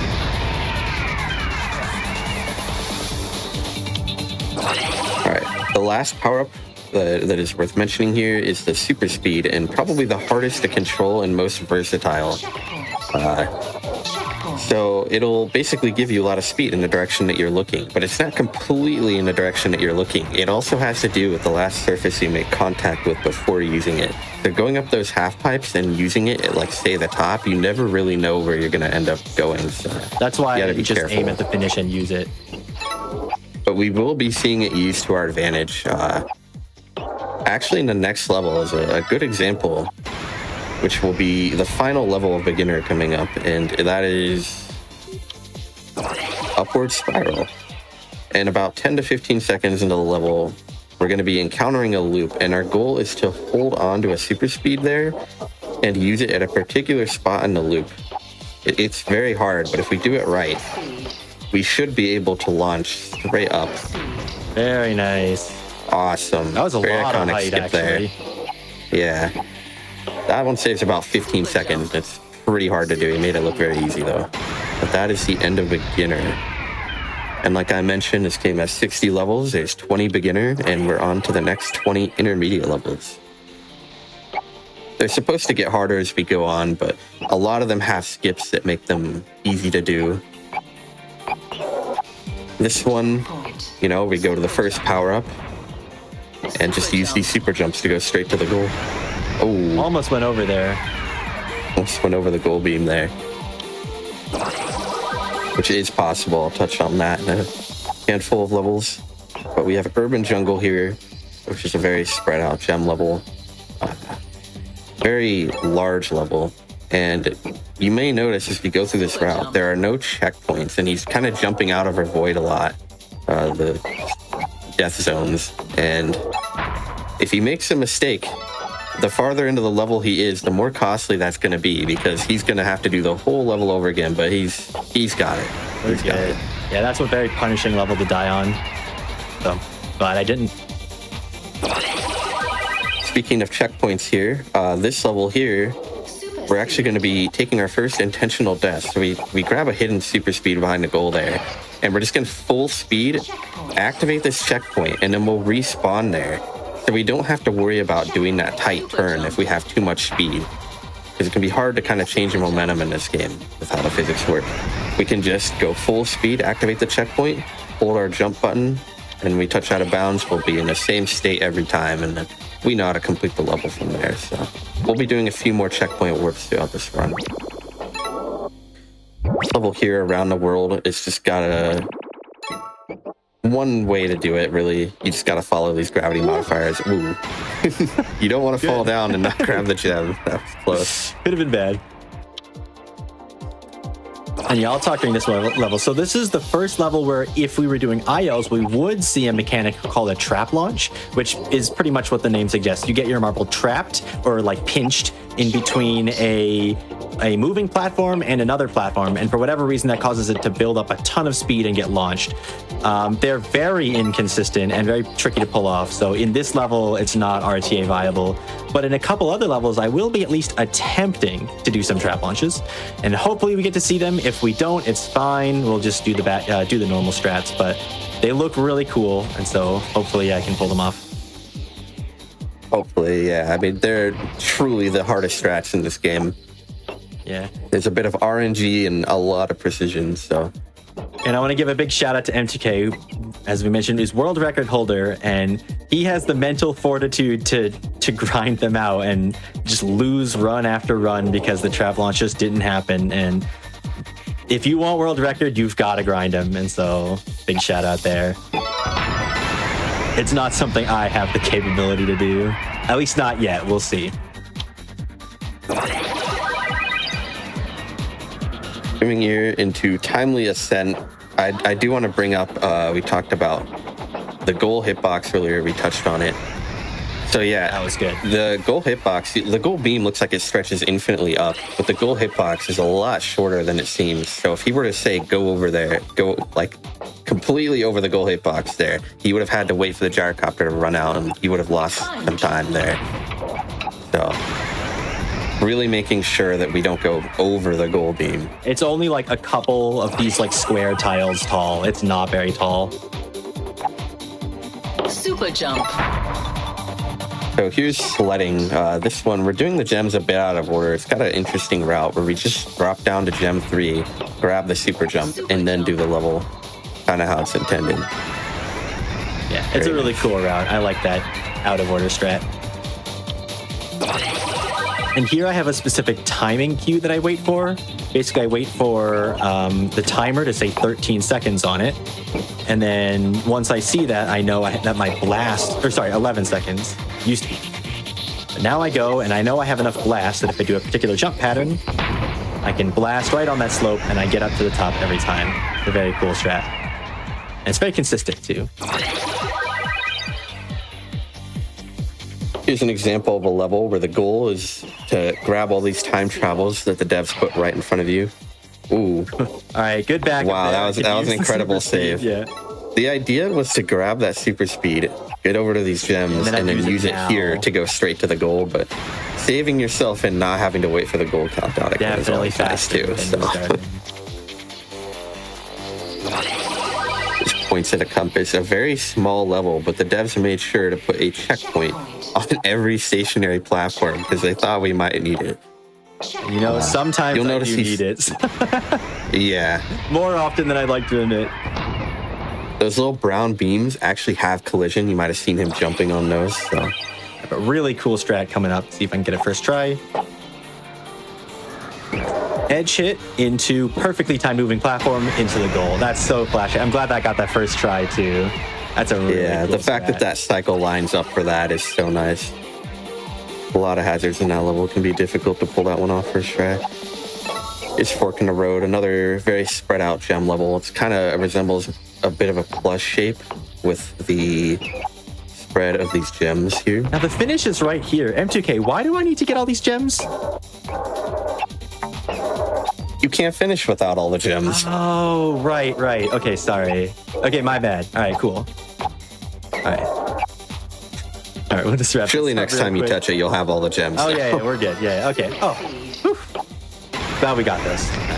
Yeah, we get that last gem there because we have a super speed and we could easily finish the level from there. All right, now here I'm going to start off with a pause, but I'm going to explain that later. Here is actually the first level where I'm going to attempt a trap launch. I'm going to go for it a couple times. It looks really cool if I get it. If I don't, it's fine, but let's hope. Oh, okay. Actually, that was good. I get to just attempt it again. Yeah, this can be awfully precise, so getting more time could be really helpful. But even then, even if you do everything right, these can be random. I hit something there, but we'll try it a couple more times. Yeah. A few more times. But yeah, this is very painful. Again! Okay, I think I'm too far. I'm not far out enough. Let's try one or two more times, and if I don't get it, that's fine. I'll just do it the normal way.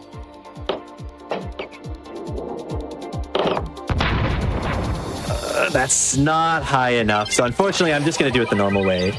You guys saw the vision, hopefully, of what that could look like if I get it right. But yeah, unfortunately, that means we're just going to be doing a pretty long auto scroller. So that means Helix, take it away.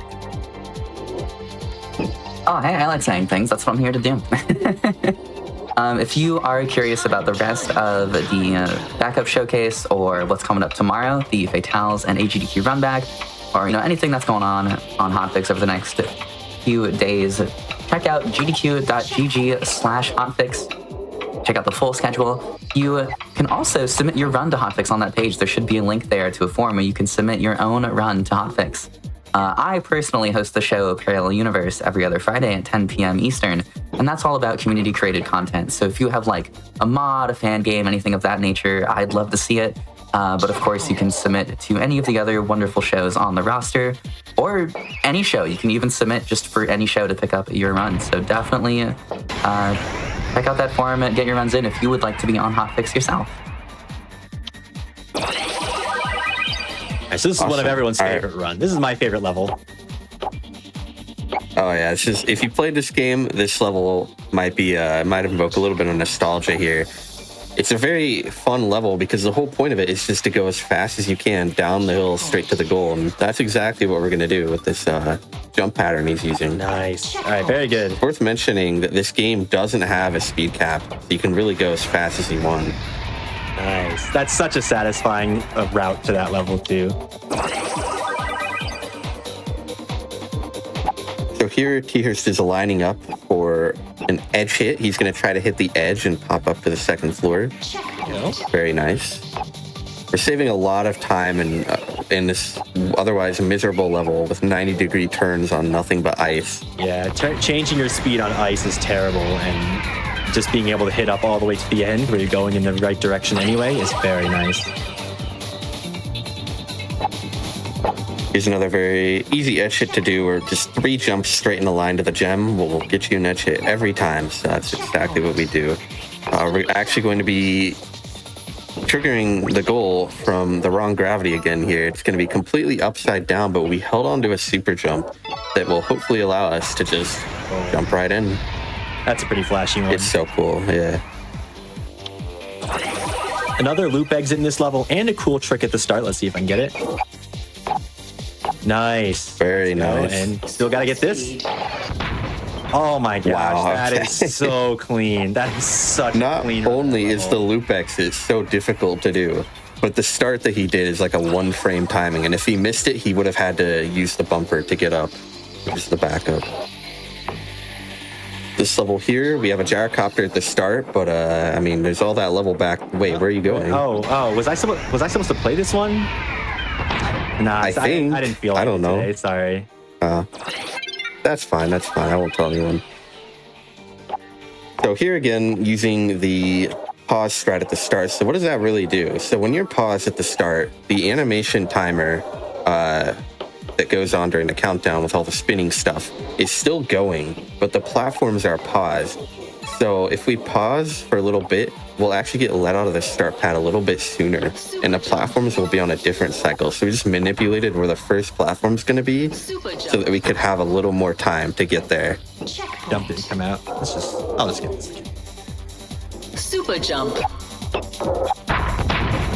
Yeah, otherwise without the pause, it would be very difficult to make that cycle, but it is possible.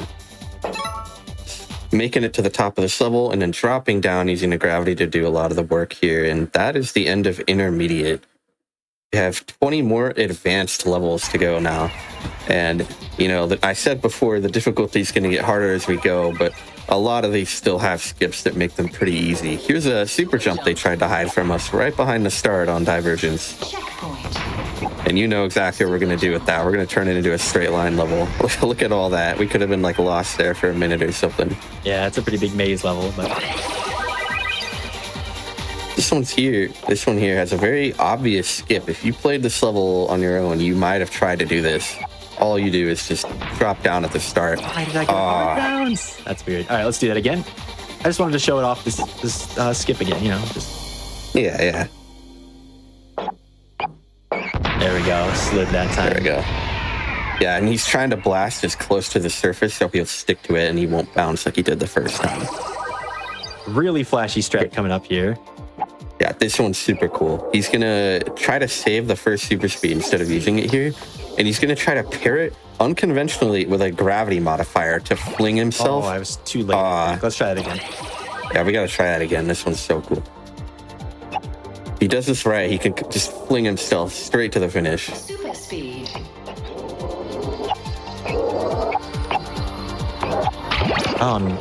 Normally I get this. Let's just give it a couple more tries. And just do it right this time.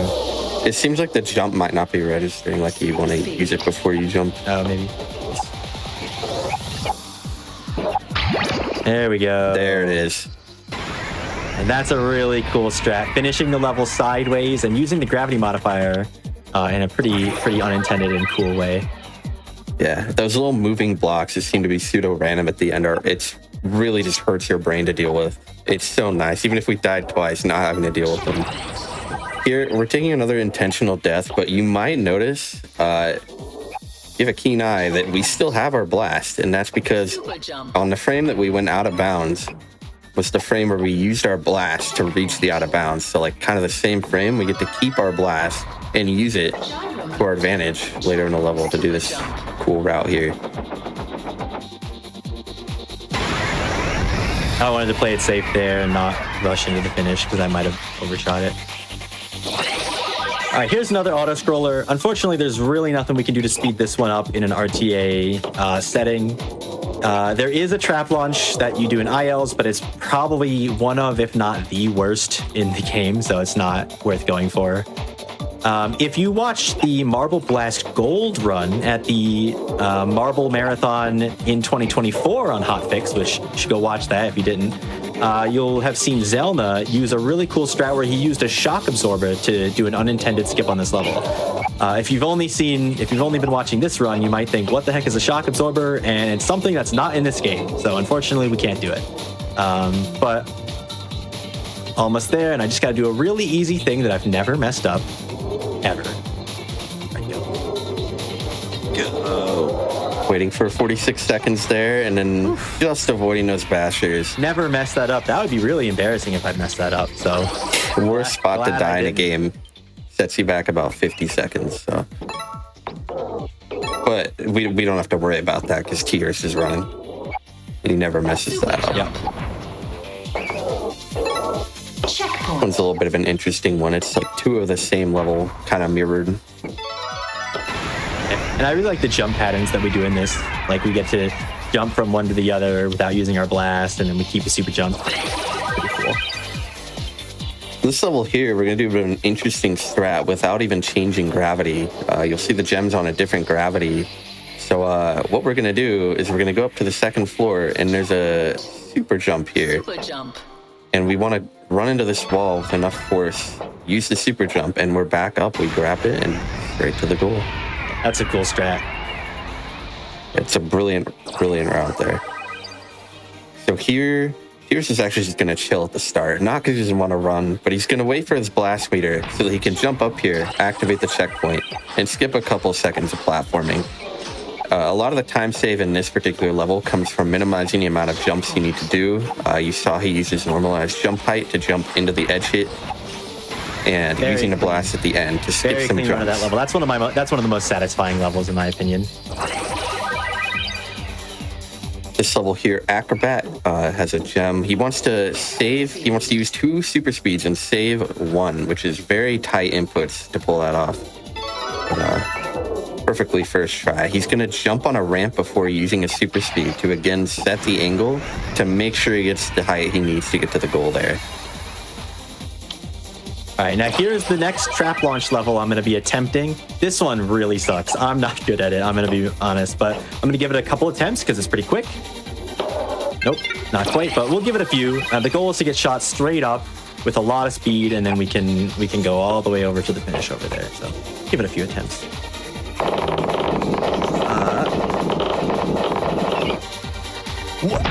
What? Is that going to be enough? I don't think so, no. For all that time being stuck, that wasn't enough? Can you believe it? The game just decided it wanted to take an attempt from you. Nope. But you can see the idea from that. If we get enough height, we can just go straight to the goal. I'll do like 2 more attempts, and then if not, we'll just do it the normal way. Oh, okay, well, that was bad. All right, last attempt. Hopefully we can get it, but if not, that's fine. Nope, other way. All right, so unfortunately, we didn't get to see either of the 2 big time save trap launches this run. But you saw the vision on both of them. You saw what they were supposed to look like. And again, that's what makes them really hard. But here I get to go for a backup trap launch. Oh my gosh, check it out. Whoa! Amazing. Let's go. Incredible. Look at all the time save. that this is saving. That one does nothing, but it looks cool.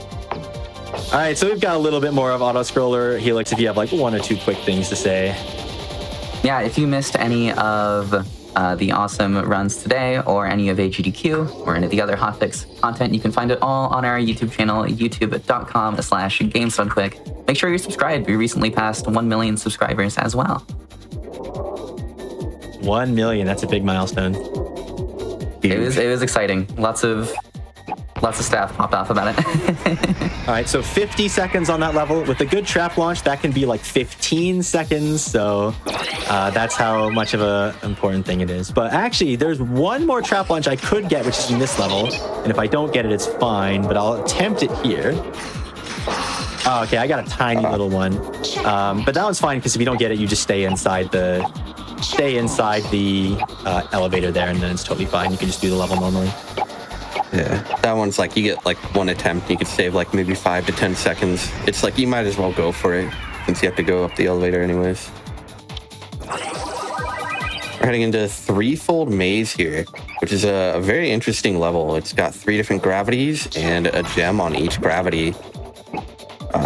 We're actually going to take this checkpoint and an intentional death here, and when we respawn, you'll notice we have the gravity of the checkpoint, and we can just grab that second gem early. We're going to try to thread between these platforms here to grab the third one. It's a little it's okay if we don't quite make it. Good. Yeah, because we could just easily jump to the goal. Very nice route, though. Very creative.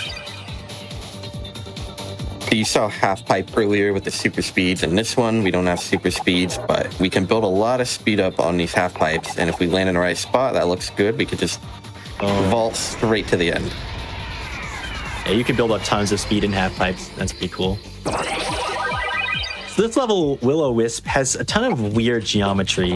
I think it has to do with this game's like mapping tools being kind of imprecise, but you can see all of these like weird platforms have like these little seams in them. You can kind of see them, like little weird seams, which make navigating this pretty awkward. But actually, we're going to use one to our advantage here with a gyrocopter. Let's see if I can go right into the seam there. Boom. Launch up into the air. That actually went really high. Another just really creative strategy. Cool strat. Here, this level's pretty tough, but he's going to line up the timer, and that should allow him to just roll into that edge, and that'll work pretty much every time if you line it up right. Super jump. Yeah. Cool route. Nice. And it's a lot faster than needing to sort of go around that platform the long way.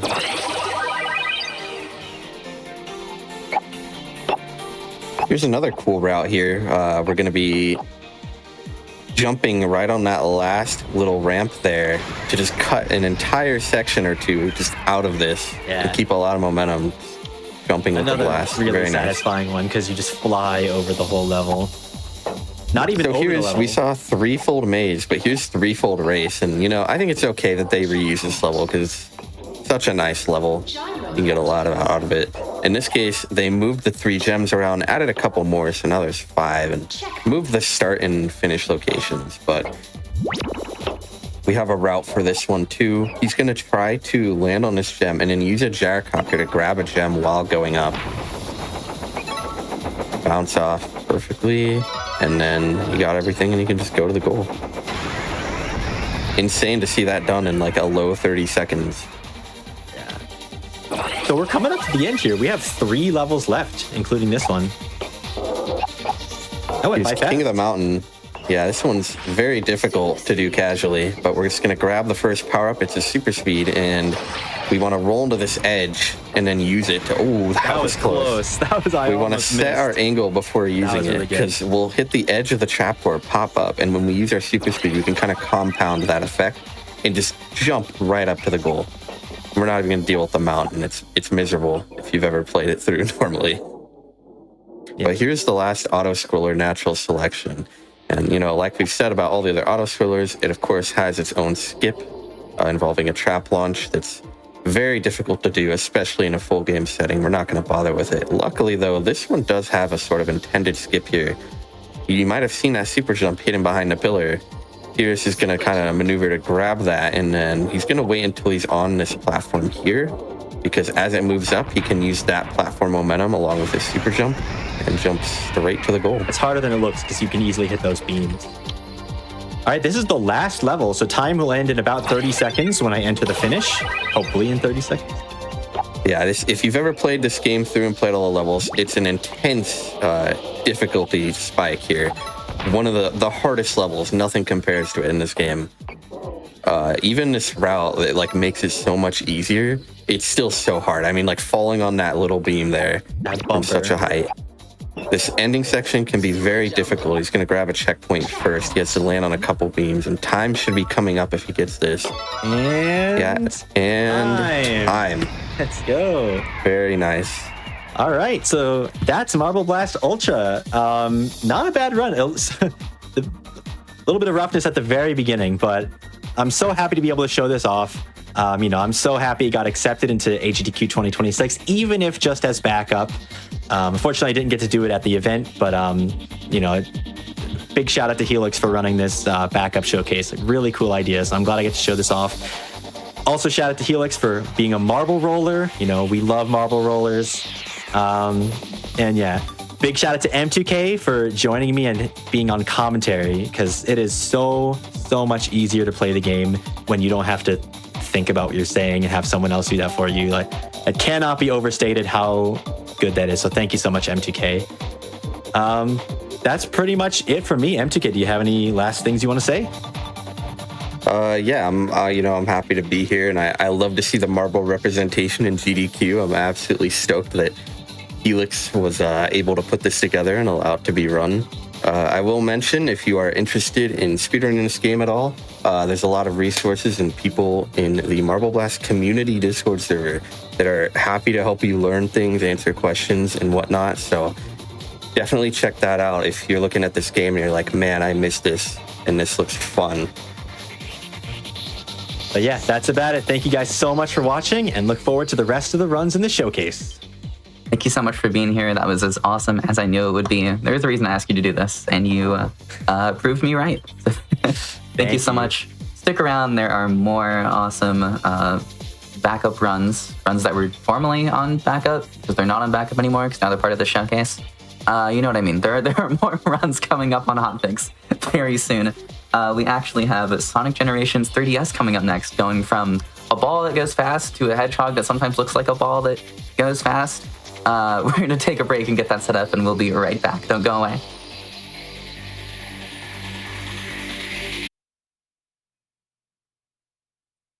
Welcome back, GDQ Hotfix viewers. I'm Helix. You're watching the AGDQ Backup Showcase.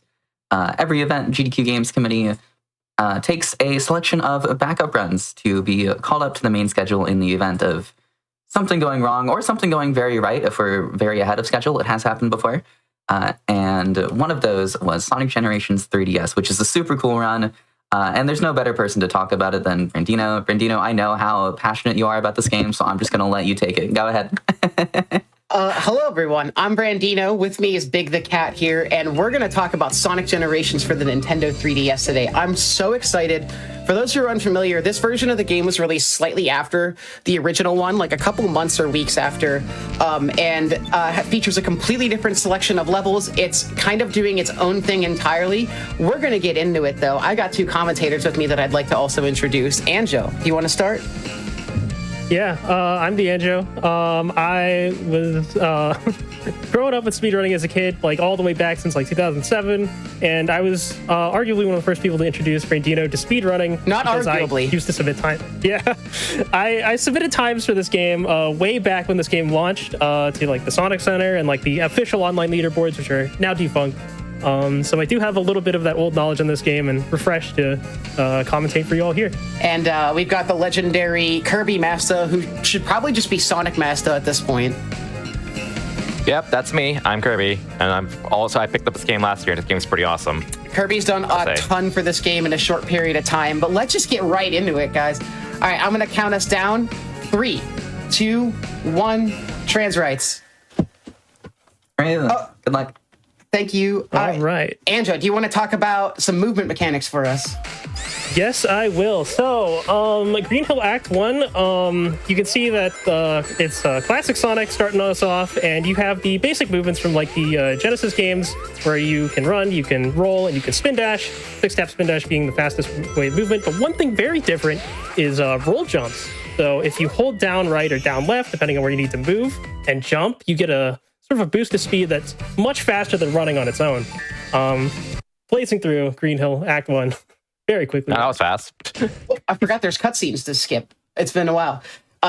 So this is the only level that's going to be the same as regular Sonic Generations. Everything starts here in Green Hill Zone. And we've got a blisteringly fast modern Sonic in this game. You want to talk a little bit about what separates modern from classic? Yeah, sure. Go ahead. So with Modern Sonic, we've got the Modern Sonic control scheme of boosts. We can slide, air boost, homing attacks as well. There's a lot of tech going on here with Modern Sonic. Similar to Classic Sonic's roll jumps, we have slide jumps, and also with rails, boosting on rails is the fastest way of movement there. But here we have like the introduction of the slide. Faster to slide whenever you're going downhill.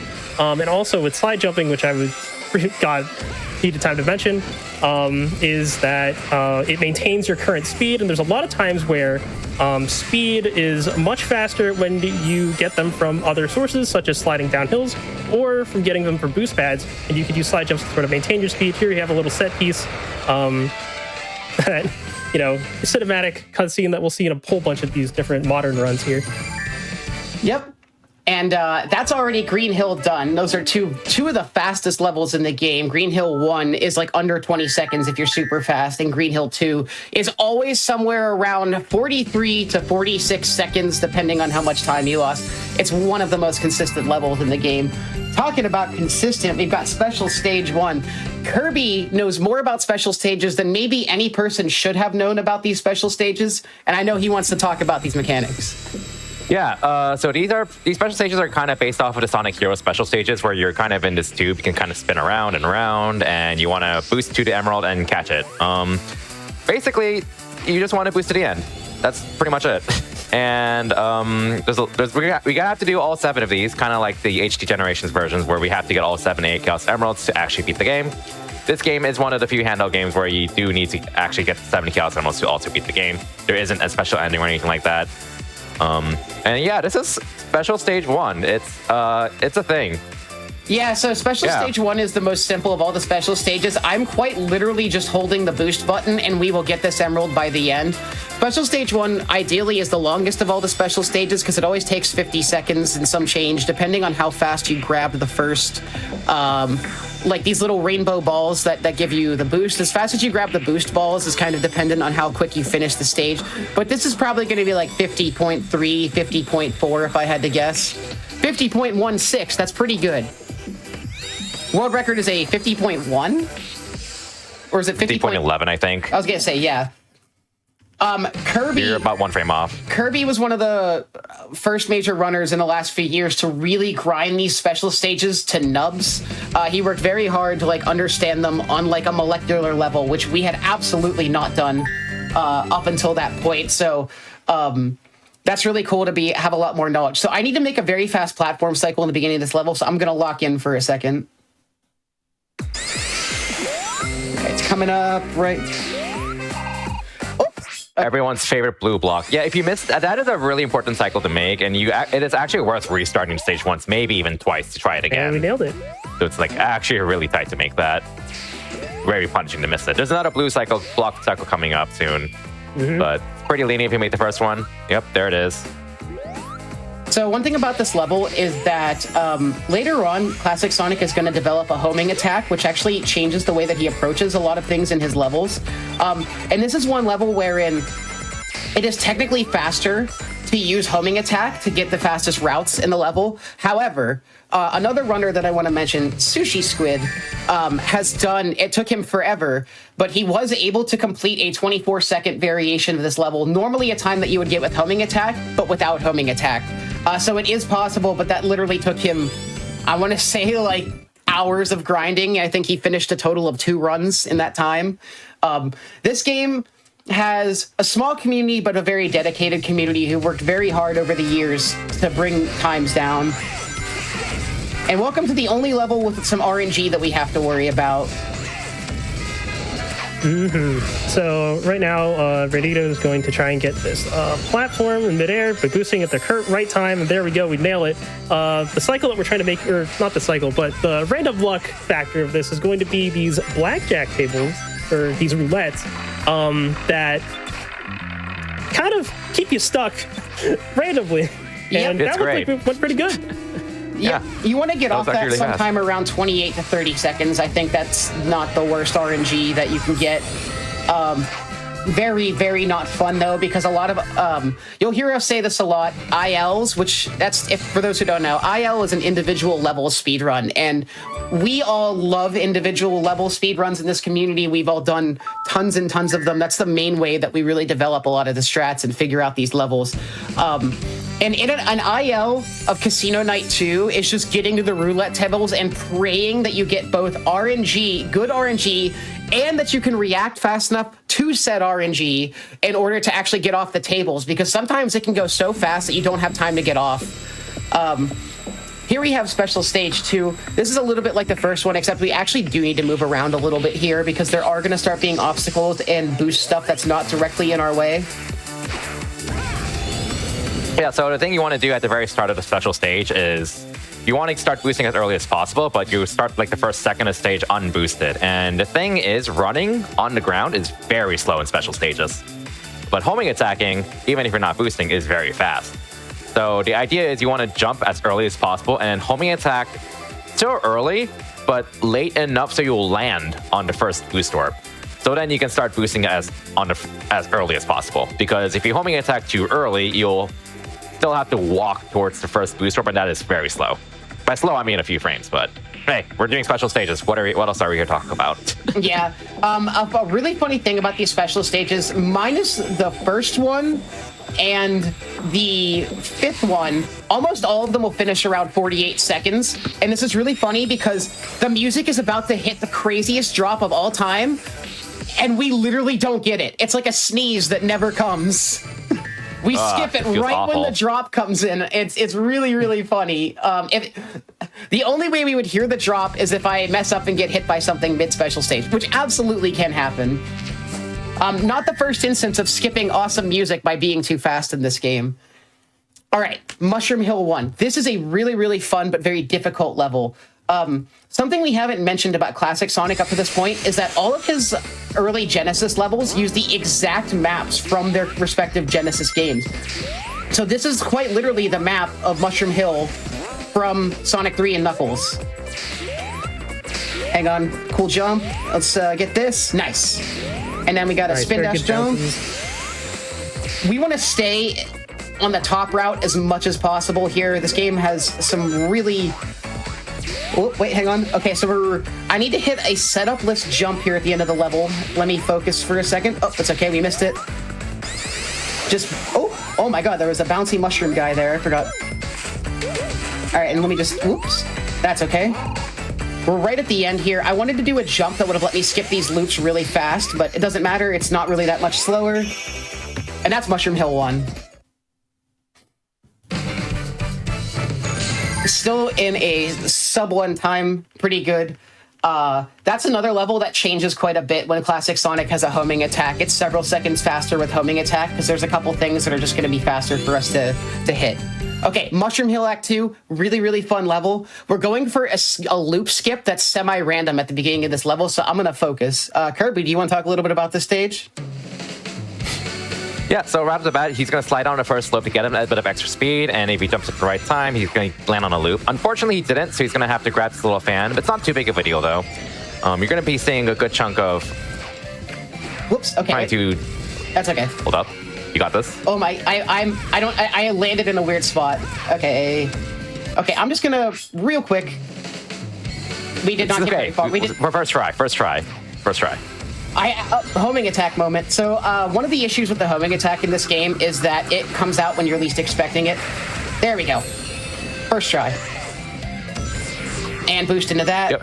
we kind of want to stay on the top here. He's going to do a few slide jumps to keep that boost speed. Slide jumping is, again, as Angelo mentioned, just very powerful in this game. What I like to call this game is a Game Gear speedrun, because in all of the Game Gear Sonic titles, most of them, the main way to go fast is to hold down right and jump a lot. And you are doing that in this game a lot for both classic and modern Sonic. Yep. And I am not exaggerating. That down right input on the D-pad, that is the input you're going to be holding for like 80% of the speedrun. Especially later on when we get to Silver and Shadow, like that makes up the entirety of those races, but we haven't got there yet. Here's some really, really cool movement. You're going to see a good use of slide jumps here. One thing about slide jumps you need to be aware of is that I'm trying to time them so that I get the slide jumps off of downward facing slopes or straight lines on the ground.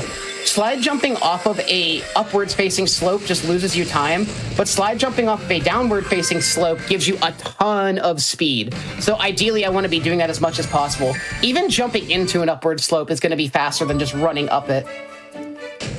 And that level ended with a fun little set piece on the rail there. Fun fact, if you don't boost into the flowers that are on that rail, Sonic just gets eaten by the flowers. Delicious meal, though. Usually you'll have a blue boost that they give you for free, but sometimes they times in an incorrect time, and you may need to like time your boost to just burst through the flowers as you need to. Yeah, you want to talk about blue boost for a second. Blue boost is an important factor in modern Sonic. So Blue Boost is sort of a returning mechanic from the DS Rush trilogy, where when you fill your boost up to its full capacity, you get an infinite boost for a certain amount of time, and that's very good for like budgeting whenever you need like a ton of boost in like certain sections of the game, such as for the end of Mushroom Hill Act 2, which we just went through.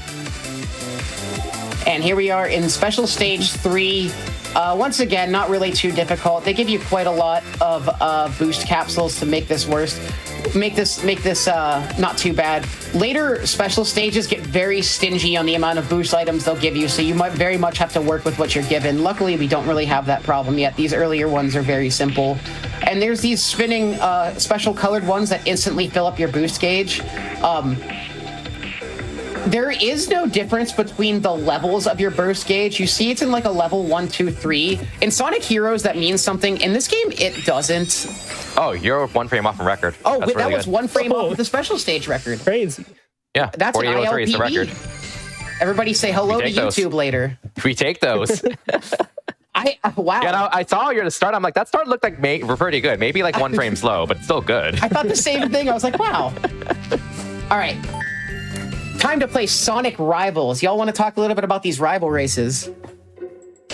Yeah, so this game is split into 3 eras. There's the classic era, the modern era, and the adventure era, I should say, and the rush era. And there's a rival race you do in each of these eras. And then the classic era, that is modern Sonic, and we're racing him in Casino Nights, which is a very fitting zone, I must say. Yeah, don't you love that scene in Sonic 2 when Metal Sonic was absolutely there? I remember that scene. You guys are going to see a ton of roll jump abuse here. Like, this level is full of places for it. And this is a level that plays a lot better once you get homing attack later. There's a lot of homing attackable objects that are very clearly meant for you to like hit off of. But we don't get homing attack until we leave the classic era. But not a worry for us. We're zooming. We just got lots of hold down right. The Game Gear speedrun. It's a game. 41. And that's Metal Sonic. Sorry to once again cut out a banger song pretty quickly, but that'll happen. A 41, a 40 time is about what I'm looking for usually in Metal Sonic races. You can do better. We know you can go as fast as a 36 without homing attack, but that was from one of our runners, Shadnick, who is like the Metal Sonic GOAT. Just knew everything about that stage before we did. Speaking of songs that are really good that we skip very quickly. Big Arm. They went so hard on the remake of this song. It's like 4 minutes long for one loop, by the way. Like, we missed the extra They just hit. had no right. That's okay. Yeah, so Brandy's gonna just camp here and tank a hit, and then squeeze another hit there. Big Arm's supposed to be at 2 health left, but that's fine. How long Big Arm spawns on from inside here is random. We got a slow pattern here. And I'm doing we'll see what we get. This was fast. I am doing one more hit. spin dash jumps into him because it's fast. Single tap spin dash jumps into him for faster speed. 29, still sub 30, missing a hit. That's great. Yeah, sorry about that. I think this is the main boss that actually has luck. I think. This, yeah. Well, Egg Emperor kind of. I was gonna say Egg Amp has the most luck, but this guy has a little bit too. I'd say Egg Amps is more effective in terms of like tanking your time, whereas this guy is more just like reacting to the right side that he comes from. All right. Shout out to the Sega Dreamcast. It's time for Emerald Coast. So we're in the Dreamcast era now. Emerald Coast is probably the best 1-2 combo of levels in the entire game. I don't know anybody who dislikes these two levels. Oh, they just did a fantastic recreation of it. Also, shout out to Withers. They did a speedrun of a Dreamcast Sonic Adventure in AGDQ, and they're pretty cool. Yeah, shout outs to Wither. I got to be on that run. It was very exciting. Hang on, jump. Okay, we're gonna land somewhere where... Okay, we're good. So one thing about the springs in Classic Sonic is that the way you approach them absolutely affects your ability to like ride the spring correctly. And what I mean is that like, depending on how much speed you have going into the springs, it actually affects where they'll dump you out. So we need to be careful there. Hang on, I need to count 5 times. Give me 1 second. 1, 2, 3, 4, 5. Big jump, and then 1 more for good measure. And then 1 more, and then nice, we made it through there. As I said, this is the Game Gear speedrun, and similarly to how, like, say Sonic 2 works, if you roll into a spring in this game with Classic Sonic, you kind of enter a state where you just have way more horizontal speed in the air for whatever reason. That's only really relevant in the Metal Sonic fight and this stage, but yeah, you usually want to roll into diagonal springs if you can help it. Yeah, astute observers of this, we've reached the second half of Emerald Coast of those who've played the original Sonic Adventure. So it's very cool that they combine these into... Wow, okay. No one saw that. No one saw that, it's fine. I needed to land a slightly further to the right there, but it's okay. We just, we're right there. The benefit of running this game for many years is that I have a good idea of where I am in most levels and how to get back there, for the most part. There are some parts of levels I haven't seen in years and hopefully will never see again. Fingers crossed. Yep, that's good. That's what we wanted to do the first time. So we lost about 20, almost 30 seconds because of that death, but it's okay. And the reason I know that is because when you die, the level's timer does not reset to the checkpoint that you hit. The level timer just keeps moving from where the death was. So that's actually an effective tool that allows us to run the game in IGT. So like we primarily time this game by compounding all of your level times together because there's just not much going on. Otherwise, it's just menuing. But not much going on is the opposite of Emerald Coast 2. This is one of the best modern Sonic levels in the game. I'm just going to be locking in as much as I can here. You're going to be seeing a lot of fancy slide jumping shenanigans here and a lot of speed retention. Really awesome stage, really cozy. Again, fantastic job with the recreation of the second part of Sonic Adventures, Emerald Coast. Because this game is awesome. And you might notice... And on Sonic Adventure School. So Act 1, we use the song that starts Emerald Coast in Act 1. And then in Act 2, we actually use the second song from Emerald Coast and Sonic Adventure. So both songs get remixed here, which I think is a neat little feature of this game. Yeah, very reminiscent. They pull this again in Shadow Generations with Rail Canyon and Bullet Station both being represented in those levels for Rail Canyon. Also, whenever you see me approaching a ramp or like a big loop, I'm trying to boost into like the 5 to 3 o'clock portion of that because that does something called a ramp excel. I missed clean jump. That's okay. So it's called a ramp excel, and you'll see another one here. But by boosting into those parts of it's actually slightly faster than running all the way up. And look, it's our old friend. Take this. Wait for it. Take this. 120. Sonic is angry. He's just angry. Very good time there overall. That's such a fun level. I remember when Kirby was learning that stage, he would just send me the words Emerald Coast 2 repeatedly without any other message to follow it. And I knew exactly what he was saying because I get it. Brandino leaking my DMs. Oh my. Oh, sorry. Yeah. Kirby, I want to give Kirby some flowers for a second. Kirby recently completed the Sonic Handheld 16. So Kirby was the first person to route and run a multi-run category featuring what could be considered every mainline Sonic handheld game, spanning the Game Gear. There's my Y button. Spanning the Game Gear, the Neo Geo Pocket Color, the Game Boy Advance, the PSP, the DS, and the 3DS. Did I miss any handheld console in there? Because I absolutely could have. I think you got all of them. Yeah, Kirby was the first one to put that together, and that's how our paths crossed in the most recent couple months, is that he was learning both games that I run, Sonic Generations and Sonic Lost World. And both awesome games. Kirby's just been an absolute force. Like I said before, we know so much more about this game than we did last year, and that's partially because of Kirby's contributions. He was the first person to science the hell out of this game. So he went out of his way to really on a ground level time everything he possibly could. We had a lot of assumptions about what was truly faster, and Kirby was helped us able to realize that in some cases we were right, and in other cases we did not know what we were talking about in any way, shape, or form. And Kirby was also somebody who was instrumental in kind of making a lot of our bosses and special stages faster, because that was just stuff that we weren't grinding as heavily at the time. And the same goes for Lost World. Kirby really found lots of new strats in Lost World. And that was fun because, for those who know me, I am Lost World 3DS, maybe its biggest shill.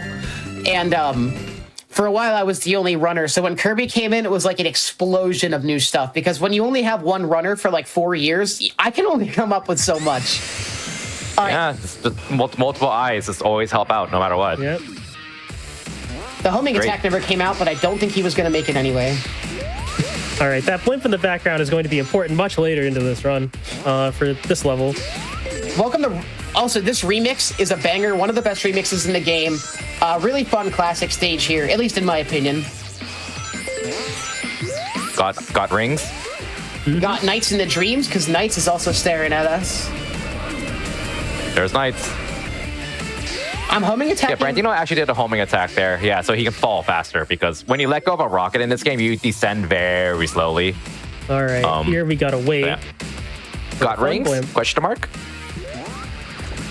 I do not like the sound. I do not like the sound that he makes hitting that thing. It makes me uncomfortable in a way that I cannot describe. It's so, I don't know. The only way I can describe the sound is it's just very jiggly in a way that does not make me happy. Okay, so a lot of stage. This game is primarily kind of a 2D stage, but you can kind of see a lot of different paths weaving in and out of the foreground and background. And Brandino did a bit of a skip there to get into the background path. That's just significantly faster than staying on the path we were on. So again, this game speedrun is fundamentally speaking pretty much a 2D speedrun. Is just that you can physically see all the other kinds of paths in the foreground and backgrounds in this game as well, for both classic and modern Sonic. And we just hold right at this point. The corkscrew. Eagle-eyed viewers will notice that this shares a lot of set pieces with regular Radical Highway, ending on a corkscrew, ending in that little yellow room, the bridge sections. But we're coming up on what is absolutely both my favorite stage in the game and the stage that I have put hundreds of hours into, and that's absolutely not an exaggeration. Radical Highway 2.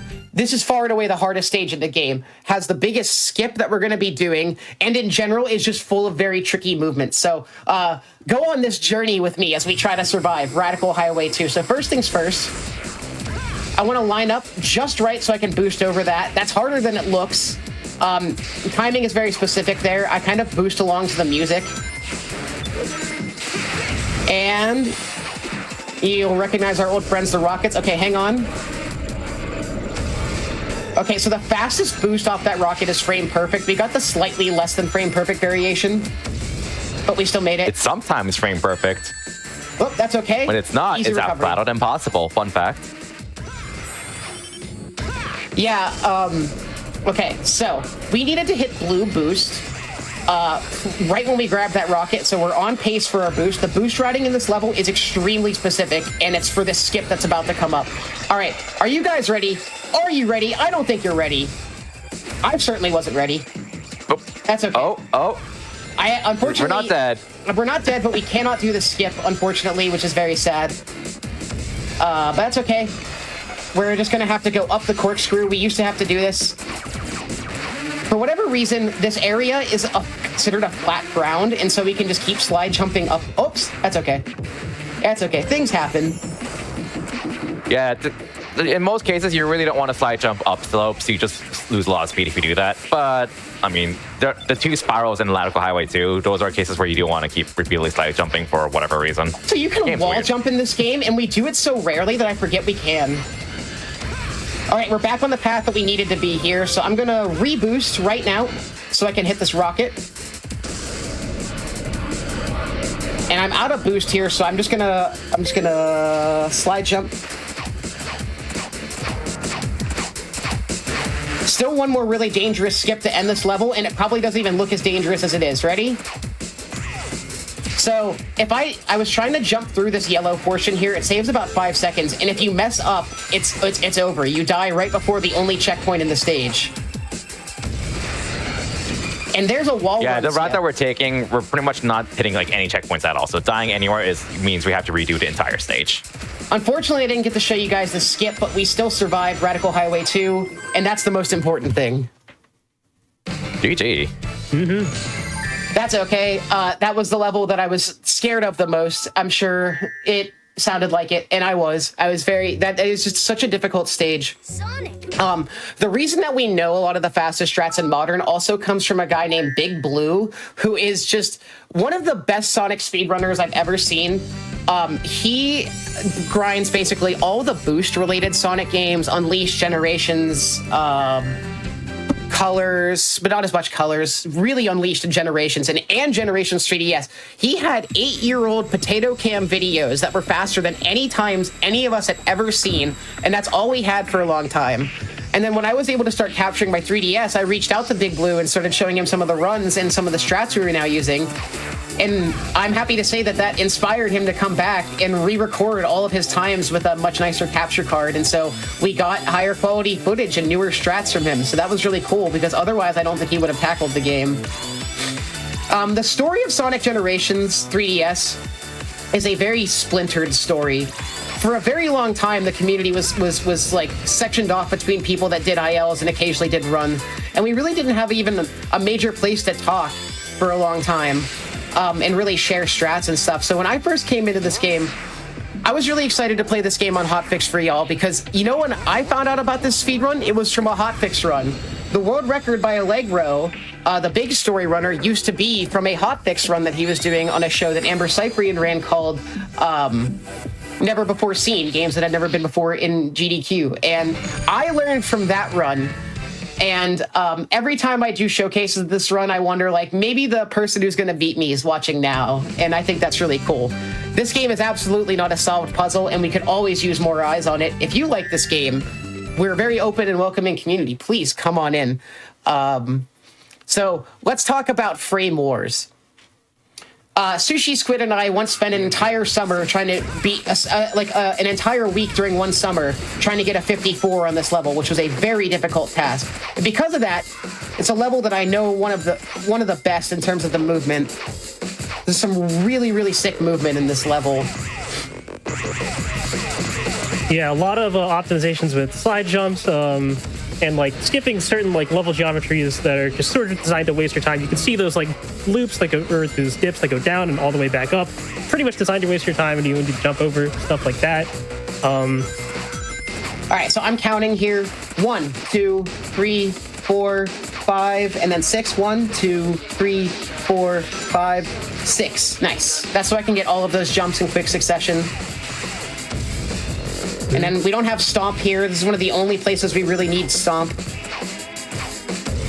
And normally you can do some really cool slide jumps into this to move forward. But I don't have the timing completely down, so I'm just going to boost up that hill for safety. 56.79 though. Great time for Shadow. You notice that we raced Metal Sonic at Casino Night, and we raced Shadow in Radical Highway. Shadow's the only fight where, like, the place that you fight him as actually, like, relates in any way to be, like, fighting Shadow, because that's, that mirrors the intro movie for Sonic Adventure 2, where they, like, you know, race each other on the rails and stuff. And speaking of Sonic Adventure 2, this guy's from it, and this isn't even his only appearance in a Generations game, because he's also in Shadow. But yeah, the Shadow Generations version of this takes a lot of liberties to do something a little more cinematic and unique compared to the original introduction in Sonic Adventure 2. This is a very smooth transition of the Bio-Lizard fight into 2D. And you'll see that a lot of returning mechanics and attacks show up here. Yeah, they really try to make this as close to the original Bio-Lizard as possible. One of the downsides of this boss is that it really does not feel like Sonic was supposed to be here because you can outspeed him so quickly by boosting that it's essentially useless to boost during these sections. So this boss is pretty cut and dry in terms of like a lot of the stuff he does is the same. However, if you get hit by certain attacks, his tail and a couple electric balls that he shoots, then you end up prolonging his attack cycles and he'll go for longer. This is another boss that we had not really put much effort into grinding until Kirby had come around and showed us that we could save like 3 or 4 seconds here just from playing better. Kirby actually found like the exact times in the level timer that you want to boost into Bio-Lizard so that you get the hits as early as possible here. So these electric balls here won't extend his attack cycle, so I'm going to damage boost into this one so I can boost immediately here. Because you want to boost into 123.5 seconds. Yeah, as long as the moment that the green reticle shows up, if you happen to be boosting anywhere within the hitbox, then you'll get on the rail on the first possible frame. So it's not like super tight, but if you overshoot it or go too early, then you'll get knocked back and take damage twice, which it actually loses a lot of time. But yeah, the general gist is we don't want to get hit by the tail and we don't want to get hit by the electric mines. These are fine though, as Brandon demonstrated. So he's going to shoot 5 of these. I want to damage boost, or 4 rather, so that I hit him like around the 158 timer on the thing. All right, we've done 4 hits. Now he changes it up a little bit on us. Throwback to Sonic Adventure 2. He's summoned these pink balls that we have to homing attack. You might recognize from Shadow Generations because in Shadow Generations he uses them to make like giant hands or something like that, or like wings. Yeah. All right, I'm going to dance to the music here. Oops. Okay, that'll definitely extend our attack cycle. That was funny. That'll happen. He's slowly moving. Yeah. Fun fact, the world record took a hit against him and loses time here. Yeah, which... I'm allowed to make fun of it because it's my work record, so... Yeah, Kirby currently has world record. A really cool thing about this game is for the small community we have, record has changed hands between at least 4 different people in the last couple of years. So it's like, small community, yes, but we're all still really here for this game. So when I came in, I said that Allegra was the world record holder. After about a year of me learning the game and me finally getting a way to record my 3DS runs, I'm not going to do the fast strat here, by the way. We're going to go safe. So you can do like a jump boost in order to skip one of those, but I just do not want to have to worry about getting hit here, so we're not going to do that. Anyway, I came in, Allegro had world record. I got world record after some time, and then Sushi came in and within a month had world record and then lowered it, because I think my world record at the time was a 36 something, and Sushi took world record all the way down like a 34-30. And at the time I was like, oh, GG, I guess that's it, the run is cooked. And then the next summer, after a bunch of practicing and grinding, I came back, and Sushi and I went to war. So I got record, and then Sushi got record, and then I got it again in the span of like 3 months. And that summer we warred because we both wanted to be the first person to get the game to the first 33 time. And then when it was all said and done, Sushi and I ended that summer 8 seconds apart. I had world record with a 33-32, and he was right behind me with a 33-40. And then where the record stood for about 2 years until Kirby came in and lowered it by another 30 seconds to the first 33-00. And right now we're on the cusp of 32. And that could be you. It could be anyone. I just want to say that, like, the history of this game is absolutely not finished writing, and that, like, maybe, like, if you hear this story, like, at one point I was just a guy listening to someone else talk about this game, and now here I am, and I hope that I can inspire at least, like, one of you out there today to pick this up, because this is an awesome speedrun. And if you're like, oh, but I don't have, like, a great way to record 3DS speedruns, Sushi got world record and did not have a capture card or any way to like formally record his 3DS runs. Sushi does not need it. All webcam. All webcam all the time, and he doesn't care. And he got world record in several ILs and the main category like that. I just want to say that nobody needs a capture card to speedrun. And, like, I understand the value that it adds for a lot of people, and I will absolutely not knock that. But, like, I spent a year speedrunning on 3DS before I was able to capture my runs, and I would have done it without the card anyway because it meant so much to me. And we're talking about anything but this level, because I don't like this level. This level is pretty bottlenecked. This level is bottlenecked by a platform cycle that's coming up. Ideally, like with a safe strat, Brandon will make a 115, 116 cycle right here, 16. Yep, there we go. Got it. So we should end up around anything that matters. 128 if I don't mess this up. Jump, and then homing attack over this gorge. 128.89, a very expected time. Yeah, so the Water Palace, in this game, modern Sonic tends to have like the more complicated and longer stages, while classic Sonic has the shorter stages. But in it's going to be quite the opposite coming up, because in Water Palace 2, modern Sonic has a much easier and shorter stage. This level uses a lot of set pieces that you'll recognize from Sonic Rush directly. And this level has a skip that is 100% random that we're going to go for. So here goes nothing. Yeah, it is actually basically self-fixed to randomness. Like sometimes it is just flat out impossible, but we'll see if Brandino gets it. I think there's like inconsistencies with how the level loads basically that allow this to happen, but I don't want to talk about it until we get to it. I was saying when I got record, I once devoted an entire night of my life to running this level 50 times and recording my average finish because I was working on consistency practice. Sometimes that's just what you gotta do when you want the good times. All right, so... And again, go ahead. I was gonna say, the skip is gonna be coming up here. I take an intentional damage so that I get blue boost right about here. Okay, we're gonna try to jump. Here we go. Here goes nothing. Oh, just barely missed it. That's okay. Yeah, so what Brandy was trying to do there is if you happen to jump at the perfect frame, and you're lucky because it's just flat out impossible sometimes, you'll have Sonic jump into the background path, and he can just run across past all of these obstacles and run to the end. It looks really cool. It saves like 3 seconds of in-game time, but it actually loses real time because you just lag the game so hard when you do that, so it's incredibly funny. Yeah, so it's only faster because we time in-game time. Otherwise, it would actually literally be slower. But something I didn't want to mention while Brandino does another special stage. Well, okay, first of all, this special stage is unique because it's the only special stage in the game where the first orb is not in front of you. So you actually do want a homing attack as early and low as possible. And then hold left so that we get them orbs that are going to be right on our left. So I'm trying to mash out a homing attack and then hold left immediately. And let's see if he gets it, because doing this cleanly with one big boost is pretty difficult to do.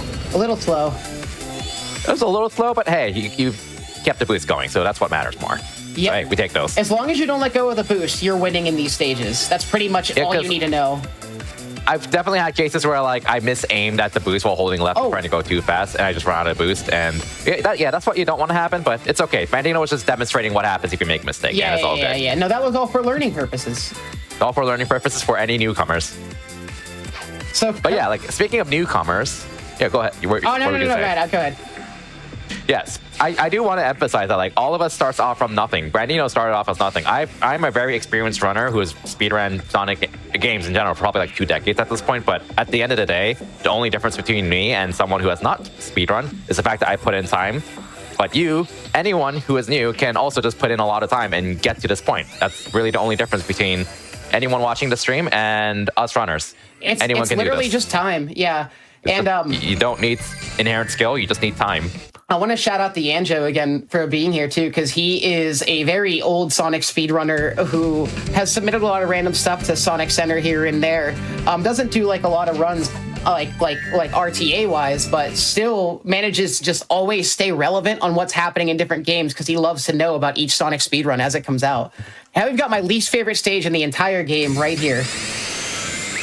Yep, Tropical Resort, Act 1. Here we have a new little thing. The color towers return for these stages, and we have the Burst Wisp. You're going to see an activation coming up pretty soon, but the controls for that are that you can tap the Burst Wisp for a jump, or you can hold it down to cause a screen nuke that wipes out enemies and certain objects within the level. All right, here we go. So the thing about Burst is that... Hello? The thing about burst is that it's somewhat hard to control precisely. Also, I just want to say there is a faster burst route that Kirby came up with that I'm not doing at the moment just because I wanted to stick to what I knew at the time. But there is a slightly faster burst route that takes about 5 to 6 seconds, I think. Oh, it's not a different route. It's just a different pattern. That's super consistent, but yeah.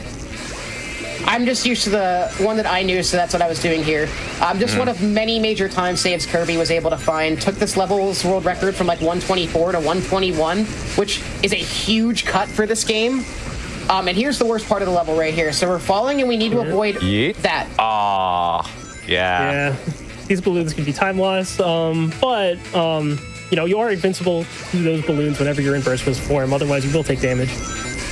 All right, now we're going to try to bounce on these rockets because the burst wisp is able to do that.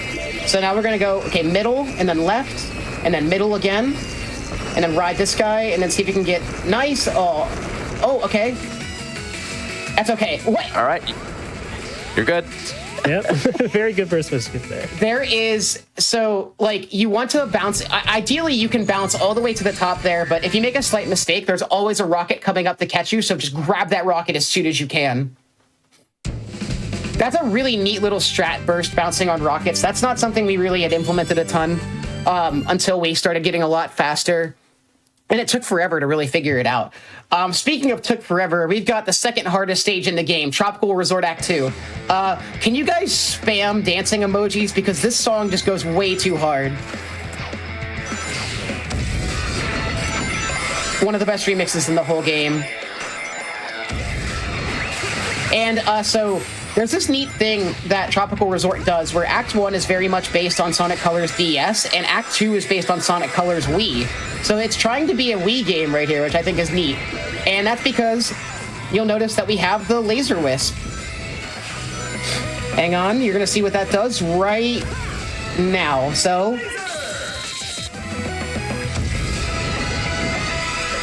oh, that's okay. We wanted to land on a second laser, but I mistimed it slightly. That was bound to happen. It's hard to tell where I was. Laser! Yeah, as you can see, Laser Wisp just cracks this level wide open, and Laser Wisp in general just like cracks many Sonic games wide open whenever it appears. Now we're going for, there's a strat at the end of the level that's going to be coming up soon. We're going to grab a laser here in a second for it. So we call this strat Death Laser. And that's because it's an incredibly risky laser that should, if works, ideally put you into another section where you don't have a ton of speed or where you don't have a ton of means to survive besides just hoping. Okay, so we're going to laser perfectly horizontal, and now I'm just going to change rails to keep up my speed as fast as I can. These are insta-kill fireballs. If I touch these, I die. And that's why it's called Death Laser. And congratulations on no death. No death. That is very scary. So That entire section is very scary. That's one of the coolest strats that we learned from Big Blue. If the fastest known time there is a 119 from Big Blue, and it is just even the most seasoned runners of the game don't really cannot fathom a 119 there. It's so fast. We have one more special stage. You might have noticed the special stages kind of have this gimmick where we just keep going upwards in the atmosphere for each one, to where the final one just takes place in space. Here we are, we're in space, trying to get the final ring pop. And I have to say that the emerald models in this game do in fact look delicious. I want to take a bite so bad, but I know I can't. I need to get dinner ready tomorrow. Let me do it tonight after this. So I've not eaten yet. I ran out of a little bit of boost there. You have almost no boost in the beginning of this level except for what they give you, so we need to be very careful about how much we're using here. I lost a tiny little bit at the beginning. I missed one or two things, and that actually was enough to do me in. The nice thing is that these boost pads, they don't actually make you go faster, but they do make you go at boost speed without using any boost. So you can see the meter just not going down while he hits those boost pads. Which is a really nice thing that I actually didn't know about until Kirby told me. I've been playing this game for 4 years, and I just did not know that. That just goes to show, when new minds come in, you learn about stuff you never even fathomed. I didn't think that we can make these special stages that much faster, and at every turn, Kirby has proven me wrong. Still at 48 with losing some boost. That's nice. Not bad. All right, we've got the mystical ring pop. So we only have a rival race and 2 bosses left. Now, this rival race coming up is another level that I've put in a lot of time to, and my thumb hates me for it because this is Silver. Silver is all slide jumps all the time. I'm going to ask for silence until I get past a specific part in this level because I am counting every slide jump down to the T. And I'm going to count them out loud just so you guys get an idea of what my brain's doing. But we got 1, 3, 1, 2, 3, 1, 1, 2, 1, 2, 3, 4, 5, 6, 7, 8, 9, 10, 11, 1, 2, 3, 4. Okay, this next part is the coolest thing ever if I do it right. 1, 2, 3, 4, 5, 6, 7, 8, 9, 10, 11, 12, 13, 14. Nice! Ooh, amazing box dodges. Sometimes they can randomly get you. Yeah, if you do it right in the middle, he can't get you, but right at the end, he just decides if he wants to hit you or not. Okay, here's the RNG. Ready? All right.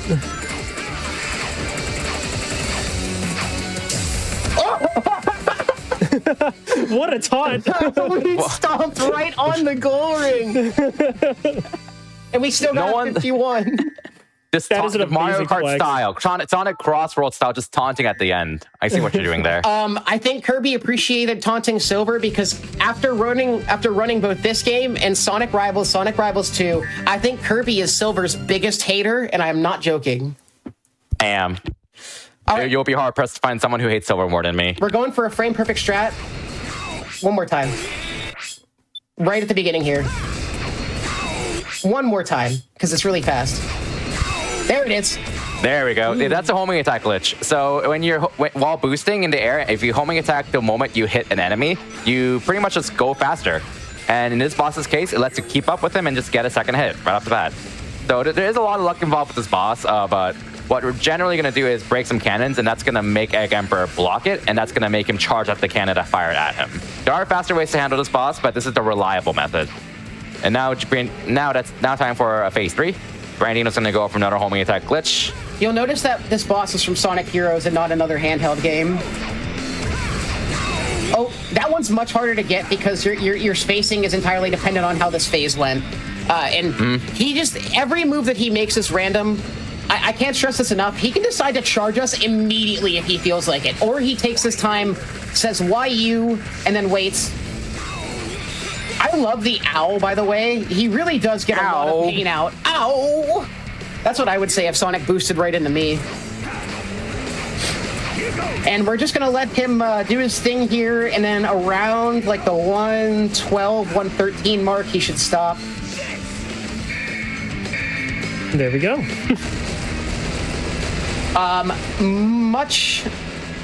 Much easier than it looks, but very difficult because of the RNG and the fact that there are technically 2 frame perfect strats that you need to hit in order to get the absolute fastest variation of this level. ILs of this are a crapshoot. Genuinely, anything could happen. We're heading into the final boss here. We're already at the end of this amazing run. I know we're all very sad, but don't worry. We have about 5 minutes of this boss to worry about. So Time Eater in this game is way more complex than Time Eater in regular Sonic Generations.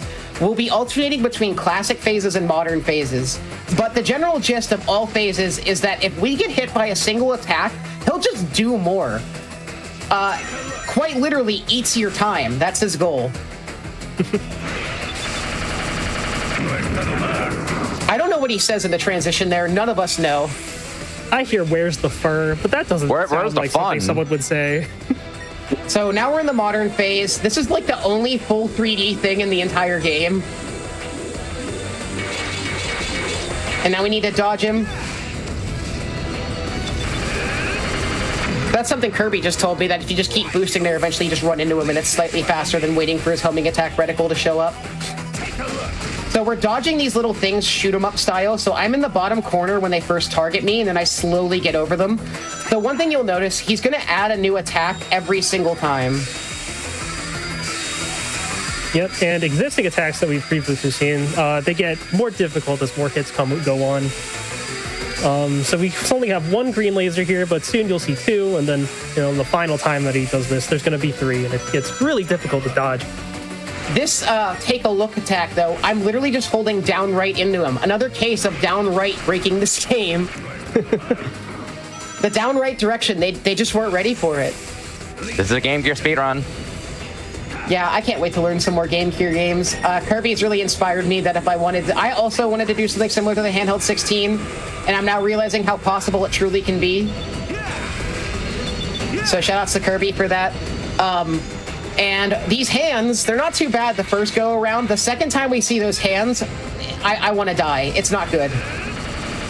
They're very, very annoying. And the second time they come out, you need to dodge them the second they show up. It feels like it's like developer intended frame perfect almost. It's ridiculous. Yeah, and the annoying... Yeah, it's really tight to actually dodge these. I can't believe we actually didn't get hit. All right, now I'm for double laser. Double laser doesn't really give us that much trouble. The main issue with this laser is trying to weave between lasers can be very hard. Their hitboxes aren't completely they don't completely make a lot of... Yeah, like I just got hit there by accident. That's okay. So he's going to do an extra laser. All right, come on, finish up. Yeah, these lasers are like very hard to react to, and since they're like in random placements, sometimes they can just trap you. Also, do I think I can dodge this? Yes. He asked me if I think I can. I think we can. All you do is either hold up or down depending on where he's targeting. All right, we're entering the hard phases now. Most of the early fight is really not that big of a deal, but these two phases are very rough. Modern Sonic has two difficult attacks to deal with. So the first one, he's just shooting these little electro balls at us, but his hands are very impressive here.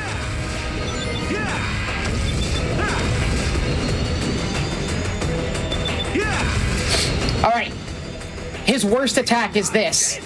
The clock.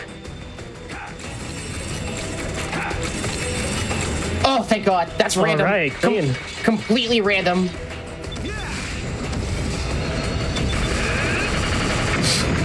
All right, classic Sonic's final phase and also the hardest phase of the entire boss because this is where triple laser really becomes a problem. Yeah. I learned that these yellow drills here are actually the homing shots that they call out in the console generations. Ooh, I just barely got hit. Wow, that does look like a homing shot. It does look like a homing shot. It looks like a homing shot. Ouch. Did not mean to get hit twice, but luckily he only does that one twice. Yeah, some of these spacings for these triple lasers here, you want these thin ones because they're very easy to dodge, but if they're very spread out, it can be really hard to read. Sometimes it's just like, I don't react fast enough to it. It's a little bit hard. While we're waiting on these attacks, I just want to give some shout outs. So, shout out to Kirby and Anjo for being here. I'm so glad we could bring Anjo on. Anjo has been doing speedruns. I would not be here without Anjo. I just want to say, we were in high school in 2013 together, and he would watch the stream of one Darkspine Sonic, one of the most legendary Sonic runners of all time. And he would learn tricks in Sonic 06, and then he didn't have an Xbox at the time, so he'd come over to my house and then practice his Sonic 06 skips at my house. Anjo is an OG of speedruns, and I am so glad to actually bring him here because, I wouldn't be here without him. And I want to thank Kirby for being here and for everything he's done, not just for this game, but for all the handheld Sonic games. Time is going to be coming up on the timer freeze when we hit him after this boost. Shout out to everybody that plays handheld games. There's so many good ones out there that need so much love, and just because a game is handheld, just because a game is handheld doesn't mean it doesn't deserve love. And all games sure to win.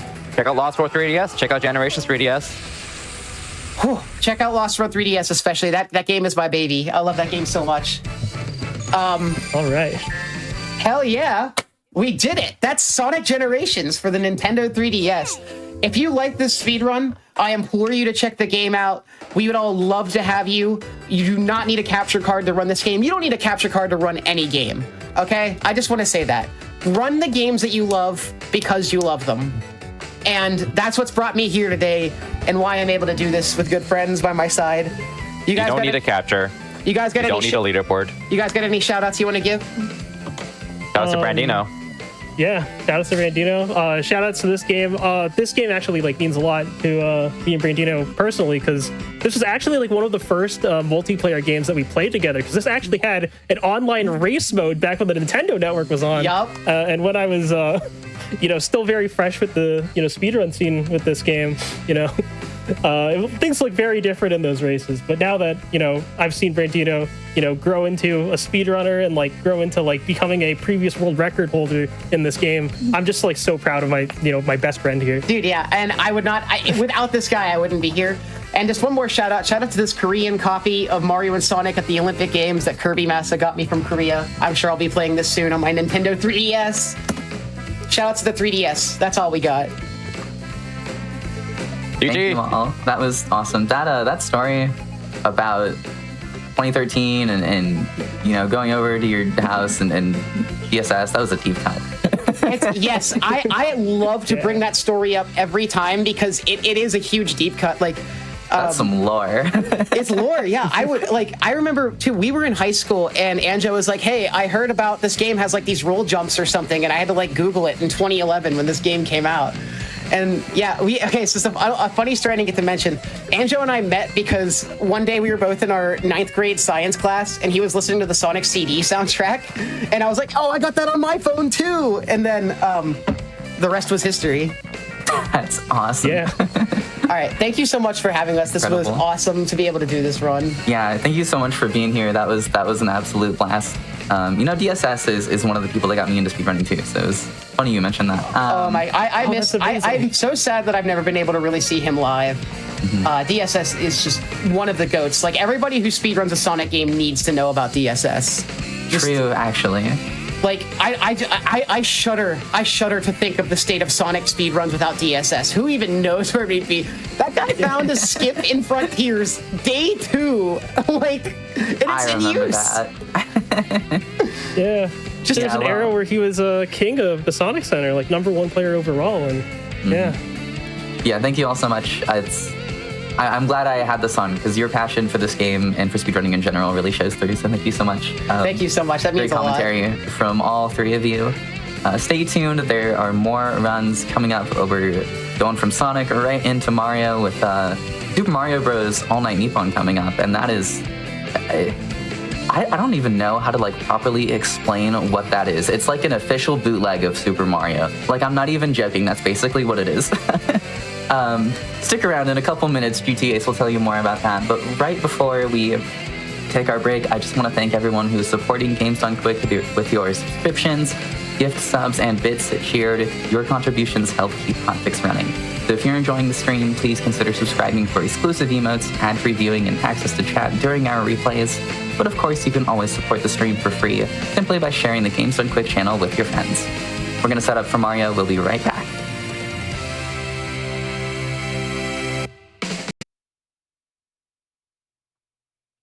Hello again, Hotfix viewers. Welcome back to the AGDQ Backup Run Showcase. I'm Helix.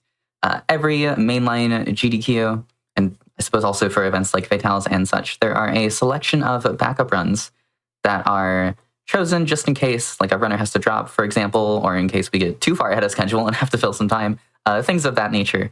And a lot of these backup runs don't get to be shown just because of the nature of being a backup run. And I thought, well, what the heck? A lot of these runs are super cool, so let's just show them off on Hotfix. And speaking of runs that are cool and also runs that are weird, we have Mario, but it's not your usual Mario. This is Super Mario Bros. All Night Nippon. And GTAs, tell me what the heck this is about. Well, I would, but I'm recovering from illness, so I'm going to try to not speak so much. But I have my friend Supersonic to do that for me. Hi, hello. I also run this video game at some point, and I will tell you about the wonderful world of Viva Kingdom right as we get this run started. You will get a huge lore dump, I promise. But yeah, that's why I have no face cam either. I just look terrible. That's why. But are we all ready to go? I can go ahead and get us started here. Whenever you're ready. All right. Well, timing will start when I gain control of Mario. So we'll start here in 3, 2, 1, go. All right. So we are seeing 1-1, but probably not in the way that you anticipated. You kind of notice that the Goombas and Piranha Plants are going to be replaced with different sprites because this is also in conjunction with the radio show in Japan called All Night Nippon, which is a collaboration that Nintendo did, and they released a promotional game called All Night Nippon Super Mario Brothers. We never see this game in the US until with ROM hacks and stuff like that, or just finding other ways to get the game. But this is originally released on the Famicom Disk System in 1986, which was actually before Super Mario Brothers: The Lost Levels came out.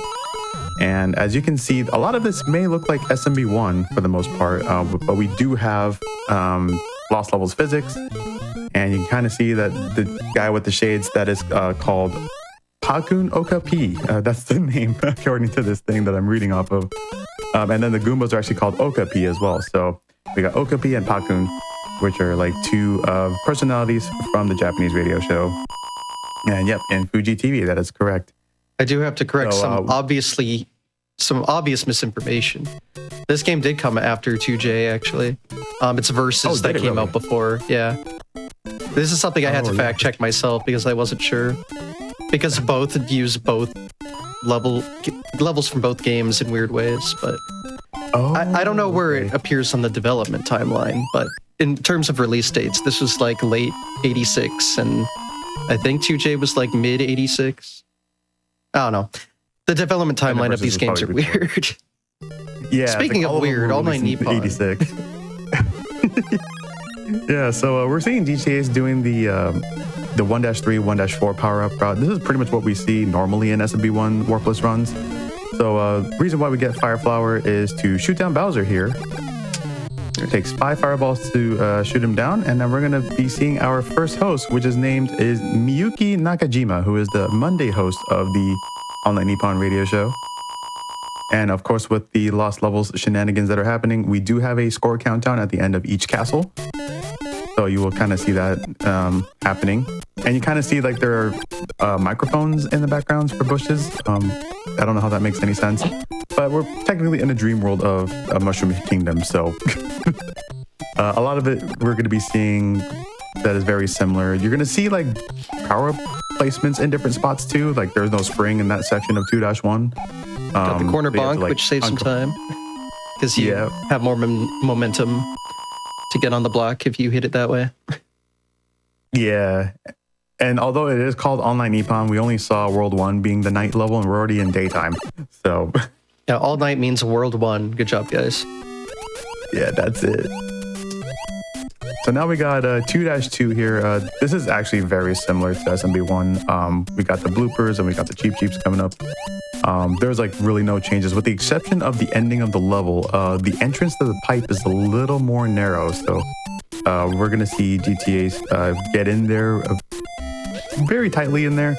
But tight squeeze. You can still kind of get in there by not losing any time. So yeah, you kind of see he did a crouch swim there. That actually makes Mario's hitbox cut in half, so it allows him to not bonk into the corner there. So he will not be losing any time. It's a fun strat. We'll see it more later. Because there are some water levels in this game that are not my favorite to deal with, to put it lightly. Yeah. So here we are in 2-3. We just see one Koopa right there, or 2 Koopas right there. That's it. That's the only difference. So essentially, yeah, it's like they only just had those 2 Koopas there. The Cheep Cheeps are practically the same. So a pretty straightforward level. Now just what gotta if... avoid the Cheep Cheep. Ooh.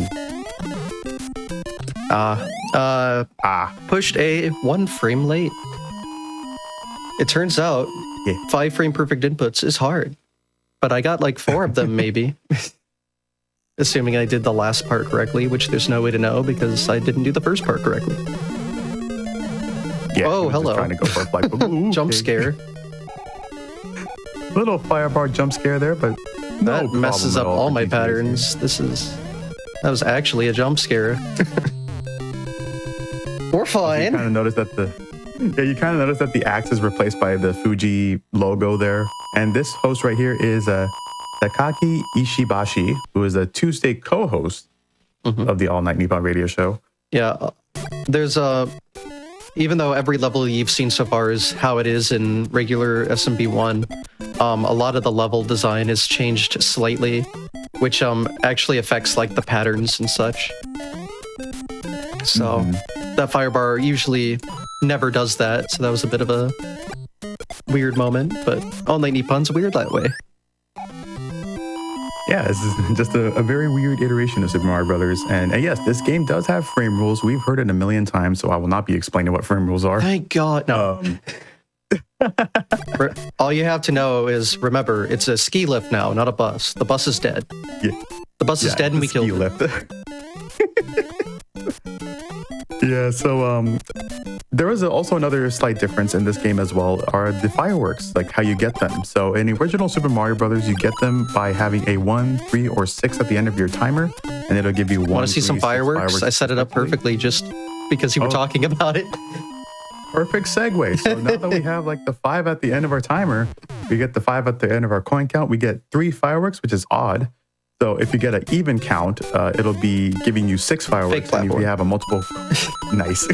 And if you get like a multiple coins of 11, and nice coin count, multiple coins of 11 will give you a 1-up plus either 3 or 6 fireworks, depending on the odd or even number. Yep. So this game is built off of the Lost levels in terms of physics and a lot of its mechanics, even though it's basically mostly Mario 1 levels. So it's a little different if you're used to it the usual way. Gotta be prepared. Yeah, like those coins were not in SMB1, like where the power-up block is. Because fun fact, if you end up hitting that block while the coin is active, a power-up will not come out. It's true. And here we have Noritake Kinashi, who is also a Tuesday co-host. It looks like Takaki and Noritake are both hosts together on the Tuesday show. Yeah, we're just getting to learn some of the host names of this radio show. Just taking part of the various mushroom retainers that we normally see. And of course, 4-1 here, the only slight difference is this Koopa right here. Oh wait, no, he's gone. We're so good.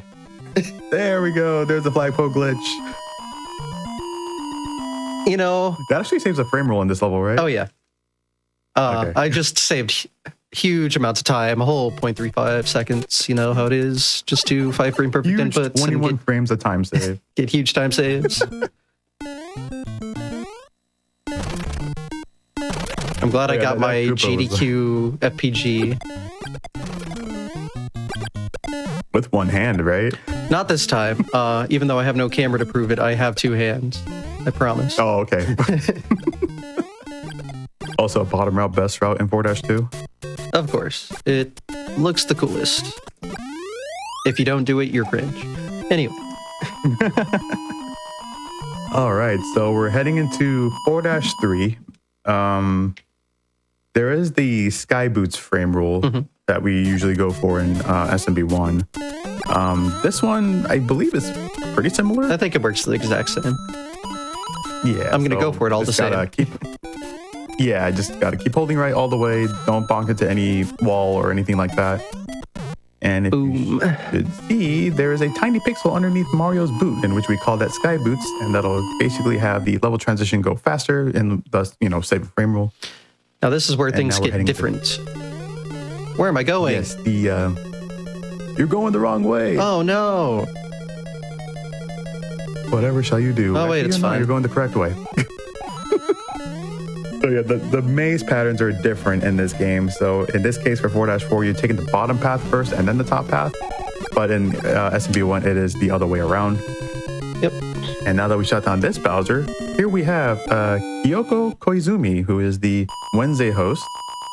Or they just call them Kion Square. And loads. Shoutouts to the FDS. Yes, so since this is an FDS game, there are loading times in between 4-4 and 5-1. The loading times do vary between platforms. So if you're using like the original Famicom disk system, it's just close to 7 seconds. And then like EverDrives and Power Packs and such, they all vary. Hard jump time. But Oh yeah, this jump right here. Oh crap! I shot my fireball too. I think early on that one. Yeah.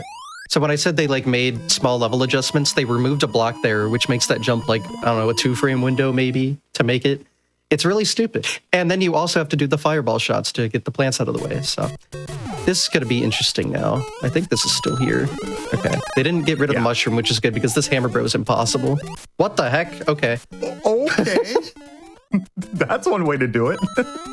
We're fine. We're chilling. Okay, we're not chilling that much. Another fun fact about this game is Hammer Brothers were made much more difficult.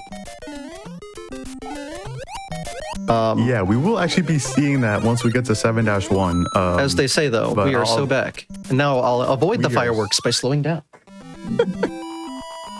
Yeah, that was quite the 7-2 there. So yeah, the way how he ended up stomping on that hammer, bro.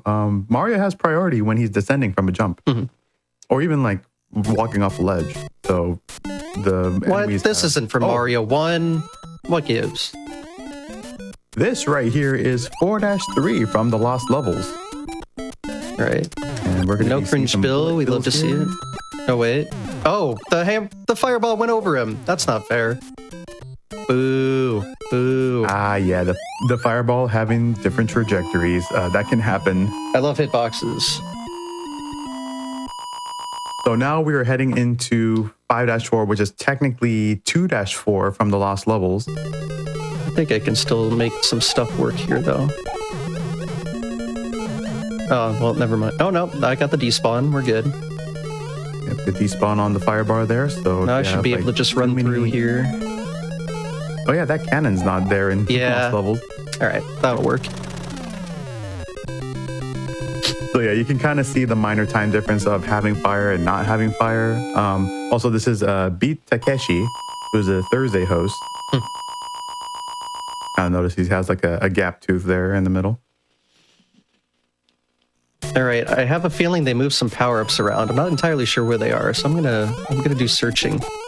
Yep. Mushroom's gonna be on there. It is. I knew it was there somewhere. And like all of the games, they like keep moving the power-ups around. I believe this one's where it should be. This one should still be the same. Yeah. We're good. We're back.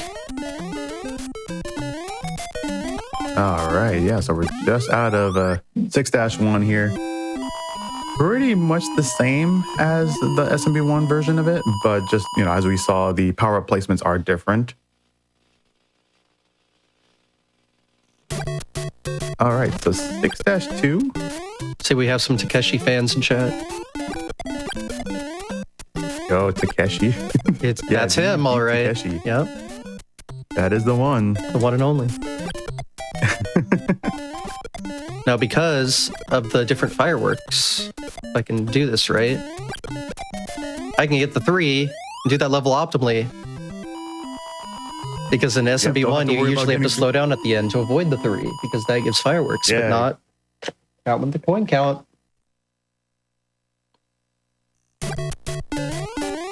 All right, 6-3, practically the same. We will be seeing something here. So the bullet bills are usual, but that Koopa is just there. He's just kind of hanging out. Interesting. Nice dodge. Well, I'm not going to get the 6 now, but usually you slow down to avoid the 6, but you just go for the 6 now. It's great.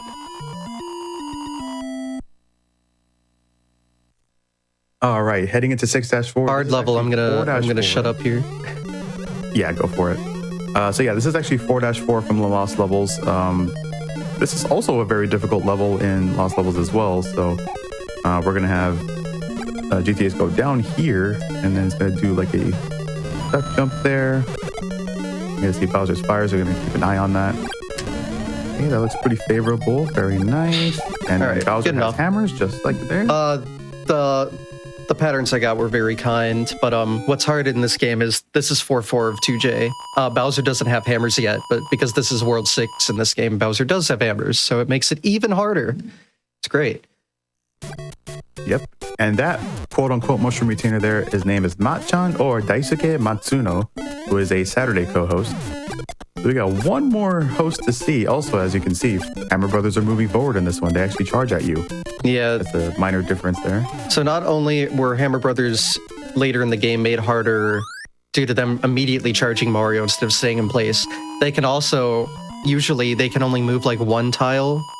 Like, you know, there's usually 3 levels they can stand on, and then they can only move one at a time. They can go from top all the way to the bottom. And if you're not ready for it, it can trip you up. Also, time for the hardest level in the run. Yes, so 7-2, this is basically 6-2 from the Lost Levels. This level is very difficult. So we're going to see GTAs do a crouch swim here, which will allow him to make his hitbox in half. But on the trade-off, he's not going to be able to shoot any fireballs here. So we're just hoping that the Cheeps and the bloopers are in decent spots for him to get through here. And plus, we also have a very narrow exit coming up as well. Okay, so we're just coming up on the end of the level here. Looks like this is a pretty... Okay, these were like... Oh, maybe... All right, no, those patterns were fantastic. I can't complain. That was awesome. Yeah, we'll they're never that nice. Well, alrighty, 7-3. So 7-3 is 6-3 from the Lost Levels, and this level does have 2 power-ups in it. So in case you manage to lose fire somewhere before then, you can actually re-grab fire here. So there's one spot for the power-ups. I really like this level when you don't get cheaped, so hopefully that doesn't happen. Yeah, some of those cheap. Why'd I say anything? It's okay. What the heck? What? Huh? Well, as we say on GDQ, that's never happened before. Hello? Classic. Excuse me? I've never in my days. I've played these games a long time. Huh? Okay, I know what happened. I got the screen wrap, like the vertical screen wrap enemy thing, but I didn't... What? I've never had that happen before. It was in such an unusual spot. Here we are in 7-4, which also has a very unique maze pattern. I went for the hard jump. It's like you have to do a mandatory 2-frame jump, and it's hard. But yeah. So for that first bit, you gotta go top all 3 times, and then in the second bit, you gotta go top, middle, and then bottom to get to the correct path here. What a guy. And forward Bowser, we'll take that. And here we have our final host, which is Hide-chan, or Hideyuki Nakayama, who is also the other Saturday co-host of the show. So we have rescued all 7 mushroom retainers, or the host of Online Nippon. Now we're heading into World 8. Ooh, was that good enough? It's going to be harder without fire, but I'll try. Yeah, we'll take a look. Never here. mind. So, that didn't last long, did it? What I was trying to do there in Mario 1, if you hit a star block, it causes the flag position to be lower and it saves a frame rule that way. But as you can see, they moved the star block, so you can't do that. But if you hit a fast excel, which is a few frame perfect inputs right at the start, you make up the time in that way instead of hitting the star block. But it would have made more sense if I had fire. But that screen wrap and cheap had other ideas, apparently. I still can't believe that happened. What the heck? You know, that cheap said, you know what? It's a showcase. We're going to show it off. What would have been really sick, though, is I just missed the flagpole because of it, but I could have, if I got better subpixels, I could have wall jumped to save it. But I didn't I didn't get the subpixels for it because he didn't like stutter when he hit the wall. And unfortunately, technically bullet bill glitch is possible, but because of the different enemy physics, the setup for it is like really jank and weird. I'm gonna get more fireworks, so I can't even like go for it. Yeah, since we got an even number, we're gonna get 6 fireworks. You know, I'm just showing off all the quirks of this game. You know, it's a showcase, right? Yeah, perfect. Yeah, exactly. Also, this level sucks in this game. This is a horrible level. Because the hammer, if you thought the Hammer Brothers weren't bad enough, now they immediately charge you and throw hammers, and there's nothing you can do to dodge them if they're in your way. So we have one hit we can take. All right. Okay, good patterns there. right, who's going to be jumping? Oh, backlip jump. He wasn't ready for that one. All right, we're good. Got through just fine, and here we are. All right, another hard level. I will focus again. Go for it. Yeah, we got the final level of the game, which is 8-4, which takes part of the Lost Levels version of 8-4, just some minor differences here. So usually in Lost Levels, there will be a red piranha plant, which moves up and down much more faster.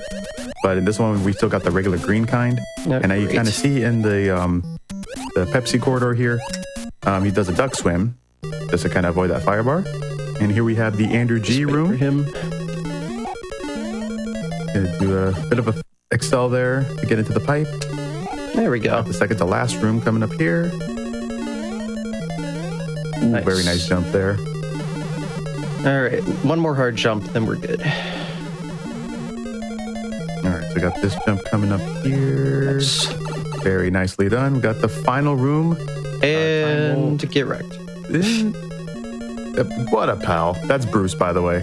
True. Oh, I forgot this was different. All right, we're good. Oh, yeah. All right, get ready on time. On the X grab. And time. All right. Well, that was a pretty good showcase, at least. And here we are presented with a door, which contains... Wait for it. Princess Peach. Oh, yeah. Loading time. Forgot. There she is. There she is. Pieces paved with Princess Peach. Oh, hurrah to Mario, our only hero. Send your trip of a long friendship. And here we have Princess Peach wearing the kimono or geisha outfit. I think that's just a kimono. I don't think that it's a geisha outfit. But yeah, she just has that little different sprite there. And yeah, that is Online Nippon Super Mario Brothers. And hope you all enjoyed your stay in the Viva Kingdom, which is totally not the Mushroom Kingdom. Very different. And there are all the hosts all together. Saved at last. All together. Yep, with the load times removed, that's probably a 2112. So, especially with that death, which I'm allowed to say was BS, I think.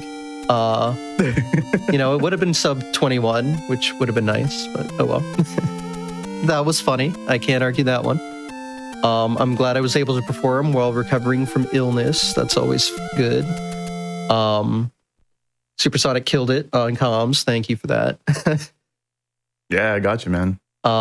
Because what's cool about this game is just the lore behind it. Because this is like an official Nintendo ROM hack, basically.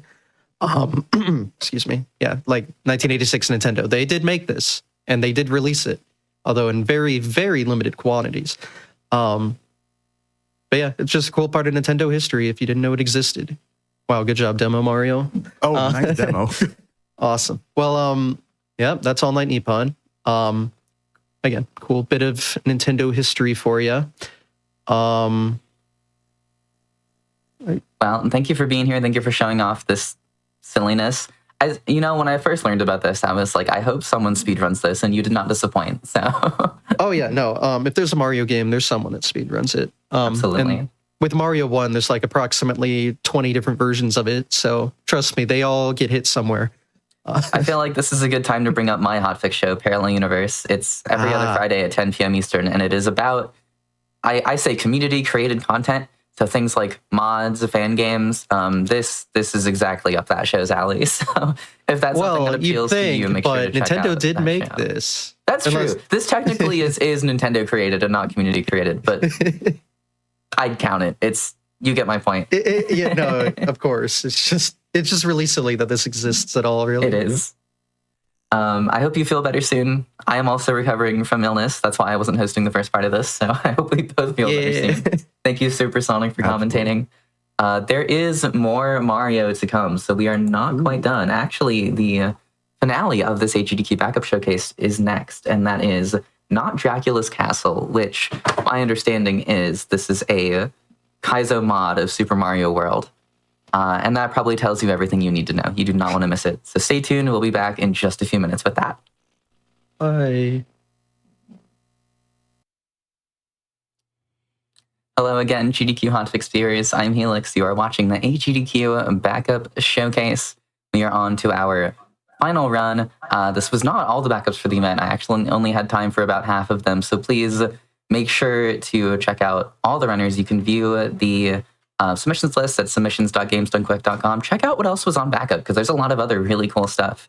But with that said, getting into our final run, it is Not Dracula's Castle, which is a mod of Super Mario World.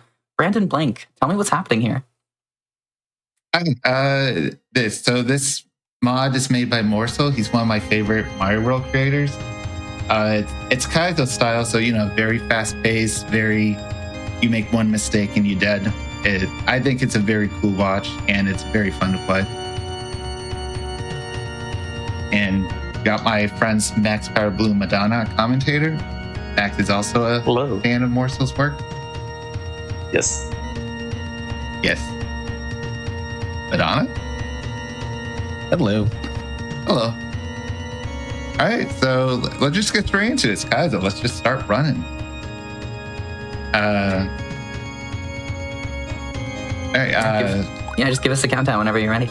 Yeah, here we go. 3, 2, 1, go.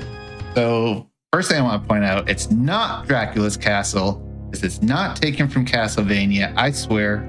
Ignore this map that you see right now. Okay, let's go. All right, first level. This level is very interesting because it makes use of a vanilla gimmick where you kind of have a foreground and a background. You'll see some of the twomps are behind or in front, and we need to make sure that we avoid all of that. You should not die there. I would like to precise. So let's try again. Let's see. One death.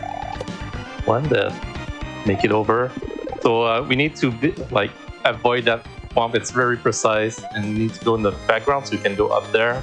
And there we need to raise that Koopa in that shell so we can go get P-speed and get right under there.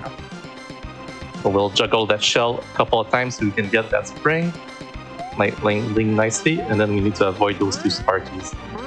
Make our way to the right. All right. And enough pipe to the end, and we made it through. All right, so this level, we have donuts. Those are vanilla, but on this game, they go up. And we gotta get them out of the way sometimes because they are just blocking the way. Can't spin jump on any of these saws.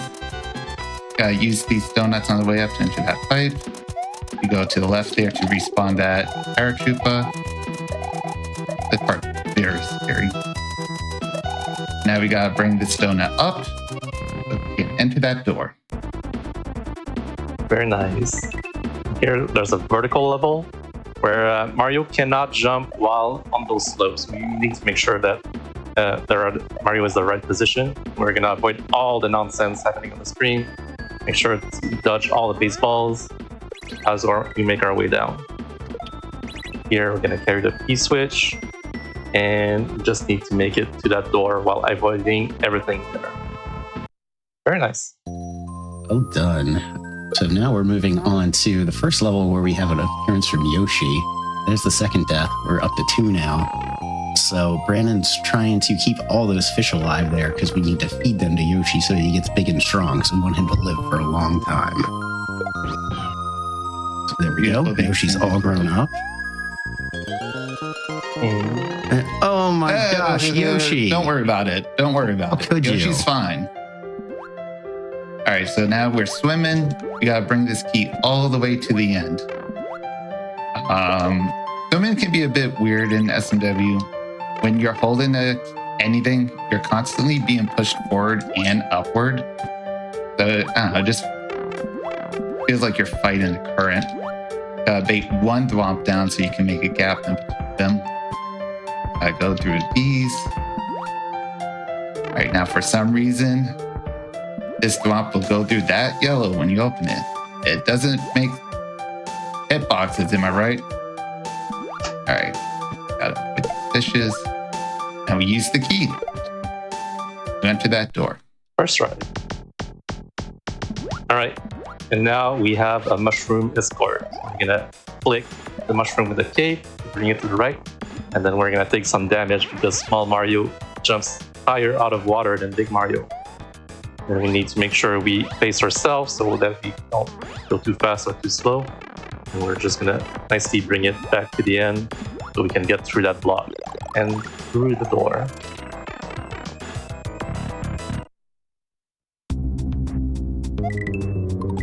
And here is a very neat level, very neat gimmick. So basically, Brendan is controlling where Mario is by pressing left L or R. So we have to pay attention to both the left side and the right side. And another death. Yeah, so it's very to the right.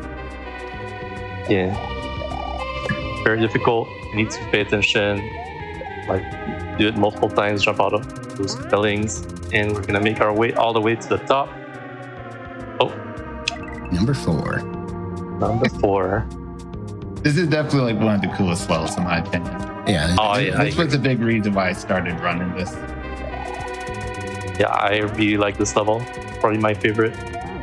Oh, and, a little bit too early. I want to say, I think it's been noticeable so far. There's a lot of vertical levels in this mod. I think a lot of people try to avoid vertical levels. This one has a lot.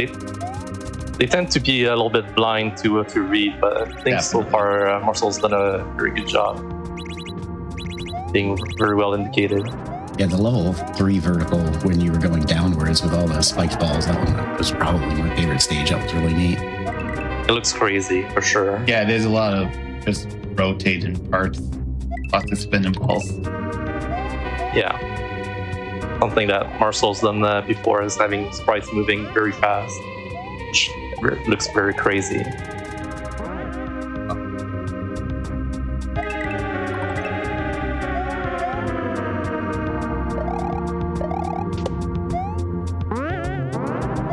One more. Very nice. Oh man. Oh, not too early again. Yeah, it is one of the harder levels. Yeah, there's a lot to keep track, as I said, because there's both the left and the right, and the timing and everything. Definitely way too easy to accidentally teleport straight to the wall. Yeah, exactly.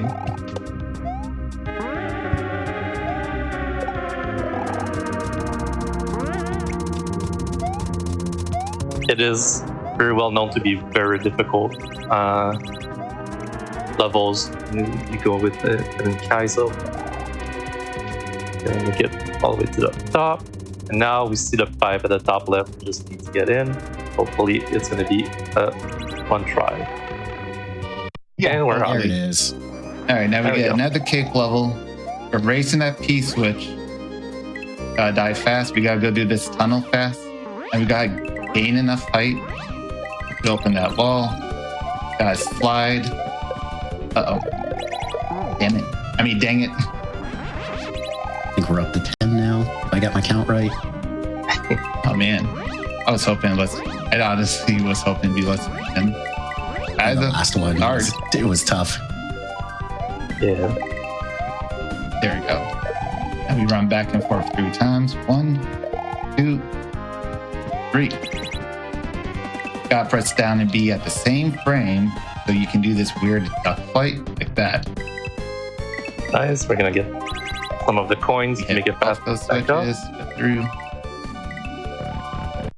All right. Very nice. All right, in this level, we'll have those Bowser statues that shoot fire every couple of seconds. We're going to make our way to the right, while make sure to avoid all the nonsense on the screen. Avoid the thwomps. And here, we're going to use that fire to go to the right. It's no fair. The statues can change direction. That's not how statues work. I never thought about that. And then make it on the fire as it spawns. And then we need to score that one again to the right. While making sure that those swamps are not killing us. And we see the fight, we just need to get through. Oh no, that was still. Yeah. Yeah. Brendan had to destroy the block and then toss one to the left so we can switch the on-off state. And sadly, toss one block to push to the right. He just likes this level so much he wanted to play it again. I'm a big fan of Kirby music. But now that part's pretty quick. It's actually easy to accidentally throw a block up when you're turning around. Just fast inputs. All right. See again.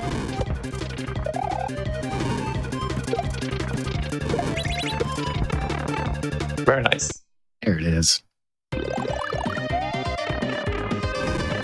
right, so we've got another Yoshi level here. Surely Yoshi will be safe this time. Oh. Hopefully.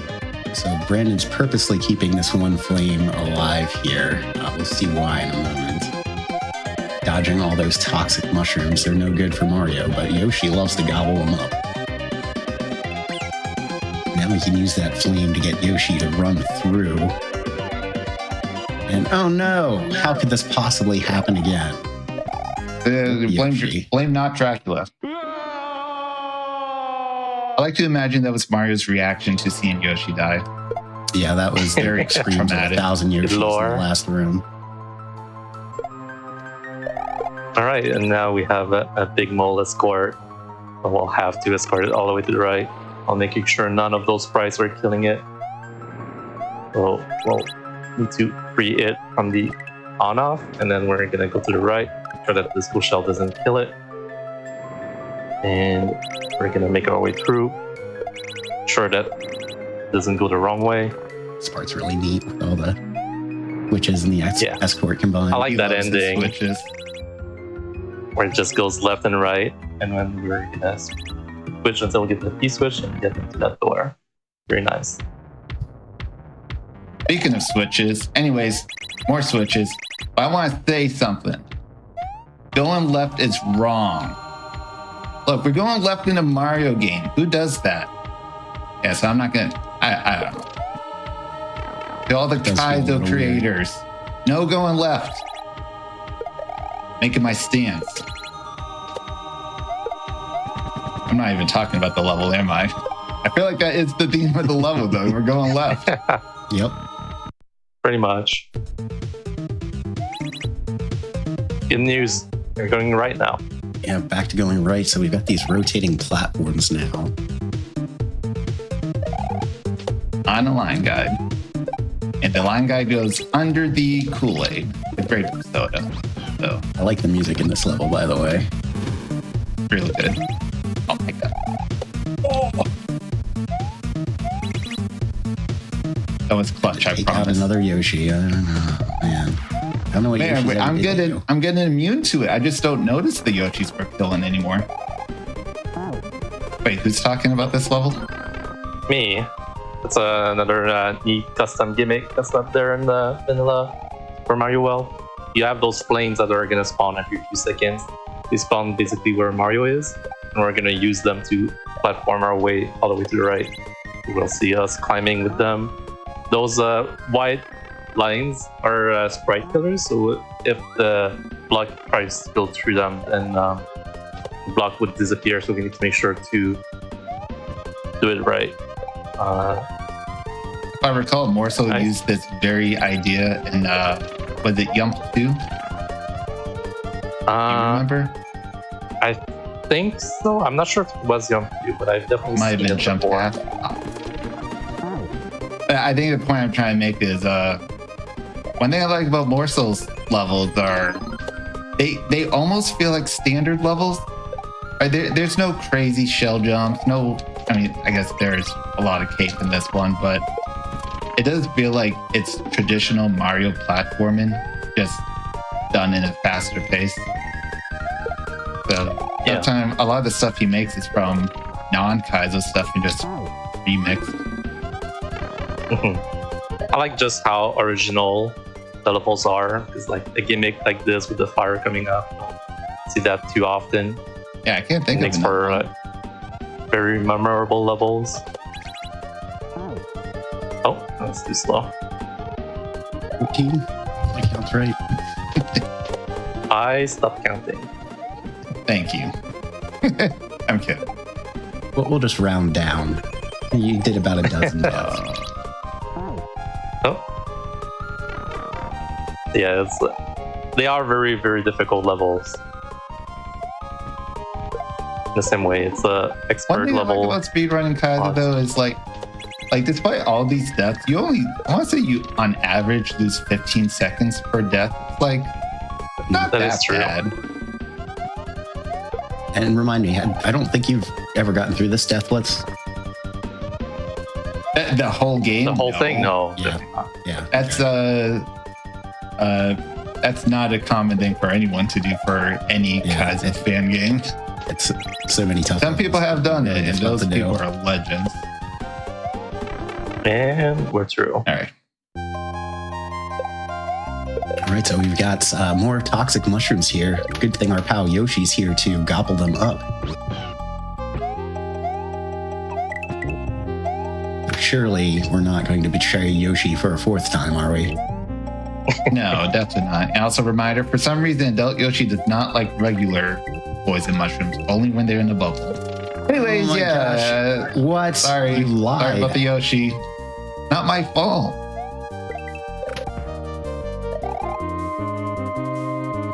Cool level coming up. Good job. Oh yeah, this level. So in this level, the gimmick is that whenever Mario jumps, you will see those blocks switch from one state to the other. We're gonna carry some objects all the way through. We need to make sure like Mario just ran off this block, so he didn't jump, so the shell didn't go, and we just need to keep going. We're on a P-switch timer. We need to score that Sparky up, and then we need to escort that saw blade. We'll use that block in order to make the saw go back, and then we are through.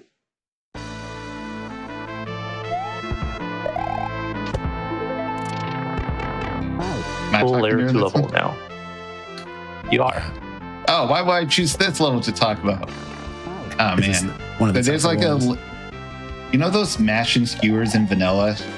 But we're gonna be bouncing Yeah. off of those yellow blocks that's on that layer, so they're just going up really fast.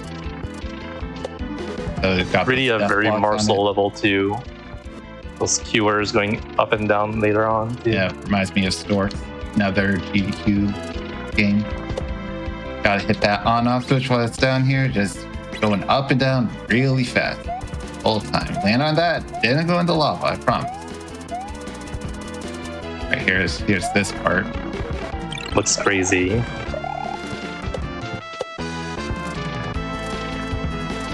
Gotta bring that bump down to get up at the pipe. Fun level time. Yeah, I believe we get some P-balloon action in this one, right?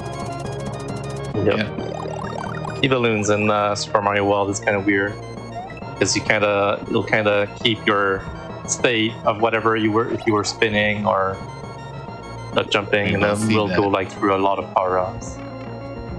This is a very tight section where you need to just avoid that swamp on the left while also making sure you get E-speed.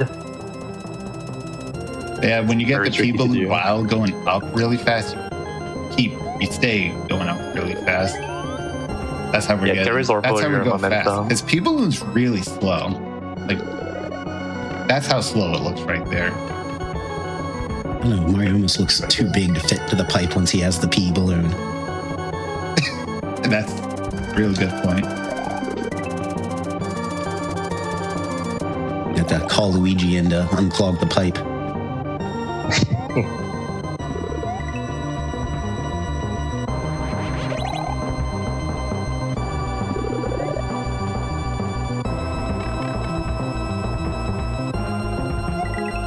Ow. That part is apparently really not tight, getting but speed. man. That looked very close. You're just forced to slow down a bit because of that swamp, so it's just really hard to actually get that P speed and lift off. Yeah, it's very precise that you don't have a lot of leeway to still make the flight go. Oh, you were facing the wrong way. I don't know why. I've never seen that before. It has happened a few times the past few days, but you're supposed to be facing right. I only pushed it once. You push. Or push X. I don't even know if to commentate at this point. X or Y. I really like the aesthetics. I'm facing left The again. block. That block over there has the P-balloon that we need. Yeah, we're gonna cape dive into the P-balloon. That way we'll be in a cape dive state while a pea balloon. You'll see what it does. I stop dying. That's twice he's face left.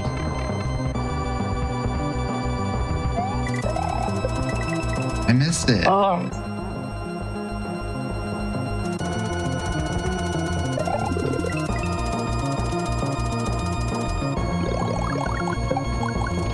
This is the only time we get Fireball in this game.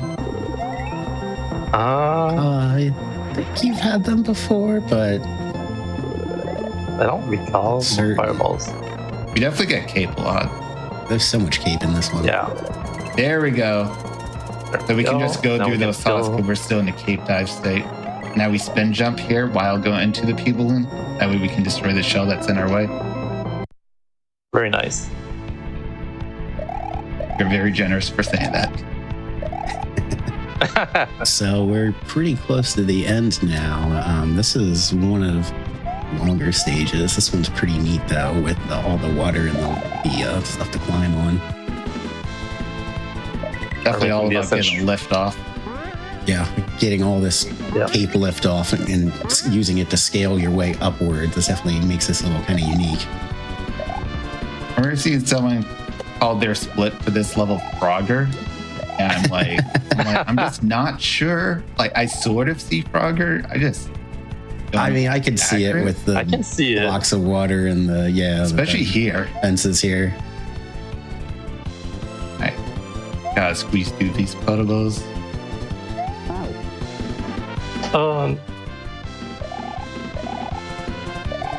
Luckily, this is the last level, and then we get a really cool boss fight. We're fighting Dracula, right? Yeah, totally Dracula. No, wait, read the name of the game. Oh, my bad. It's called Not Dracula's Castle. You know what? It's going to be proven that the final boss is not Dracula. Like, there's no dishonesty here.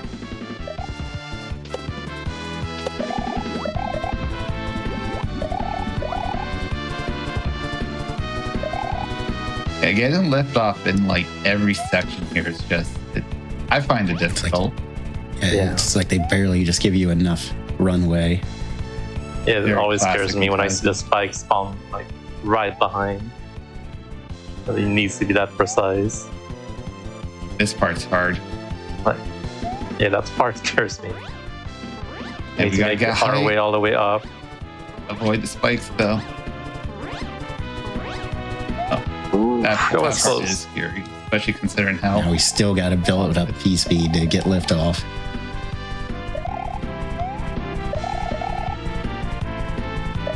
There we go. Final boss Very time. nice. By the way, how many of y'all played Castlevania 3? Does that ring a bell? All right, here's the final boss. I told you it wasn't Dracula. It's Big Maybe Boots. Maybe it's the ghost of Dracula. Oh, I did that hit too slow. At least I died in the beginning. The ghost of Dracula? I wish. Anyways, as you can see, we got these on-off blocks just constantly moving, trying to squish me.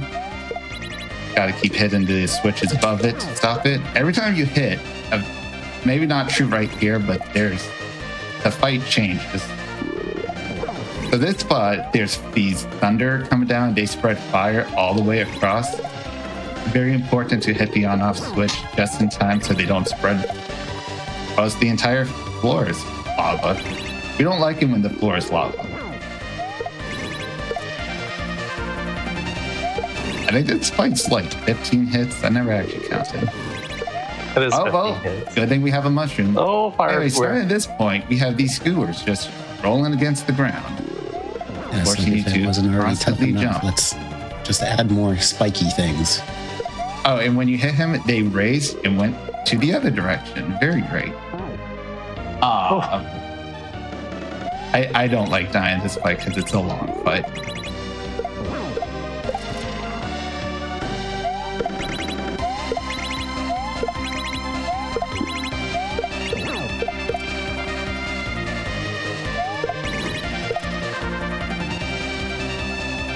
Yeah, I don't think I ever noticed that before. When you hit him, he goes rainbow colors when he takes damage. Yeah, you use that too. when the skewers change directions, you might have thought they're instant. Like there's no acceleration. They just instantly turn directions. It's based on when he stops flashing, so it's a good indicator. Oh, very nice. Also, so GDQ has had 2 other morsel games, Storks and Elephants, and they both have. Storks has a 15-hit boo, and Elephants technically has a 17-hit boo because it's a Mega Man style boss rush. 8 boos, 2 hits each, and then there's 1 extra. I think he really makes likes the best big boo fights. Yeah, I was going to say, he must be a fan of the big boo fights if he puts so many in. I mean, Big Boo and Vanilla is a horrible fight. It's 2 hits, and then there's like no threat. Like, no one dies in that fight. And we saw in Shevda's run this week, Joker Shell OK. That game also has a real good boo fight. Yeah, that one was really cool. Oh, I sorry, I should commentate. Now there's disco shells coming from both sides. I jump over them so they can collide with each other. All right, now we have the fire coming back. All right. Fire and the skewers at once. That's rough. It's everything at once. It's pretty crazy here. It's actually not that. Other disco shells are alternating. That's it. Time's up. By the way, I forgot to warn you. Time's up. Hey, overestimate. I'm kidding. It's fun. Now everything's on fire. Everything that we did it. We killed not Dracula and 4 Yoshis, but we don't talk about that part. No Yoshis were actually harmed in the production of this video. I don't know. Yeah. I wish it said that in the credits, but it doesn't. Besides, no one can read these credits. They're literally unreadable. Okay. But yeah, that's not Dracula Castle. I really like this one. And Kaizo Super Mario World is great. Just, I don't know what to say. Go watch more Super Mario World. Such a good game. There was a question in chat a while ago. Where can people find this if they want to play it? Super Mario World Central. That's actually who I wanted to shout out. smwcentral.net. I'm pretty sure. Yes. Really good site, and just shout out to anyone who ever contributed anything there, whether it's a full game like this or music or graphics. Just that's the site to go to for anything custom Super Mario World. It is an amazing site. There you go. Any last shout outs from any of you before I wrap things up? No. That sounds like a no. Well, thank you all so much for being here. By the way, if you all enjoyed this incredible Kaizo showcase, I'm always fascinated by the precision on display. Tomorrow, starting at 1 p.m. Eastern, is the Fatales at AGDQ Runback, and Shevda will be returning to Runback Joker Shell OK, which you mentioned earlier. So if you would like to see that again, or perhaps for the first time if you missed the AGDQ run, that'll be coming up as the closer for tomorrow's Fatales at AGDQ Runback. You will also see me, and that I'll be running back my Mario Kart World All Panels run. So if you enjoyed that run, or again, if you missed it, then you can catch the run back tomorrow. Again, that all starts at 1 p.m. Eastern. It's of course not just us two, plenty of other Fatales doing awesome things. And by the way, if you missed any of this AGDQ backup showcase, stay tuned, as I believe we will be replaying the entire...